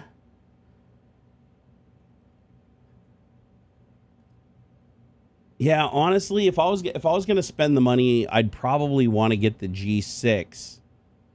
Did the G6 non-Pro have a package camera? Hold on here. G6 doorbell. Let's see what we got here. Oh, hold on. Adam said what it is. Screen is for ID lock, so if you have UI phones, you can video call the doorbell from UI phones. Whoa! That's kind of cool. Like on Ring, you can like talk back and forth with like this really shitty two-way communication mode thing. But the funny thing is I can already do that even with just Unify. All the Unify cameras have bi-directional communication. It's actually really cool. You can talk to anybody. Anybody that's near any camera. Like, doesn't matter even if it's one of the little G6 jobbers, you can talk to them. That's cool. Like, my wife will be out like working on the hot tub, and I'll pull up the security system, see her out there on the hot tub, and I can talk to her with the hot tub running. The jet's running. I can actually talk to her from the little camera way up high on the house at the second story, and she hears it and can talk back to me. It's actually really freaking cool. You wouldn't think such a tiny little camera would have all that functionality packed into it, but it does. It's freaking awesome. Let's see. What do we got here? Oh, wow. They have 360 cameras, too. What is this? All-weather, versatile, 12-megapixel PoE, 360 panoramic camera. Whoa. I didn't know they had that. Let's see. What else do we got? God, they got so much shit I didn't know they have. I guess I've never clicked on the store and looked around. Holy shit, do they got a lot of stuff. Flush mount cameras, domes. G6, they have a 180, they have 180 cameras, they have 360 cameras. Dude, I like the idea of like a 360 camera, just sticking one against the wall in the backyard and just seeing the entire backyard. That would actually be pretty cool instead of having to have like two cameras opposing from each side. God, this is sick. You can really go down a rabbit hole with this shit. Okay, so the G6 doorbell. So the G6, I guess they call it the G6 entry. That's the non-pro. That's $249. And I do not believe that has a package camera. Or does it? Let's see. Tamper switch, reset button, weather resistant, microphones, ring, speaker. Yeah, it doesn't have a pack. Okay, that's why. Okay, so the G6 entry costs the same as the G4 Pro. But the G4 Pro has the package camera on it, whereas the G6 entry does not have the package camera, and they're both the same price. So you're basically getting less resolution and the ability to run off of doorbell power, and for the same price as a G6 entry, which requires power over Ethernet and has a higher resolution camera. Or you can get the Pro, which is $379. That's another $129-ish dollars. Or $24, $124 more dollars, and then you get the package camera and all the other goodies. Let's see here. Actually, this one doesn't have a package camera. Wait, is there a different G6 thing? Hold on here. Sorry guys, I'm looking at fucking doorbell. There's so many options. Okay, so G4 doorbell Pro. G6 Pro entry. That's the one, right? G6 Pro entry. Then there's the G4 doorbell Pro. What's the difference? So there's a G4 doorbell, $199. Then there's the one that has the package sensor, G4 doorbell Pro, which is $299. What was I looking at that was $249? I thought that there was a G4 that was $249. Still a little rich for my blood. I think, well, the ring doorbell is working for now. Like, it's doing what I needed to do for the moment. But this is definitely on my list of things to swap out. Thanks for the info, Adam. I appreciate it, dude. I think I'm gonna talk to Miss Barnacules and see if she's okay with splurging to swap it out. Because one, I can always sell the old ring doorbell too and recoup a little bit of the cost from it. But it would be nice to have something that ties in with the rest of the system. Seems like a damn shame to have such a nice system and then have the limitation of the direct front door where the face is right there at the door be some other shittier technology. Kevlar said, I leave you to chat to help this man buy a doorbell. Have to drive to a meeting. Hey, enjoy your meeting, Adam. Thank you so much for all the information, dude. It's actually been hugely helpful. You have yourself a wonderful day, my friend. Also, thanks for taking us to the movie the other day. That was awesome. Like, freaking Project Hail Mary. Go see it. It's freaking awesome. It's absolutely awesome. I actually liked it better than The Martian, and I love The Martian. It's more like a front desk to buzz people in. It's all enterprise-grade stuff. Oh, hold on here. Dark Strength said, I have the G4 Doorbell Pro Wi-Fi, not PoE. Model because I wasn't about to run Cat 6 to my door area. It's discontinued though, so you'll have trouble finding one. Oh no! No, is that why they're out of stock? They're not making them anymore? Ah, shit. And the leap to the G6 Pro with the same features is so much more money. Shit. I mean, I guess I could get the doorbell Lite. It's a PoE video doorbell with two-way audio communication, $99. Here, let's see. Does this one install? Here, let me look at the back of it. Can I look at the back here? Turn around. I want to look at the back. Oh, it's PoE only. Damn it. I'd hope that this, so they just got rid of that running off the power from the ring. That sucks. So everything's PoE now, so you have to run a cable to it. I'm trying to think of how hard it would be to get a cable there, because my outer walls are all filled with this fucking horrible fibrous insulation that you can't poke anything through. It just gets all bound up on anything you try to stick through it. It's fucking horrible. Oh, hold on. Getting another call. Stand by. Hello, sir.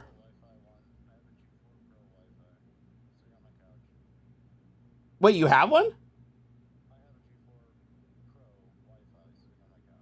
That you're not using? I love you, brother. You're the best. All right, take it easy, bye. All right, well, that problem just got solved. So, I don't know if you guys heard that conversation, but Adam must have still been listening to the stream, because he just called and he's like, I actually have a G4 Pro sitting on my couch. So basically, problem solved. One, I don't have to buy one. That's wonderful. Two, you can't even buy them anymore. So that's awesome. Problem solved. Holy shit. Adam, I love you, dude. Thank you so much. Dude, he's been looking after us a lot, dude. Like, my entire network system, well, actually, I mean, the list is endless. I can go on forever, but my entire home security system and network system and everything is all Adam. It's all Adam. My house, and right now I actually have a need for protection more than usual because of some shit that's going on that's been dragging on for a really long time now, that I still can't talk about because, the legal system moves so goddamn slow. We have to wait for things to come to conclusions before I can talk about it. But yeah, it's not exactly the safest place in the world to live right now where I'm at. So that's why I've needed, a lot of upgrades to my security system, everything like that. And Adam has completely taken care of me. Like, I can now see everywhere. I know what's going on around my house. I have early warning system. So, if shit goes down, I've got early detection, early warning. I know what's going on around me. So that's nice. That actually gives me some peace of mind so I can actually sleep. But God, I love Adam.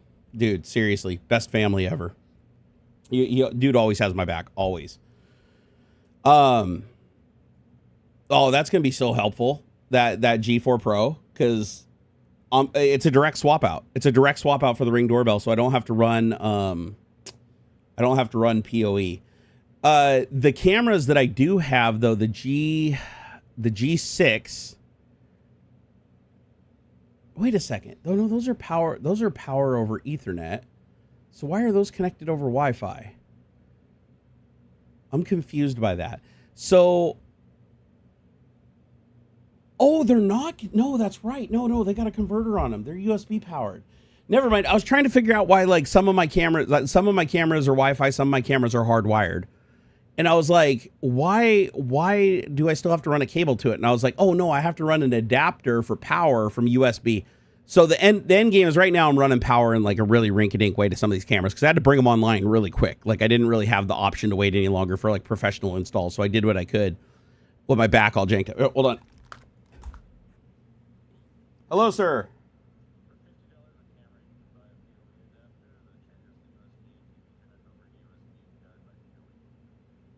Oh, there's an adapter to go from the Ethernet PoE directly to USB-C power? Dude, that's badass. Although I'm going to try another solution first because the cameras are both close to light canisters that are up inside of like a canister light. I was going to screw in one of those adapters that puts a 110 outlet on the side of it, and I'm going to run it off that.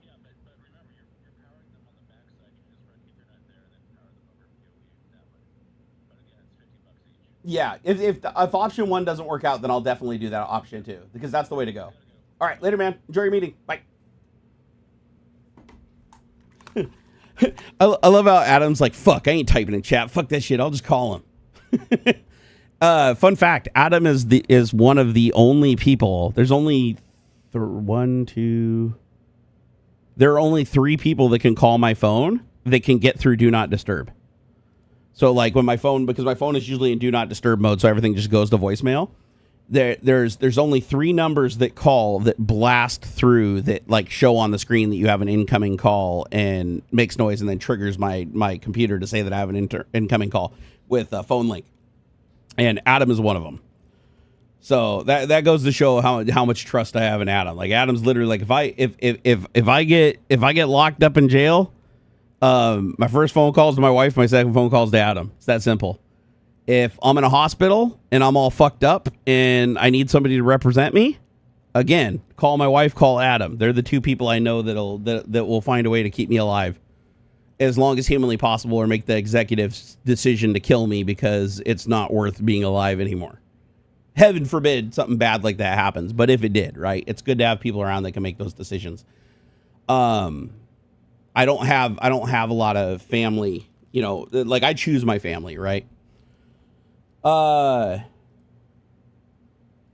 Adam is damn good people, and so is his wife. I consider her my sister. It's funny because he married a woman that literally grew up in a very similar atmosphere as I did. Like me and her share a lot in common. So I thought that was pretty funny. Like when we first met, I was like, wow, we're both like ADHD riddled OCD squirrel chasers that grew up in religious households that, you know, pushed all that religious bullshit that we escaped at a later time. Wonderful. Let's see here. True text on my house is falling apart. I've been robbed and threatened. Guess we all have something on our plate. Fuck, dude, that sucks, man. I've lived in so many unsafe houses, and to be fair, this neighborhood I lived in was safe for 20 years. Well, maybe not. It was safe for 20 years. It wasn't until, you know, we started having problems with it's one neighbor. Like everybody else is great, and we all get along, and everything's awesome. We all watch each other's backs. But you know, all it takes is one person. All it takes is just one person that just goes fucking batshit crazy to just make everybody else's life living hell. Let's see here. If something happened to me, would Adam take over my show? He's definitely somebody I'd trust with it. In the event of my death, all my logins and passwords transfer to my wife, and she ultimately gets to make the decision on what to do with everything. But I guarantee you that she would look to Adam and his wife for guidance on what to do with everything. So, not that I'd want to leave that burden on him in any way, shape, or form. But no, my wife and I, like, they're the people we consult when there's something that's, you know, beyond our capability or too important to make the decision on our own. They're definitely the people we call, 100%.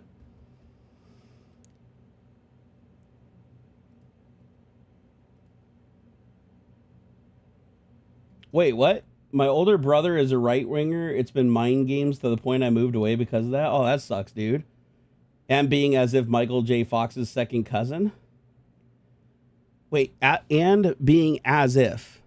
What do you mean by as if Michael J. Fox's second cousin? I guess I don't. Are you saying that you're Michael J. Fox's second cousin, or like it's as if like it? I don't get it, the as if part. Just kidding. I'll outlive you all. Doubt it. Highly doubt it. Sadly, my biology on both sides of my family for men is not great. I mean, if I'm being real with myself, most likely I'm not going to probably live into my 70s. So I hope I do, though. I hope that medical technology and everything enables it. But we'll see. We'll see. I got to live long enough to make sure that my wife and son are stable, though. Like, that's the thing. I'm not going to be able to ship off or unplug the respirator until I know they're safe. But I know Xander will be taken care of. That's the thing, is I know for a fact Xander will be taken care of. If something tragic happens to me and my wife, Xander has people that care about him very much, who will take care of him. And he implicitly trusts them, which is great. Like, so it's if heaven forbid something happens, that's the biggest thing. I'll tell you what, as a parent, man, selecting godparents, that is a tough decision. That is a tough decision, because, you know, you have to think about that. Like, what happens, especially when you have a child that has some special needs. You have to really think about that. You have to be like, man, what happens if we just, you know, heaven forbid there's a car accident or something like that, and we both perish, or in a trip or something happens. Usually we all travel together. It's like we've never actually been apart. Like, we've never all been apart. It's like I'm always with my kid, or my wife's always with my kid, or we're always both with him. It's like he's never been left alone his entire life. He's almost 16 now. He's never been left alone. The closest to being left alone is we've left him with people that we trust to like babysit him for the day while we go and like, you know, have a little honeymoon thing. A couple of years ago, we used to go to this place called Alderbrook Inn, and he'd stay with his aunties who just lived a couple of miles away so they could come and visit and everything like that. And we could keep an eye on him and call him and talk to him and stuff. We've been very, very protective of him his entire life. But he's to that age now where he's like becoming like really self-sufficient, and you know, we're gonna have to start, you know, giving him some more space and letting him test out the waters. But I'll tell you what, being parents, the scariest thing is like, what happens if we just perish one day? Like, there's no way he could take care of himself. There's no way he would know exactly what to do. I mean, I'm sure he knows to go ask for help, and he knows to like reach out to the right people, and people know to check in on him if they don't hear anything or they hear something happens to us. But at the same time, it's like, that's a massive fear. So just knowing that there's somebody that cares about him enough to take care of him in the event that something happens to us, that's what's important. That's like super important. That allows you to sleep a little easier, if you know what I'm saying. You have to be able to trust somebody. And that's a really hard thing to do when you have a kid like Xander. It's like, we need to make sure that whoever was his caretaker is somebody who truly cares about him, who would truly make sure that he, you know, that he has a good life and that he's raised right and that he stays the course. And we've definitely done that. Hey, Crypto Gimp, thank you for the $5. Said, glad you found the lidocaine patches. Interesting side effect. Oh, he was the one that said lidocaine is basically medical cocaine. Just as an antiseptic. They're not, the cocaine is also a stimulant, CNS stimulant, whereas lidocaine is just numbing. Retro My Bits, thank you for the $5 earlier. Super appreciate it. Actually, thank you everybody today. I hope I didn't miss anybody. Did I get you J Miller design? Yeah, I did earlier. Clint, you were the one with the message about Clint from LGR. No, I never want to miss anybody that helps out the stream. You guys are freaking awesome. Bradley Smith said, you can interact with Xander through AI interface while your brain's in a glass jar sitting in a warehouse connected to other brains in glass jars. You know what I love is that my son watched, I didn't ever ask him to watch my videos. I didn't ever, like, we used to, when he was little, we used to watch some of my YouTube videos back when I used to make them. But I haven't watched my YouTube videos in years. I don't bring them up. I don't do anything. Like, it's too much of a bad memory just from all the medical shit I'm dealing with. But I didn't know this until like a couple of months ago that my son's been watching all my videos. He's watched like half of my 800 videos that I've published YouTube watching. And one day he came to me and he started just saying stuff that was reminiscent. Like, I was like, God, that sounds really familiar. And then he's like, yeah, I learned it from your video. He's like, Dad, you were so funny. He's like, Dad, you used to be so funny. You should make videos again, man. You were so funny and happy back then. He's like, yeah, you should go back to doing that. And it just blows my mind that he just on his own went out and found my YouTube channel and just started binge watching my content. I was like, on one side, I'm like, oh my God, I didn't really want to see that side of me. But the other flip side is like, when I'm gone, it's like, I only have two pictures of my mom and like one voicemail of her saying something, the last thing she said when she called me before she passed. That's all I have. And my dad has some books with like images that are fading over time, you know, where he lives. Cause that was, I didn't grow up in that digital age where there was digital cameras and everything everywhere. My son, thankfully, when I'm gone, is going to have, all these YouTube videos, whatever Twitch streams are archived. There's going to be so much of me talking out there and everything that he probably will at some point be able to spin up an AI that's reminiscent of me if he just wants to, have some version of me hanging around or some essence of me. And I do think that's cool. I also think it's scary and dangerous on one level because it doesn't really allow people to properly heal and move on. But at the same time, I also wish that I had like that, like some level of memories from my mom. Not an AI, obviously. I tried doing a deep fake video of my mom once saying some stuff, and it fucked me up bad. Like I learned in that moment just how dangerous AI can also be. It had the absolute opposite effect that I intended. I turned that shit off. I deleted it, and I was like, never fucking again. Like, it wrecked me to see my mom, like, saying stuff to me that she would say, normal stuff that she'd say, looking like her normal self in the normal environment where I'd see her, and it was just a little too real, and it fucking hit me way too hard. And I didn't think it would, because I'm like, I created the words, so why would they hurt, just coming out in her voice? But, man, it fucked me up. I was like, no, not to say that's going to happen to everybody, but to me in that moment, I realized just how dangerous this technology could be. Have I tried Firefox Relay to protect your real email? No, I don't use Firefox. I don't like Firefox.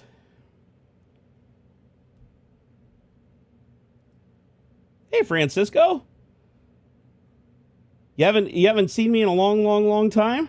Well, hey, it's good to have you back. Yeah, I still stream on here on Saturday. Most people don't know unless they're regulars, though, because YouTube doesn't promote live streams like they do live content or shorts. Sadly. But we still do it. All this automation should be ending homelessness rather than building rockets to Mars. Dude, it's not even building rockets to Mars. That's just the distraction. You know, it's like at the end of the day, it's just all about just Elon, doing his hobbies. Right? It's like he tries to say what he has to the investors to keep them giving him money so he doesn't have to use any of his own money.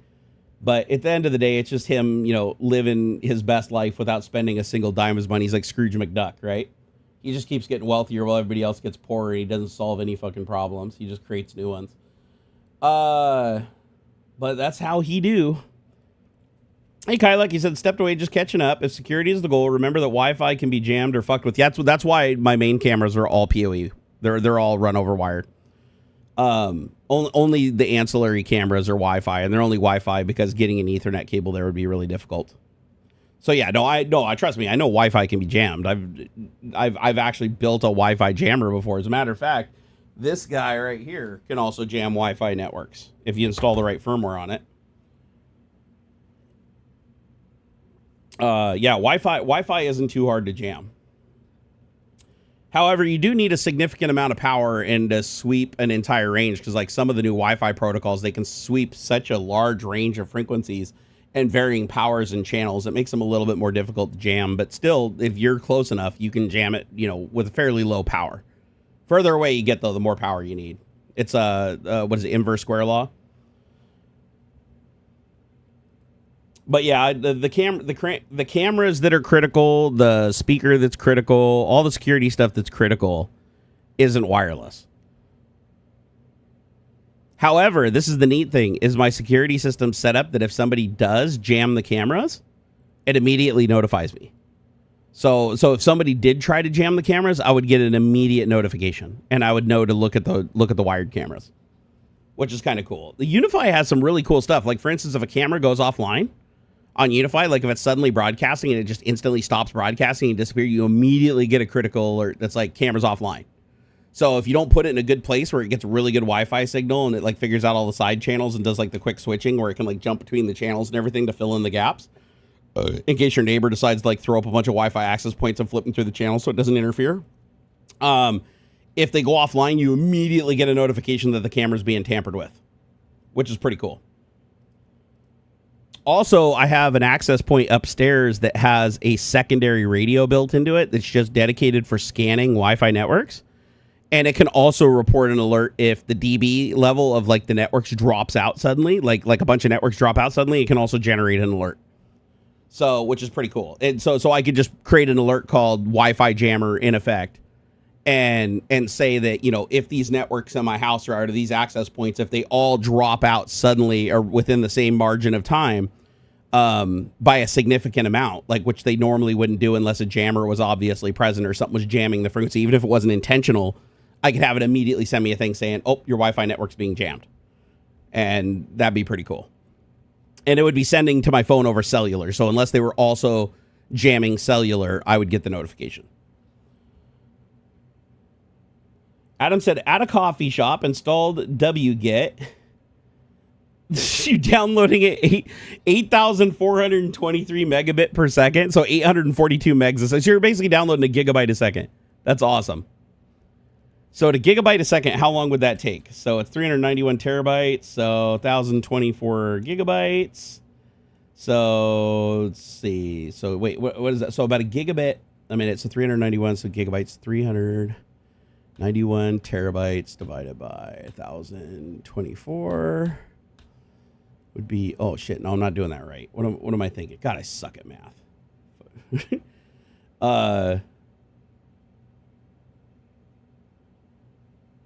Let's see here.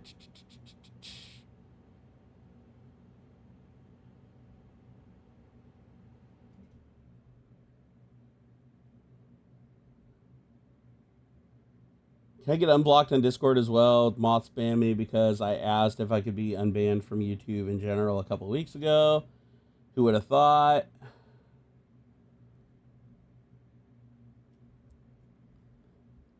I'll tell you what. We'll see how things go here, and then I'll unban you on Discord. If everything's good here for the next stream or two, then I'll unban you on Discord and get your other account name. Power on 1000. It's 850 megabytes. I was just rounding up. I was just rounding about saying it's about a gigabyte a second. So it makes the math easier. But yeah, to gigabyte a second, so that means 1024 seconds divided by 60. So what does that work out to? About, no, that can't be right. 17 minutes a terabyte. Yeah, my math sucks.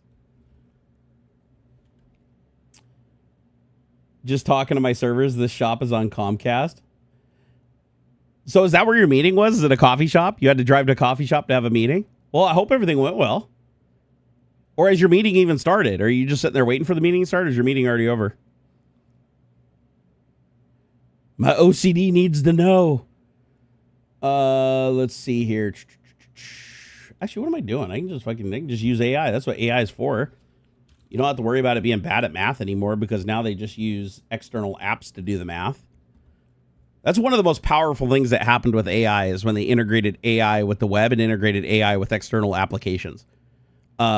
Used to be something called MCP, but there's like 5 or 10 different standards now that get used that all get intermixed depending on which AI it is or what harness you're using locally. But you can do some pretty damn cool stuff.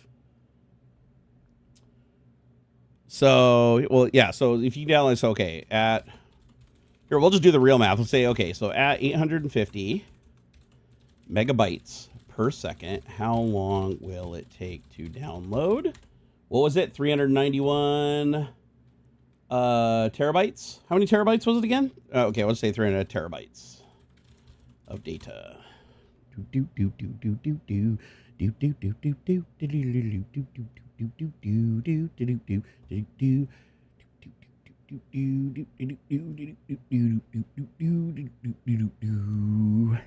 Ooh, I did catch a bug though. OpenAI is still doing the wrong conversion between terabytes to megabytes using divisible by 1,000 instead of 1,024. Throws the math off. Okay, so approximately 5.32 days, or 127.78 hours. So about 5 days, 7 hours, and 45 minutes to download 391 terabytes at a sustained 850 megabytes per second. So Adam, that means, and I think they go offline on the 30th. So you're only going to be able to get a partial part of the archive. You're not going to be able to get the whole thing. You're still going to get a big chunk of it though.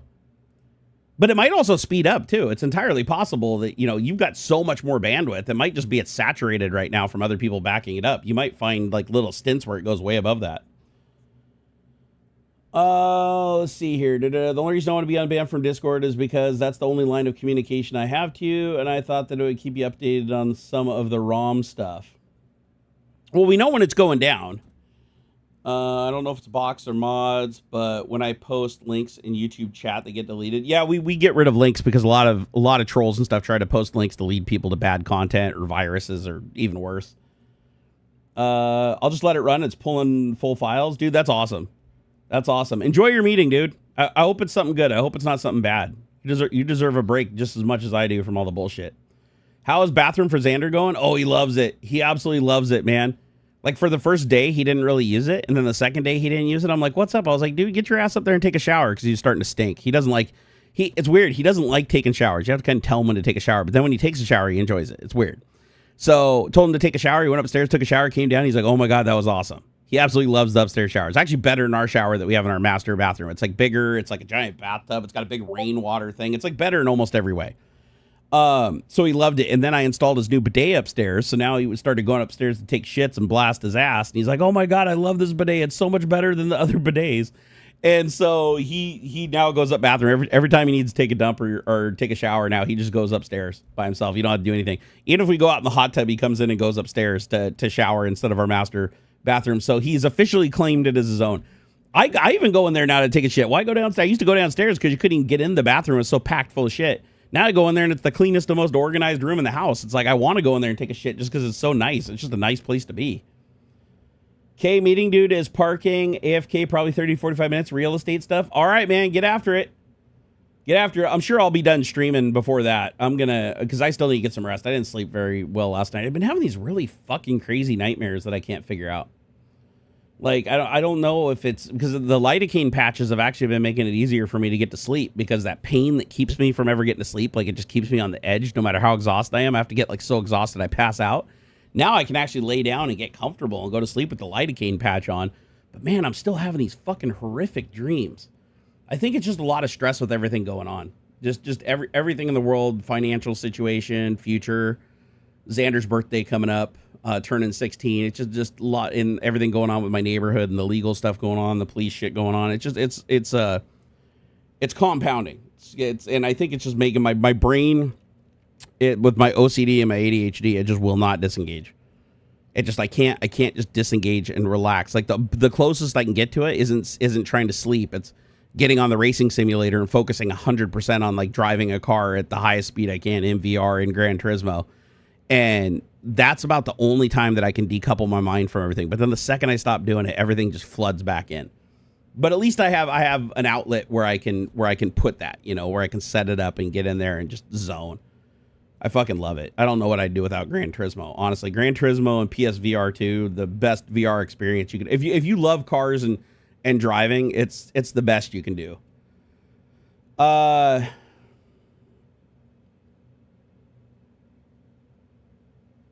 You have a meeting with Nick Nolte in another 48 hours, a nice meal. Actually, I liked Another 48 Hours.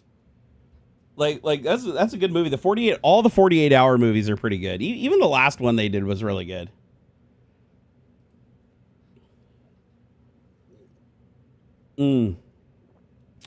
Uh-oh.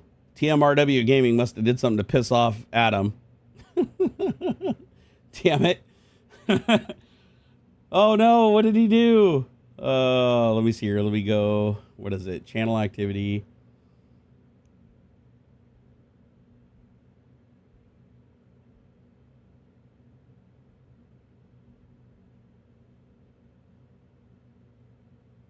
I mean, what am I missing here? Hold on, let me go back. I think I didn't see all the messages. Okay, hold on here.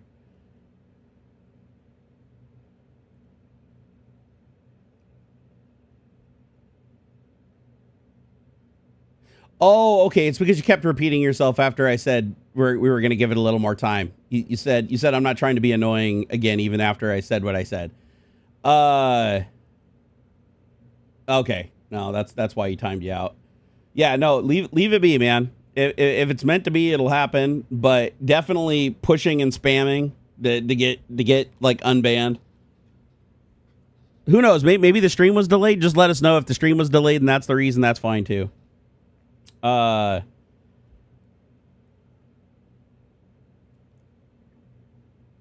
right, Adam, take it easy. See, that's the thing. It's hard to issue unbans because you'll say something, you'll give somebody an unban, you'll give them a second chance, and then if you just like, hey, nope, let's hold off on something else, then it's like, no, I just did this, just do it. It's like, no, just let it go. Like, let it go. It's fine. Like, I already unbanned you in one place here on the primary account. And then it's like, oh, now I need to be unbanned there. It's like, well, let's see how you do with the unban here first. And it just doesn't work well when you keep pushing and then you have to be timed out. Just leave it be, because here's the problem. I can tell right now by repeating yourself over and over and saying, oh, no, I just did this. I need an unban. I get it. You already said earlier why you were banned, right? And that you didn't agree with it. But here's the thing. If you're spamming here, then what happens if I unban you on Discord? Are you going to start repeating things over and over there again and spam in there, and then the mods are just going to time you out and then ban you again, and then we're back to square one? I don't want that to happen. So let's just all take a breath, simmer down, and let's not spam asking for unbans, because here's the thing. There is an official process for requesting an unban through YouTube, and the mods can look at the unban list, and they can either grant it or not. And as far as being unbanned on Discord, we need to revise that method for asking for an appeal.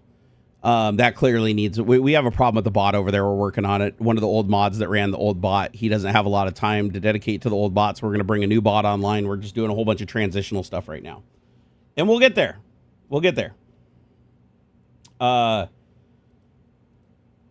But I just don't want I don't want any more stress. Okay, the mods. If the mods ban somebody, they're banned. If they approve of appeal, they approve of appeal. But I think I'm gonna just stay out of the unbanning business because whenever I unban somebody, it's like it just inevitably leads to the same thing happening again, and then they get banned again, and then it's like, well, that second chance got burned up.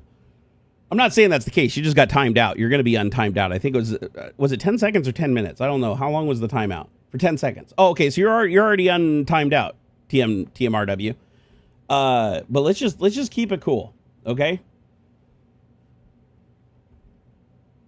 Because here's the problem: when somebody else is like, I unbanned, I didn't do anything, I unbanned, I didn't do, then other people are gonna say the same thing for their unbans, and oh my god, then we go back to Jatman, and then he'll go back and pull the evidence like he always does. And then when I see the evidence, there's always extra shit, always, and then we end up not unbanning people. It's like let's just chill, just oh my god. Hey, not Daniel, you're not reading the room very well, brother. I'll give you one more chance because you managed to make it this far, but no, you're not going to talk about my mods in a negative way. Okay, my mods aren't on a ban frenzy. My mods are protecting me. My mods are preventing people from doing shit that other people are going to start doing if they don't get timed out or banned. That's what mods are for. They're literally here to protect me from a bunch of distractions and bullshit. So if you attack my mods, you get banned. Okay? So I don't want to hear shit talking about my mods. You shit talk my mods, I don't care even if it's low key. If you shit talk my mods, you're out of here. Done. Period. Do the mods make mistakes on occasion? Yes. And we usually correct them. But I'll tell you right now, 99% of the bans that people have asked for unbans for, I've gone back and looked at the evidence because Jatman keeps a pretty goddamn clean record of it all. And he's always shown me that there's a lot more to it than what the people claimed when they asked to be unbanned. So when I'm unbanning people, I'm taking them on their word directly, right? Jatman and the mods know way more than I do. So usually the people aren't very forthcoming with why they were really banned. They try to sugarcoat it or downplay it, and it turns out being a lot more. Like they got multiple warnings. Because most of the time there isn't a ban without a warning unless it's really bad.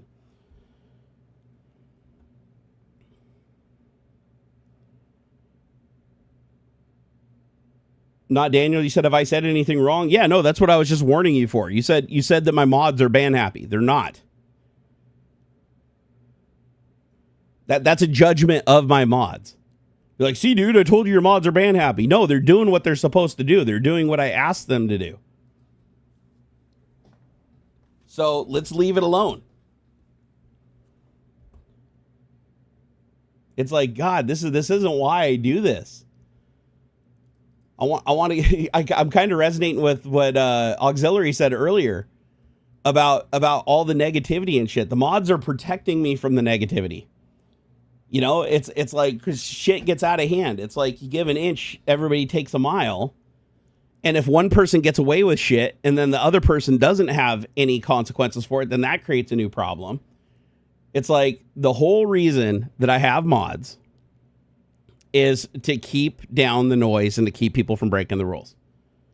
And they usually give warnings. My mods almost always give warnings about what's going on, unless the rule break is like so fucking like defiant, like there's no way it could possibly be an accident or somebody was just not thinking, right? They give warnings, and the problem is you give a warning and then people just keep doing it. You got to time them out, and then if they keep doing it, then you got to ban them.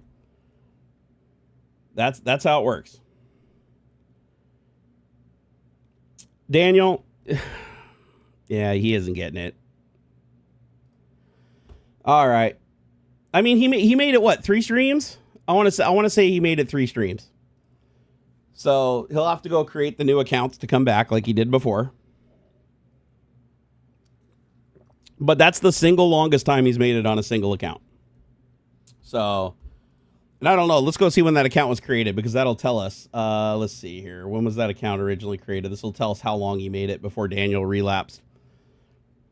I just told him, just back off, leave it alone. You're not talking about mods. Oh, but you said this about your mods, didn't you? No, I'm done with this shit. You did it to AuxxZillary earlier. You're not gonna fucking do it to me.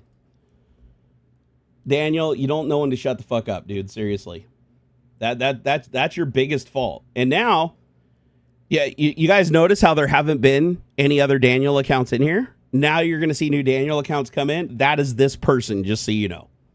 All of those accounts that come in that were created within a short period of time, because this person creates accounts, pretends to be Hitler, pretends to be a Trump supporter. The reason that person hasn't been coming in is because this is that person. Like, this is the longest they've made with an account but now they're doing the same shit. They're relapsing in the same shit as they did before. They're just trying to be combative. They're trying to force engagement, and they crossed the line again. So typical Daniel. So just FYI, when the new accounts come in, just ban them on site. You know, it's easy to find them. They usually scream Daniel from the message. Usually gets censored by the bot almost immediately, unless they try to behave again at first. So yeah, it just say, you know, I honestly thought this time they might make it. They rode the line pretty close, but I thought that they'd make it. TMRW said I have OCD as well, really bad, and I feel the need to fight my case when I feel I'm not in the wrong. That's all. Just sucks to be banned or silenced when I'm just voicing stuff. But here's the thing. I understand the OCD. I suffer from OCD too, but I already ruled on it. I already unbanned your other account. You're still on this account, though. You haven't come back into the account that I've unbanned you here on. So you're still on this account. So that other account must not have been that important to come in here on. But here's the thing. I unbanned that account. And then you asked to unban another account. And I said, let's just leave it alone for then. I didn't say that you're unworthy of being unbanned. I'm just saying give it some time. But you refused to accept that. That's the problem. And I understand that you want to argue your case, but that's what gets you banned in the first place. It's like there's a process here.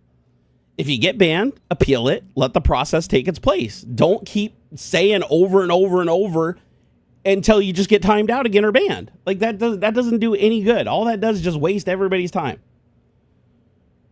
So just leave it be. I don't want to hear about it anymore. Okay? Next week you can ask again once, and then that's the end of it. Don't spam. And if I have your account name at that time and you're behaving yourself, I'll ban you on Discord. But it's like, it just doesn't bode well when it's like, I specifically give you a chance and I unban you. And then you just keep saying, oh, but this, I think I deserve it. I didn't do anything wrong. Clearly you did do something wrong because you got banned. Like you broke some rule or you ignored some warning and kept repeating yourself. And now you're doing the same thing to me. Even though I said leave it, it's done. I already ruled on it and said what I'm going to do next week. You keep ruling. Or you keep talking about it, even though I said stop. Just leave it. That's exactly what you got banned for the first time. It's like, you're like, I need to argue my case, but it's like, now all you're doing is proving to me that you got banned for doing this, and that's why you were banned. I've got no ill will against you, TMRW. Seriously, I've got no ill will against you. I understand the OCD thing, I really do. But if you just keep spamming the same thing when you're told not to, and the mods tell you not to do something, you keep doing it, then other people will start pushing the mods and be like, well, that guy could do it. Why can't I? That's why we got to put the hammer down. So I'll tell you what, that's the hardest thing about being a live streamer, honestly, is it's like, I understand why a lot of live streamers, they just focus on the stream and do the thing and then just like, you know, let chat just fight it out with each other page by page by page by page, only looking at very specific things. To engage with chat is to invite people that want your attention clearly. And I love that aspect of it. I love meeting people and talking to people and everything. But my God, when it gets to the point where somebody just keeps beating the horse to death, even after you said leave it alone, it's done. There's rules. The guy in here that's running the stream has ruled on it. It's done. It's over. Like, don't keep talking about it. It's over. Kevlar said, my new real estate attorney is laughing his ass off. Sorry we had to pay attention to this. Turn your phone off. Oh, wait a second. Your real estate attorney's been listening to this stream? Oh, my God, dude. That's hilarious. Please tell him I'm sorry. I think he probably already turned this off. But yeah, if you still hear this, Adam, please apologize to him for me. This hasn't been the most entertaining period for sure. Does YouTube have an option like Twitch where you can require someone to follow for a certain period before they're able to chat? Sadly, as far as I know, they have no such feature because they use like an IRC-like interface. But technically, if I wanted to, I could create a bot that just times everybody out for a certain period of time and then untimes them out when they hit that period. It just sends a message, it tags them and says, hey, listen, you have to be timed out for, 60 minutes or an hour or a day. And then after that, you'll be able to talk. So it'd be like the same effect. But a lot of people would probably be like, oh, God, I got banned over nothing because they wouldn't see the message or they wouldn't read the message. And then they'd think they were just getting banned. So and I don't want that to happen either. So trying to minimize the confusion. Daniel Frost said, I've been pretty much annoyed by him the entire stream, especially when he walked over Aux's nerves earlier. But he had a long run. And that's the thing. I could kind of see his ban coming again. Like right now, he's creating another account. Like we already know how we know his MO. He's pretty simple. But he'd always rode the line because it's clear that he wants attention. Like he's a fan of the channel. He clearly likes it. He's been around for a long time. He didn't get the attention that he wanted using, positive methods. So he burned, probably close to 40 or 50 accounts coming in here and getting banned immediately over and over and over and over again before he finally was like, okay, that's not getting anywhere. So I'm going to create an account and try to behave myself and ride that line. And he did okay. He did okay for the first while, right? He was always annoying. He was clearly, Daniel from the outset, but he pushes that line, and then what he does is he feels like he's not pushing hard enough unless something bad is happening. Like he really, really needs attention, and he'll just keep pushing to get that attention. And sadly, it led to another ban. So he's got to create another account, put another image on it, come back in, then that account's going to get banned. The bot catches most of the stuff. Like if he comes in here just swinging like he usually does, saying, oh, Hitler, Trump, blah, blah, blah, blah, blah, then nobody sees it. It just gets immediately caught by the bot's moderation, and then he gets banned. So it's not that big of a deal. But it just sucks because they actually did a fairly decent job for a while. And then they decided to, push on AuxZillary's nerves. And then when AuxZillary left, they got bored and started pushing on my nerves. And it's like, okay, enough's a fucking enough, dude. Give it up. I'm not here to argue with you. As a matter of fact, I'm not doing the thing I want to do when I'm here right now, when the shit's happening. Have I talked about Windows Update that screwed login to their own accounts? Oh, I heard about that. I don't know much about it. I just saw it in passing. But yeah, I heard that there was a Windows Update that fucking bricked people out of their accounts. Caused a lot of problems. How far did it, how many computers were affected before they stopped rolling it out? Actually, here, let me see. I'm curious. Let me pop that up. Let's see here. The latest Windows 11 locked out of accounts. Debug. See if I can find the article. I'll tell you what, one thing Copilot is good for is finding articles online. All right, so the March 10th Patch Tuesday update, so this would be KB 5079473, introduced a major authentication bug that prevented Windows 11 users from signing into Microsoft apps and services, even when their internet connection was working normally. This bug caused Windows to falsely report, you need the internet for this. It doesn't look like you're connected to the internet, blocking access to essential apps. Wait a second, I actually hit this last week. I thought it was a problem with the internet. I actually hit this on my son's laptop. I didn't know that this was a bug. I mean, it went away, so they must have patched it already. But yeah, no, I did actually hit this bug. I'll be damned. So affected home users, students, freelancers, anybody with a personal Microsoft account. Yeah, it was his live account. This is login. Not affected enterprise users or anybody signing in with a Microsoft Entra ID formula Azure. So yeah, anybody who's using a live account. The update created a faulty network connectivity state within Windows. Apps that require Microsoft account authentication like Teams, OneDrive, Edge, Word, Excel, Copilot, and the Microsoft Store all failed because Windows incorrectly believed the device was offline, even though the PC was online and the OS otherwise reported to Microsoft services. Their emergency fix was KB 50.855.16 was issued on March 21st, so 7 days ago, to fix the issue. It restored Microsoft account sign-in, fixed the false no internet state, and applies to Windows 11 24H2. Yeah, I hit this not just on his laptop. I've hit this upstairs before too, where Windows actually has an IP address and I can ping, but it says that the internet connection was down. Temporary workaround. Reboot the PC while staying connected to the internet the entire time. This sometime restored authentication temporarily, but the issue returned if the device rebooted while it was offline. So if you disconnected from the internet or the internet was down when you rebooted the PC, then it persisted. Interesting. This is not the same bug as the Samsung C drive lockout bug. That's different. Yeah, that's a bad one. That's actually, that's a really, really bad bug. Here, let me see if I can get the link to the KB article here. Let me pull it. Let me see. Come on, mouse over, damn it. Give me the link. Give me the link. God, I hate this interface. Copilot has the worst interface. Their little Microsoft Copilot app. Oh, I hate it. I should just be using BrewChat. I don't know why I'm not using BrewChat for this, because they also have ChatGPT. Let's see here. There are indeed some channels on YouTube that require to be subscribed for a length of time. Oh, really? Okay, I'll have to look into that. If there's a way to do a mode where you have to be in there for a certain amount of time. Hell, let me just see here. Is Is there a way to require accounts to be subscribed to a YouTube channel for a certain period of time before they participate in live stream chat? All right, let's see. Because last time I tried to do this. Okay. Oh, okay. YouTube absolutely lets you require viewers be subscribed for a certain amount of time before they can chat. This feature is built directly into YouTube Live. Here's how to do it. Restrict chat to subscribers only. Set a minimum subscription duration. Let's see here. Okay, so I need to go to edit stream, live chat, who can send messages, subscriber only. This can be changed before the stream, during the stream, and even mid conversation. Oh, interesting. Oh, let me check. I've never done this before. Okay, so let me open up the dashboard. And it says, okay, so, oh yeah, participant mode. Who can send messages? Click on subscribers. Minimum subscribe time, custom. We'll do duration. Do like 60 minutes.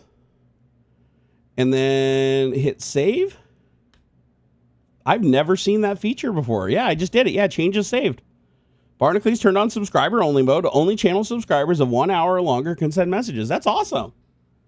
That's a great feature. Holy shit. I did not know that existed. That is badass. Can you guys also see like the notification at the bottom of the screen? Like, so if people come in here, they can see that they can't talk for a period of time. That's actually really cool. Like, I really like that. So Tech Brew Boss, you don't have to implement the feature. It's already there. Didn't even know it. Holy shit. HB Curb said, I still can't understand how major issues like this ship. Like, this really seems like something that should be caught in QA. I know, right? That's what happens when you fire your test team.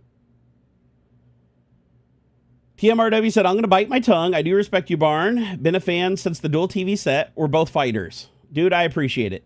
I know it's not easy, dude, but if just understand it's nothing personal against you. It's just to prevent everything else from falling over. Because if you do it, then other people will do it. It's inevitable. Hey, what's up, Oystein? How's it going, man? Also good. It's good to see you, Sure Right, and Daniel Frost. You know, I just want to maintain order. And I understand how it can be frustrated. Trust me, I get frustrated too. I've been banned from streams on site without even saying a word just because somebody talked some shit about me and the person didn't know me well enough to give me a chance. And it's like, you know, yeah, sometimes it sucks to just swallow your tongue, but you know, you go through the process. You got to go through the process. It's not always fun, but you just do it. And to be fair, if I was on your live stream and you had rules, you know, and I didn't want to get timed out or banned, I'd follow your rules even if I didn't like them. You know, it's like, and sadly that does happen. Like, there's a lot of streams I've watched where I don't necessarily agree with like one of the rules. Like for instance, I joined a stream that was like, and I didn't mean to. Somebody linked it to me as a joke, and I joined it, and it was like some fucking super Trumper. And I'm in there, and like one of the chat rules was like, if you say anything about Trump or MAGA, you're banned on site. And I was like, you know what? I can respect it. And so I said something and got banned, and I was pretty proud of it.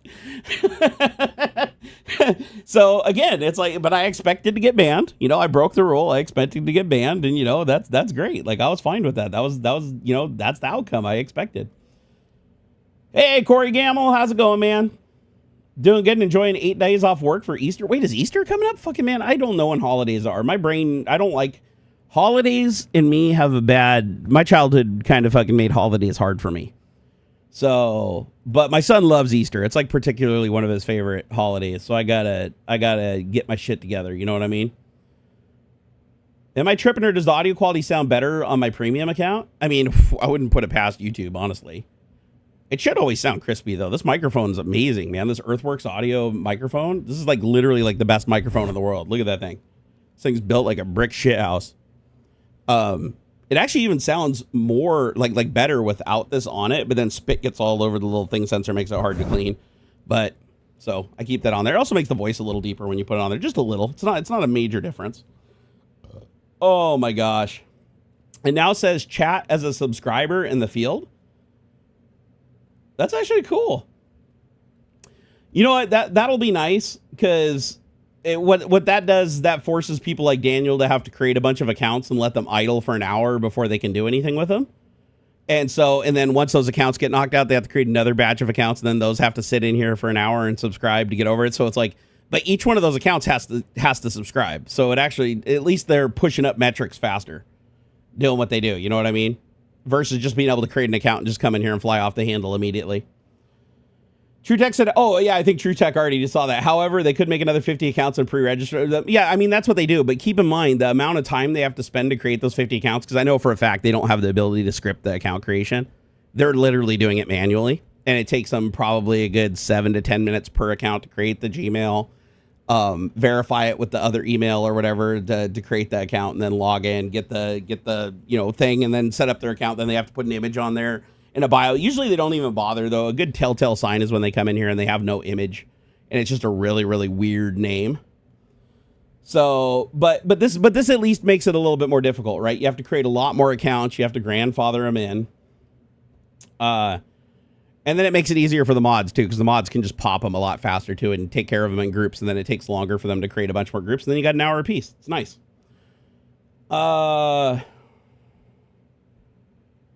Another gift from Adam. Yeah, I don't know if you heard earlier, but yeah, Adam, he was like, I wanted to get a doorbell, a unified doorbell, and we found out the G4 Pro, which is the one I need, the only one that they have that's powered off the ringer power, since I don't have power over Ethernet going to my front door, old construction. You can't even buy them anymore. They're not even in production. He calls me on the phone. He's like, oh, I have one sitting on my couch that I don't need. I was like, wow, so you have exactly what I need, and you're hooking me up again. I mean, Adam's amazing, man. Gosh. There's not many like him, I'll tell you that. There's really not many like him. And it's not just me. He's done a lot for a lot of people. He is one hell of a good dude. He's on the right side of he's definitely on the right side of, justice and shit, pretty much everything. There's not much we disagree on, really. Like, honestly. He's just a good fucking dude. Really, really good dude. Honestly, like I said, there's very few people I trust with my life. And it's like my wife and then Adam.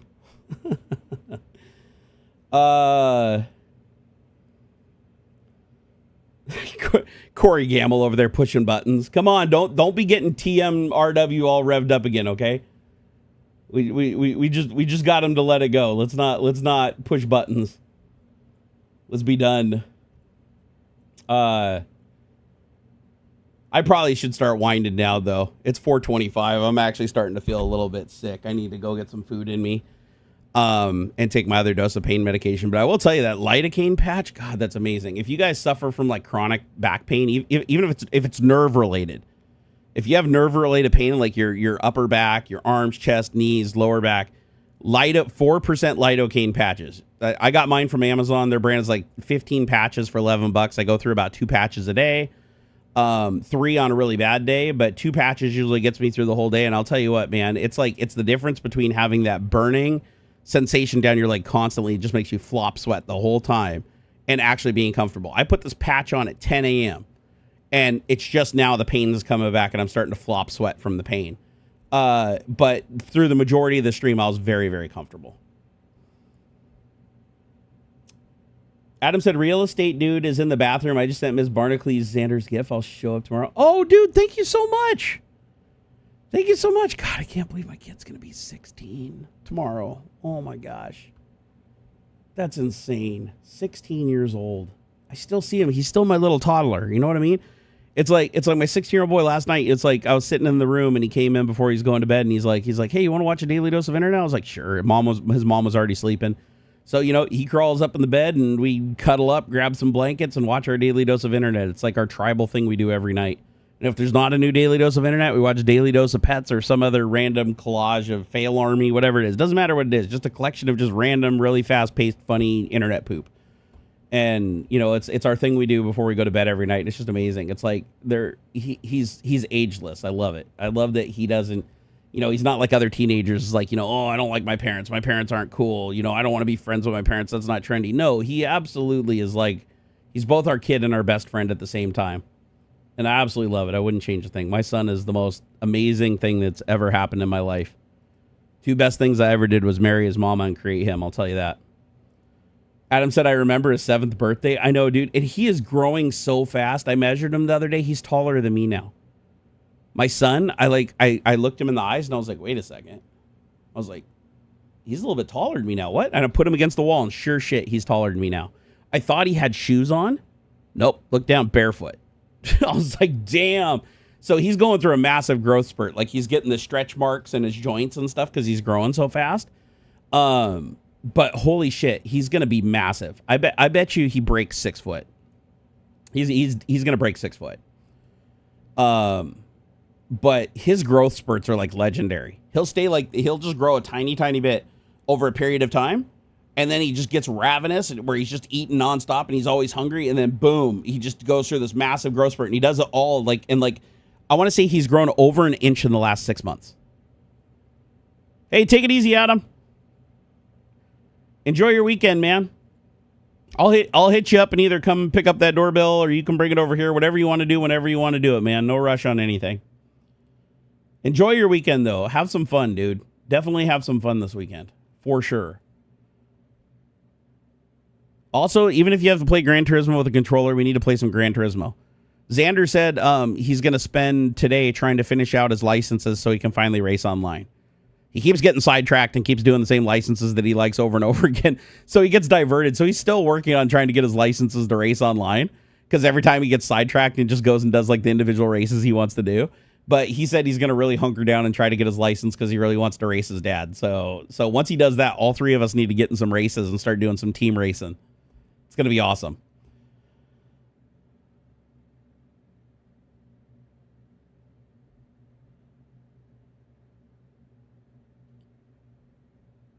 Gaming Matter Rock said, my rules are mostly like yours, except swearing a lot and political or religion is started by me and I end it. Oh, on your own live streams? Yeah. Hey, I mean, most of the time I'm down with talking about politics and definitely like talking about religion. Like religion is something I've talked about for a long time. I'm very passionate about. Against, not in favor of organized religion. Well, you know how I feel. But Gaming Matter Rocks, we talked about how, I mean, honestly, we probably know more about each other at this point. Because of how many times we've talked about religious stuff, but yeah, it's one of those things I'm passionate about because, you know, I was raised in it and I got away from it. And it's interesting to see the perspective from the people who, you know, are persecuted by it, but choose to stay, and other people in other various situations. But we can talk more about that on another day for sure. That's definitely something that I like to talk more on Twitch about, honestly. By the way, I'm sorry I haven't been on Twitch very much. This last week was I was out doing something like 3 of the 4 days or 5 days. I was out actually doing stuff. Went to a doctor's appointment one day. Went and saw my old boss. I haven't seen him forever. The other day up in North Bend. That was the longest drive I've done in probably like 2 years. And then on the third day, I went to the movies with my whole family because Adam treated me and my whole family to go see Project Hail Mary, which is a fantastic movie. If you haven't seen it, highly, highly recommend it. Had an absolute blast. This lidocaine patch allowed me to, you know, breeze through those 2 days without like getting fucking pain, sweats and shakes and stuff. It was amazing. Like these lidocaine patches, I hope my body doesn't get used to it. And, you know, like it does with the medication where it doesn't work as effective over time. I hope that it just keeps working the same as it's working now, because this is like a breakthrough. It's like this is the thing that's like allowing me to stand up for longer than a couple of minutes without shaking from the pain. Did I read about the hypervisor workaround for de novo? I didn't actually. We did look into it a little bit earlier, but I didn't look at the workaround. Guys, I think I'm going to wrap it up right here. I'm going to go and try to get some rest because I am pretty damn tired. Yeah, I went to LTX. Yeah, I went to not the last LTX, but the LTX before the last LTX, maybe? Was it? I don't remember the exact year, but it was a while ago. It was a while ago, but man, I love LTX. As soon as I'm in, I will be at Whale Land. I think, is it May? Yeah. So in 2 months, I'm going to Whale Land for 2 days with Hobbs. So I'm working towards that.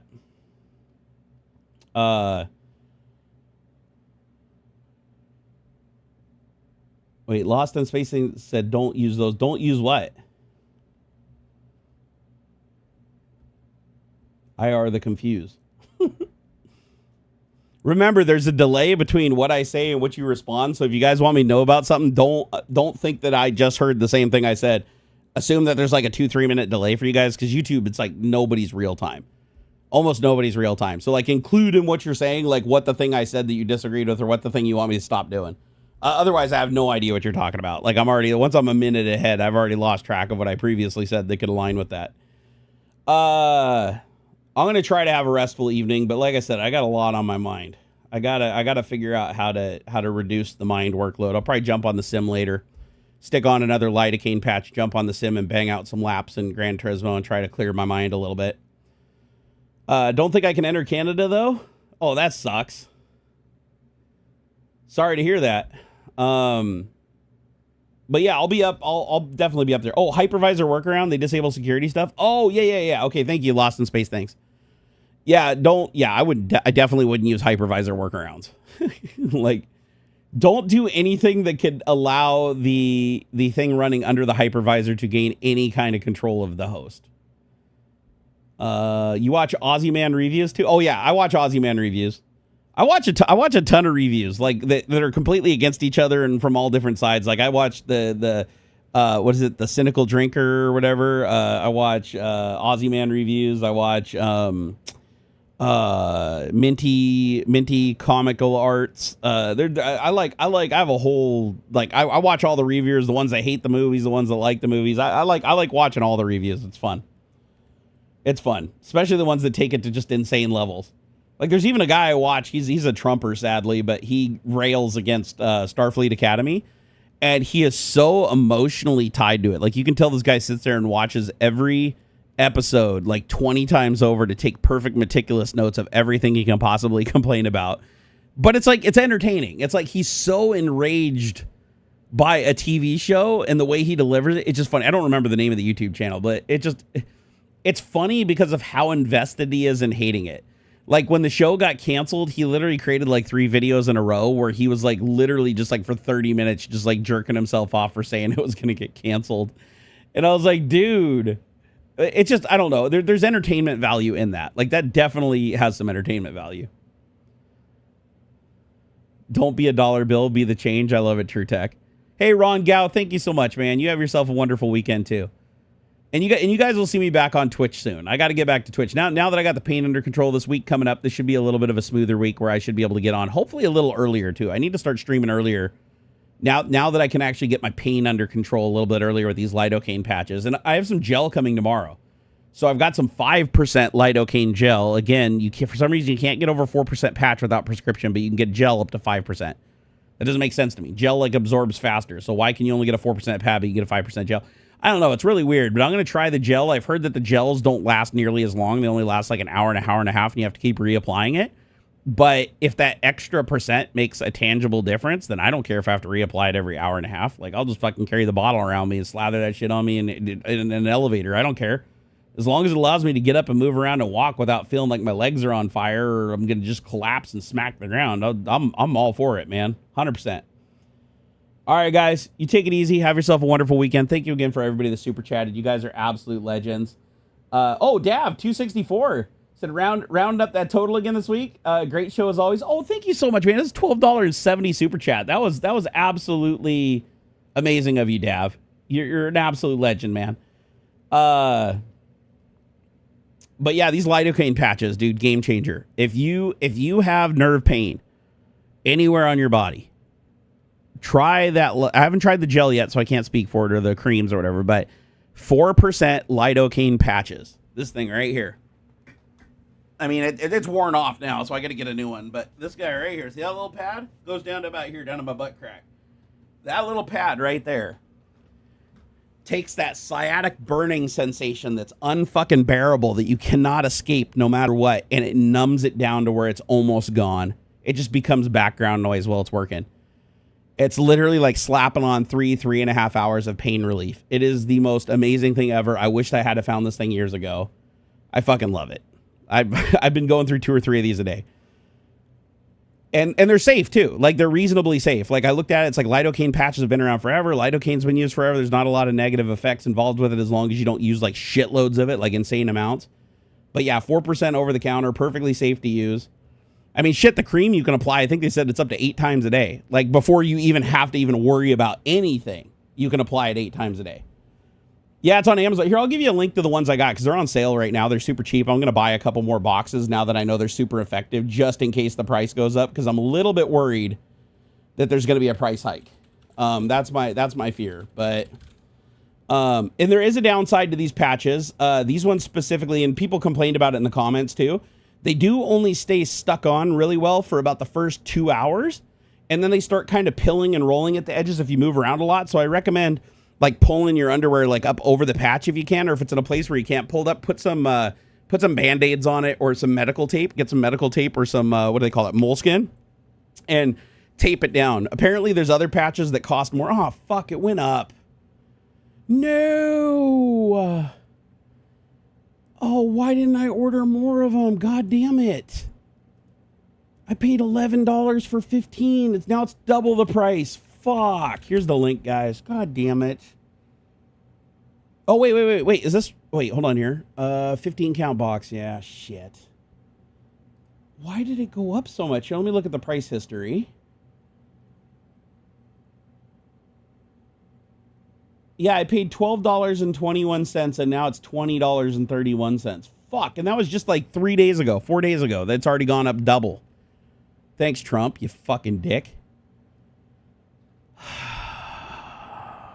I mean, I'm going to pay it. Even if it's $100, I'd pay it, honestly. This shit is literally... Oh, my God, dude. That fucking pisses me off. And don't ignore the menthol ones. Like, anything that's like BioFreeze or Bengay or whatever, or Icy Hot, ignore all that. Those patches are bullshit. I've tried them all. They don't do anything. That's why I gave up on it. It's 4% lidocaine. 4% lidocaine patches. That's where it's at. Okay, so a 6 count for $7. So what would that be for 15? 6, 12. Yeah, it's still up there. Fuck. Why did the price go up so much? Oh, holy shit. I found a different brand that's, how big are they? Or what's the size? I found a different brand that has an 18 count for $10.76. That's even cheaper. So I'm gonna buy a bunch of these. How big are the patches? I need 3.93 by 5.5. Yep, these are the same size. Okay, how do I need to add these to my cart? Hold on, I'm gonna buy these before I tell you guys about them because there might only be a few in stock. So yeah, I'm just gonna order. They only have 3 left. I'm sorry, guys. I'm gonna order them all. So add to tomorrow's delivery. Stand by. There we go. I paid $11.75 with tax for each of them. It's an 18 count. Oh my God! Thank goodness. Oh, whoa, Oystein, my man. Fuck yeah, dude, brother. Dude, I love you, man. I love you. Thank you for that $100 or 1,000 knock. That 1,000 knock is $103.32, dude. That is the biggest super chat of the stream by far. And he said, for my resupply. I appreciate you, brother. So I just bought their entire stock. Let me see if it says they're out of stock now that I ordered all 3.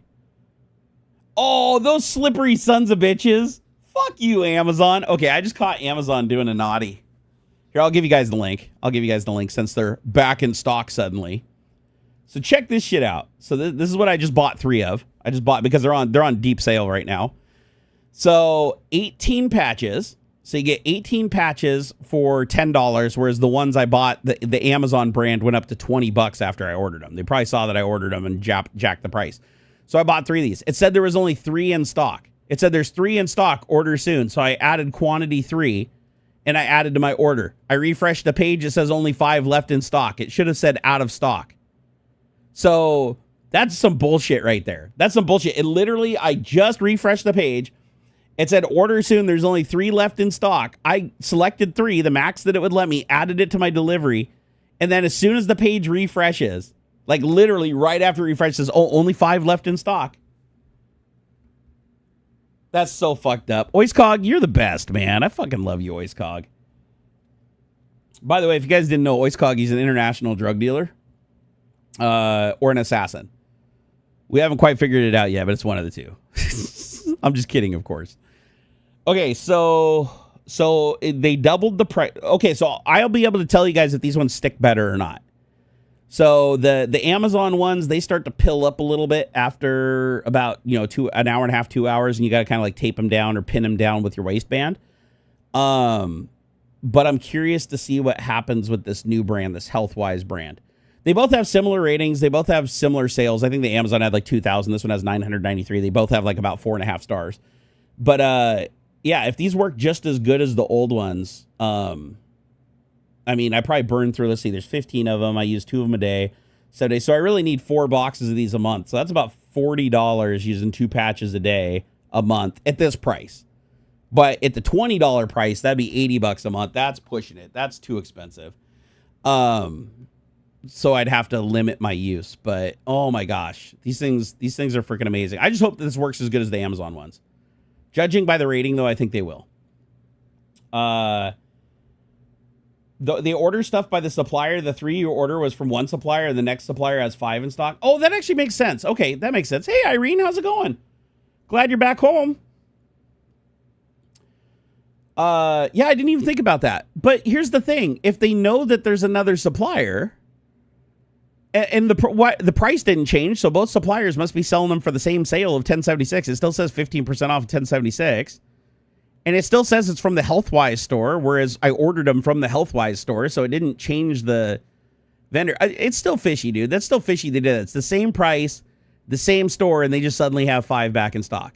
And I'd be willing to bet if I ordered those 5 and I hit refresh, it'll say, oh, there's 7 left in stock, and it's the same price in the same store again. That's a little sus baka. That's some sus baka shit right there. So let me go back to it. I want to see what it says. Okay, only 5 left in stock still. Yeah, there's some fucking shenanigans games going on there. I really should do the subscribe and save, though, because does the subscribe and save lock in the price, or can they still change the price on you without you knowing, and it just keeps ordering at the new price? Because if subscribe and save actually locks in the price, I mean, these things are so effective. Like, it's a new brand, so I want to make damn sure it works as good as the ones I'm using right now. But it does. I'm looking through these, and it does look like there's a 16 pack for $9.95 from Just Heal. It's got 16 patches for $9. So there's a big swath in pricing. Like some of them are like $25 for 10. Some of them are like 16 or 18 for 9. But that's the thing, is like, how effective are they? They're 4% lidocaine, but you know, how is that delivery mechanism? How good is the material? How good does it stick? You know, you never know from brand to brand which is going to work better or not. But I mean, it's got good reviews, so I'm going to give it a try and I'll let you guys know. But I'll tell you what, this lidocaine shit is the best. It is absolutely the best. Read the book years ago. Hey, Jerry, I'm home and actually here. Dude, that's awesome, Irene. That is awesome. Way to have a hell of a comeback. Amazon using the bait and switch. That's what I believe, George. Hey, Hajj said, I miss your videos. Such a charismatic entertainer. Oh, I appreciate it, man. Honestly, wish I didn't have all the medical bullshit take me down. Like, a lot in my life changed for the worse because of that. But I recently found something that does help with the pain quite a bit. So that has been a big game changer. It's enabled me already to move a lot more than I could before. So I'm pretty happy. I hope that tomorrow the gel, I also ordered some gel. I'm going to try this lidocaine gel to figure out like which one's more effective, which one's faster acting, which one lasts longer. And then I can kind of balance them depending on what I'm doing. But anything I can add to my arsenal that helps manage the pain and allows me to move around more freely without being in so much discomfort to the point where I'm like shaking. Like, my pain gets so bad, it makes me nauseous. Like when you have that constant unending escaping pain, it just builds and it gets worse and worse and worse just from standing. I don't have to do it, just standing. It just builds and builds and builds, and it'll eventually get to the point where I literally start shaking and sweating, and I feel like I got to throw up. Sometimes even just sitting down, I'll just be sitting in my bed, and the pain just keeps building and building and building until I get nauseous. I can't even like eat dinner because I'm just nauseous, and I have to take my medicine, lay down, wait, you know, try to let it go away. Take some Pepto. Sometimes helps a little bit. But yeah, it fucking sucks, man. I fucking hate it. No spoilers. Don't worry, I'm not gonna have any spoilers. Hold on, I got, wait, my signal's getting blown up. Oh, okay, I'll have to read this after the stream. Let's see. Oh,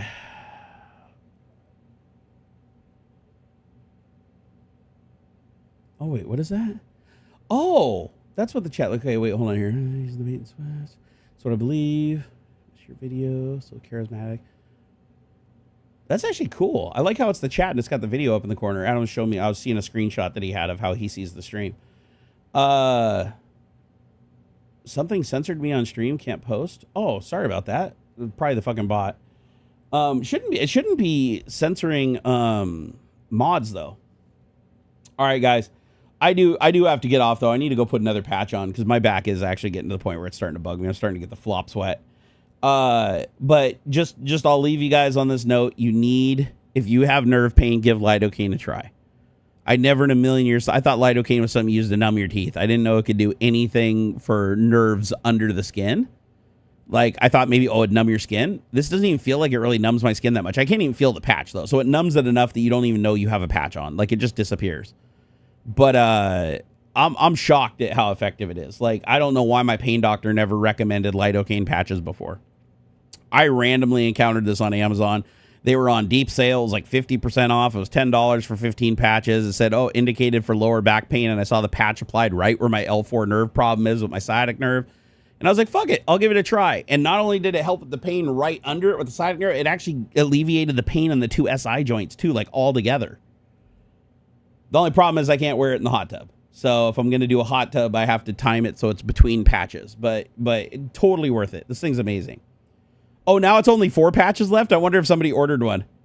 I wonder if somebody on here actually ordered one. Yeah, go chill, eat and hydrate. Yeah, I forgot to hydrate this whole stream. I just drank a huge thing with quad shot of coffee stacked on top of my Adderall, and I haven't drank any water. No wonder my vocal cords are feeling tight. What about feet pain? I believe it could help with feet pain. I honestly give it a try. I mean, what do you got to lose? It's $10 when they're on sale for either 15, 16, or 18 patches, depending on the brand. I'm trying a new brand tomorrow because they doubled the price of the ones I bought 3 days ago. So I didn't buy those. I ended up switching to a new brand called Healthwise. And they're an 18 count. You get 18 of them for $10.76, which is even a better deal than I got with the other ones. I checked. They're the same size. They're the same percentage. And so I'll see if they're as good. Like, I'll be able to tell, too, because, I mean, it's a pretty dramatic effect. Like, I will know immediately if they work as good or not, or if they take longer or not as long. But whichever, I'm going to stockpile these. I don't know how long they can store, though, because I'm sure they lose efficacy over time, I'd imagine. But I'm going to stockpile them. You know, if I can find some cheap deals, even cheaper deals, I'm going to stockpile them because these things are fucking awesome. This is literally life-changing. Ubiquiti Doorbell Lite plus G4 Turret Ultra, all PoE, but why not? Oh, actually, I'm already, my buddy Adam is already hooking me up with a G4 Pro Ring camera. I got to go get it from him. But that'll replace the Ring doorbell, so I no longer have to maintain 2 separate systems that don't talk to each other. That's going to be awesome. Yeah, they're definitely abusing the FOMO. I think that whole, there's only so many left. Like, here, let me refresh. You said there's only 4 left now? Let me see it. So what it says. Now it says...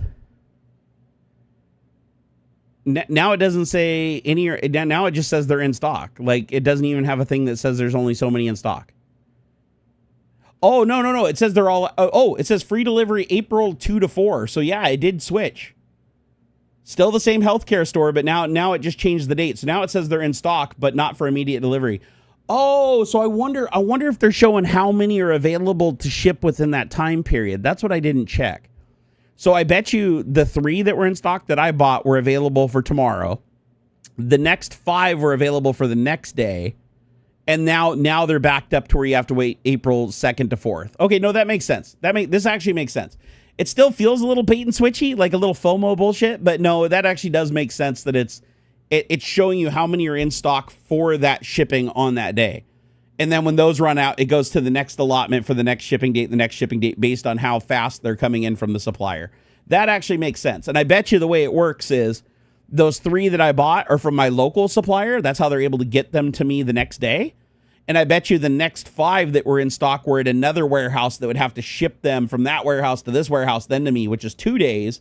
And now it's April 2nd to 4th, which means it probably has to come from the supplier to their warehouse, which takes that long before they go out to customers. That actually makes sense. That makes perfect sense to me. James Janus said, 2-part, when it comes to websites and services and platform, what is your take on the rules in terms of service account bans? Many sites don't even tell you what you did when they're banning you. I think it sucks. I think it's stupid when sites ban you and they don't tell you why they banned you and they don't give you a way to unban. I had a fucking weird ban. I think it was either Telegram or WhatsApp or something. My account got banned and I have no idea why. I rarely used it. I didn't see any login attempts. Like when I finally got access back to it, like 6 months later, it was unbanned. They didn't even message me to tell me it was unbanned. I just tried it and I could log in again. No weird logins, no nothing. They just, my account just got banned for like 3 or 6 months and magically got unbanned. And I don't know why. Still to this day, I have no idea why. So I don't like it. Or they pick and choose what the rules apply. This guy can break the rules. But if you do it, that's a no-no and you're banned for whatever. Yeah, dude, it happens on social media all the time. Like one person can break the rules all the time. You know, like an example would be like Kanye West. Look how many rules he had to break before he was finally banned. You know, but then somebody else does something that's not even really in violation of the TOS, but just pisses off the owner of the site and they just get banned. A great example is like Truth Social. I've had like 20 accounts banned on Truth Social back when I used to go on there and create accounts and I get on there and reply to, you know, Trump's bullshit. That platform will ban you for saying anything negative about Trump. If you reply to any of Trump's posts, you say anything, even if you're just stating an opinion and it's not even mean, you're not using any curse words, you're not stating anything that's not fact, you get banned immediately. It's like, oh, your page refreshes, oh, your account was permanently banned. And you cannot create another account. And then you just go create another account anyways. You log in and then you go on the thing, you reply to another message and like instantly banned. It's like they have so many people on there just scanning every single post to make sure that like nothing negative gets in front of Trump. They want to make sure old Trumpster can't see anything negative because it'll make him mad. But yeah, out of all the social networks, Truth Social is literally the worst for just banning anybody for saying anything that isn't sucking Trump's dick. Like the whole platform is literally, it's not even a social media network for people to communicate. It's just a place to go and suck Trump's dick. That's it. But yeah, it's funny. Like I did there's a YouTube channel that did a funny viral video, speedrunning getting banned on Truth Social. And so they go to Truth Social, create an account, put in an email address, put in the password, go do the approval, and it's like still within 60 seconds. And they go to the site, they click on Trump's thing, they hit reply, and they say like mega sucks, mega SUX, and hit enter. And as soon as they hit enter, your account was banned. They literally had a filter to just ban anybody that posted anything that said mega or Trump sucks. And it just did, like a human wasn't even involved. It happened the second he hit enter. It was like, boom, your account was banned. I was like, damn. So yeah, Truth Social is like, the reason they call the site Truth Social is because everything Trump does is the opposite and projects what he's really doing. So Truth Social really means lie social. Very interesting. Some platforms or websites even, they do tell you what you did. They don't tell you what you did, like, oh, you broke the terms of service, and then they just show you the TOS and the email. Okay, yeah, and if you message them, you just get a canned response.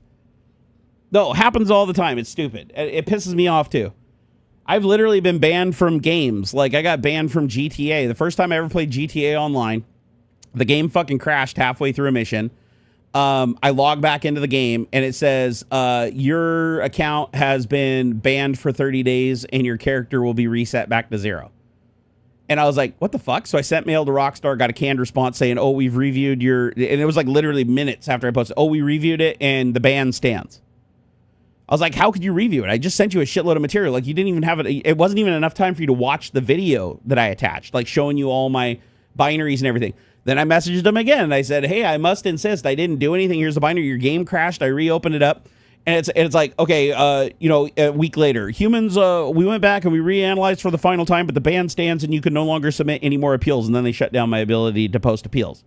And then I waited 30 days. My character was reset to 0. And I said, I'm never playing online again. So now I just play campaign. I don't play online at all. So yeah, it's absolutely stupid, dude. But at the end of the day, you're subject to whatever the person who owns the platform wants to do. Justice, sadly, isn't guaranteed. A friend of mine years ago got banned from Facebook for no reason, no warning, just the entire Facebook gone. He just posted memes and talked to family. Yeah, what probably happened is somebody who had a connection at Facebook reported the account because they didn't like the person and they got him banned. Sadly, there's a lot of ways to work around it.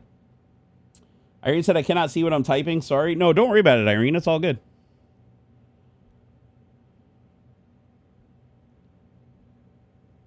Can you get banned for a bit flip?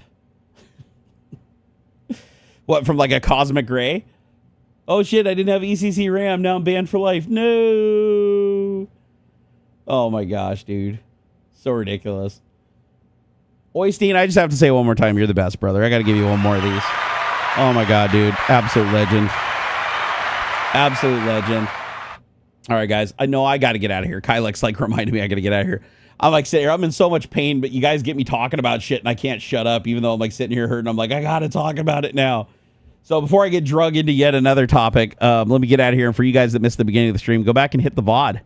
And I will catch you guys on the flippity flop. I'm going to try to get back on Twitch this week, though, because I've been away from Twitch too long. Twitch needs to become daily again. And that's the goal. But these lidocaine patches are helping a lot. So I'm super excited about that. All right, I'll let you guys know how the new lidocaine patches work. They arrive tomorrow. That other brand that I had to buy because they doubled the price on the ones I bought a couple of days ago. I'll let you know if they're just as good or better or worse or whatever. But honestly, this has been a game changer.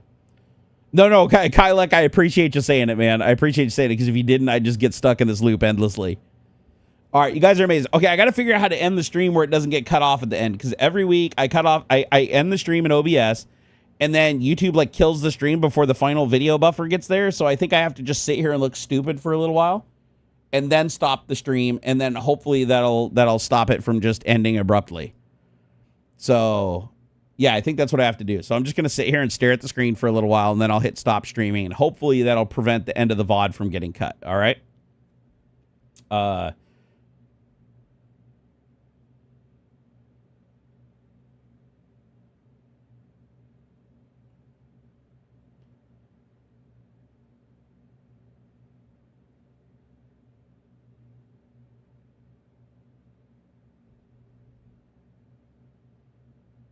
Katie, those of you who watch this, let me know in the comments if that silent part fixed it.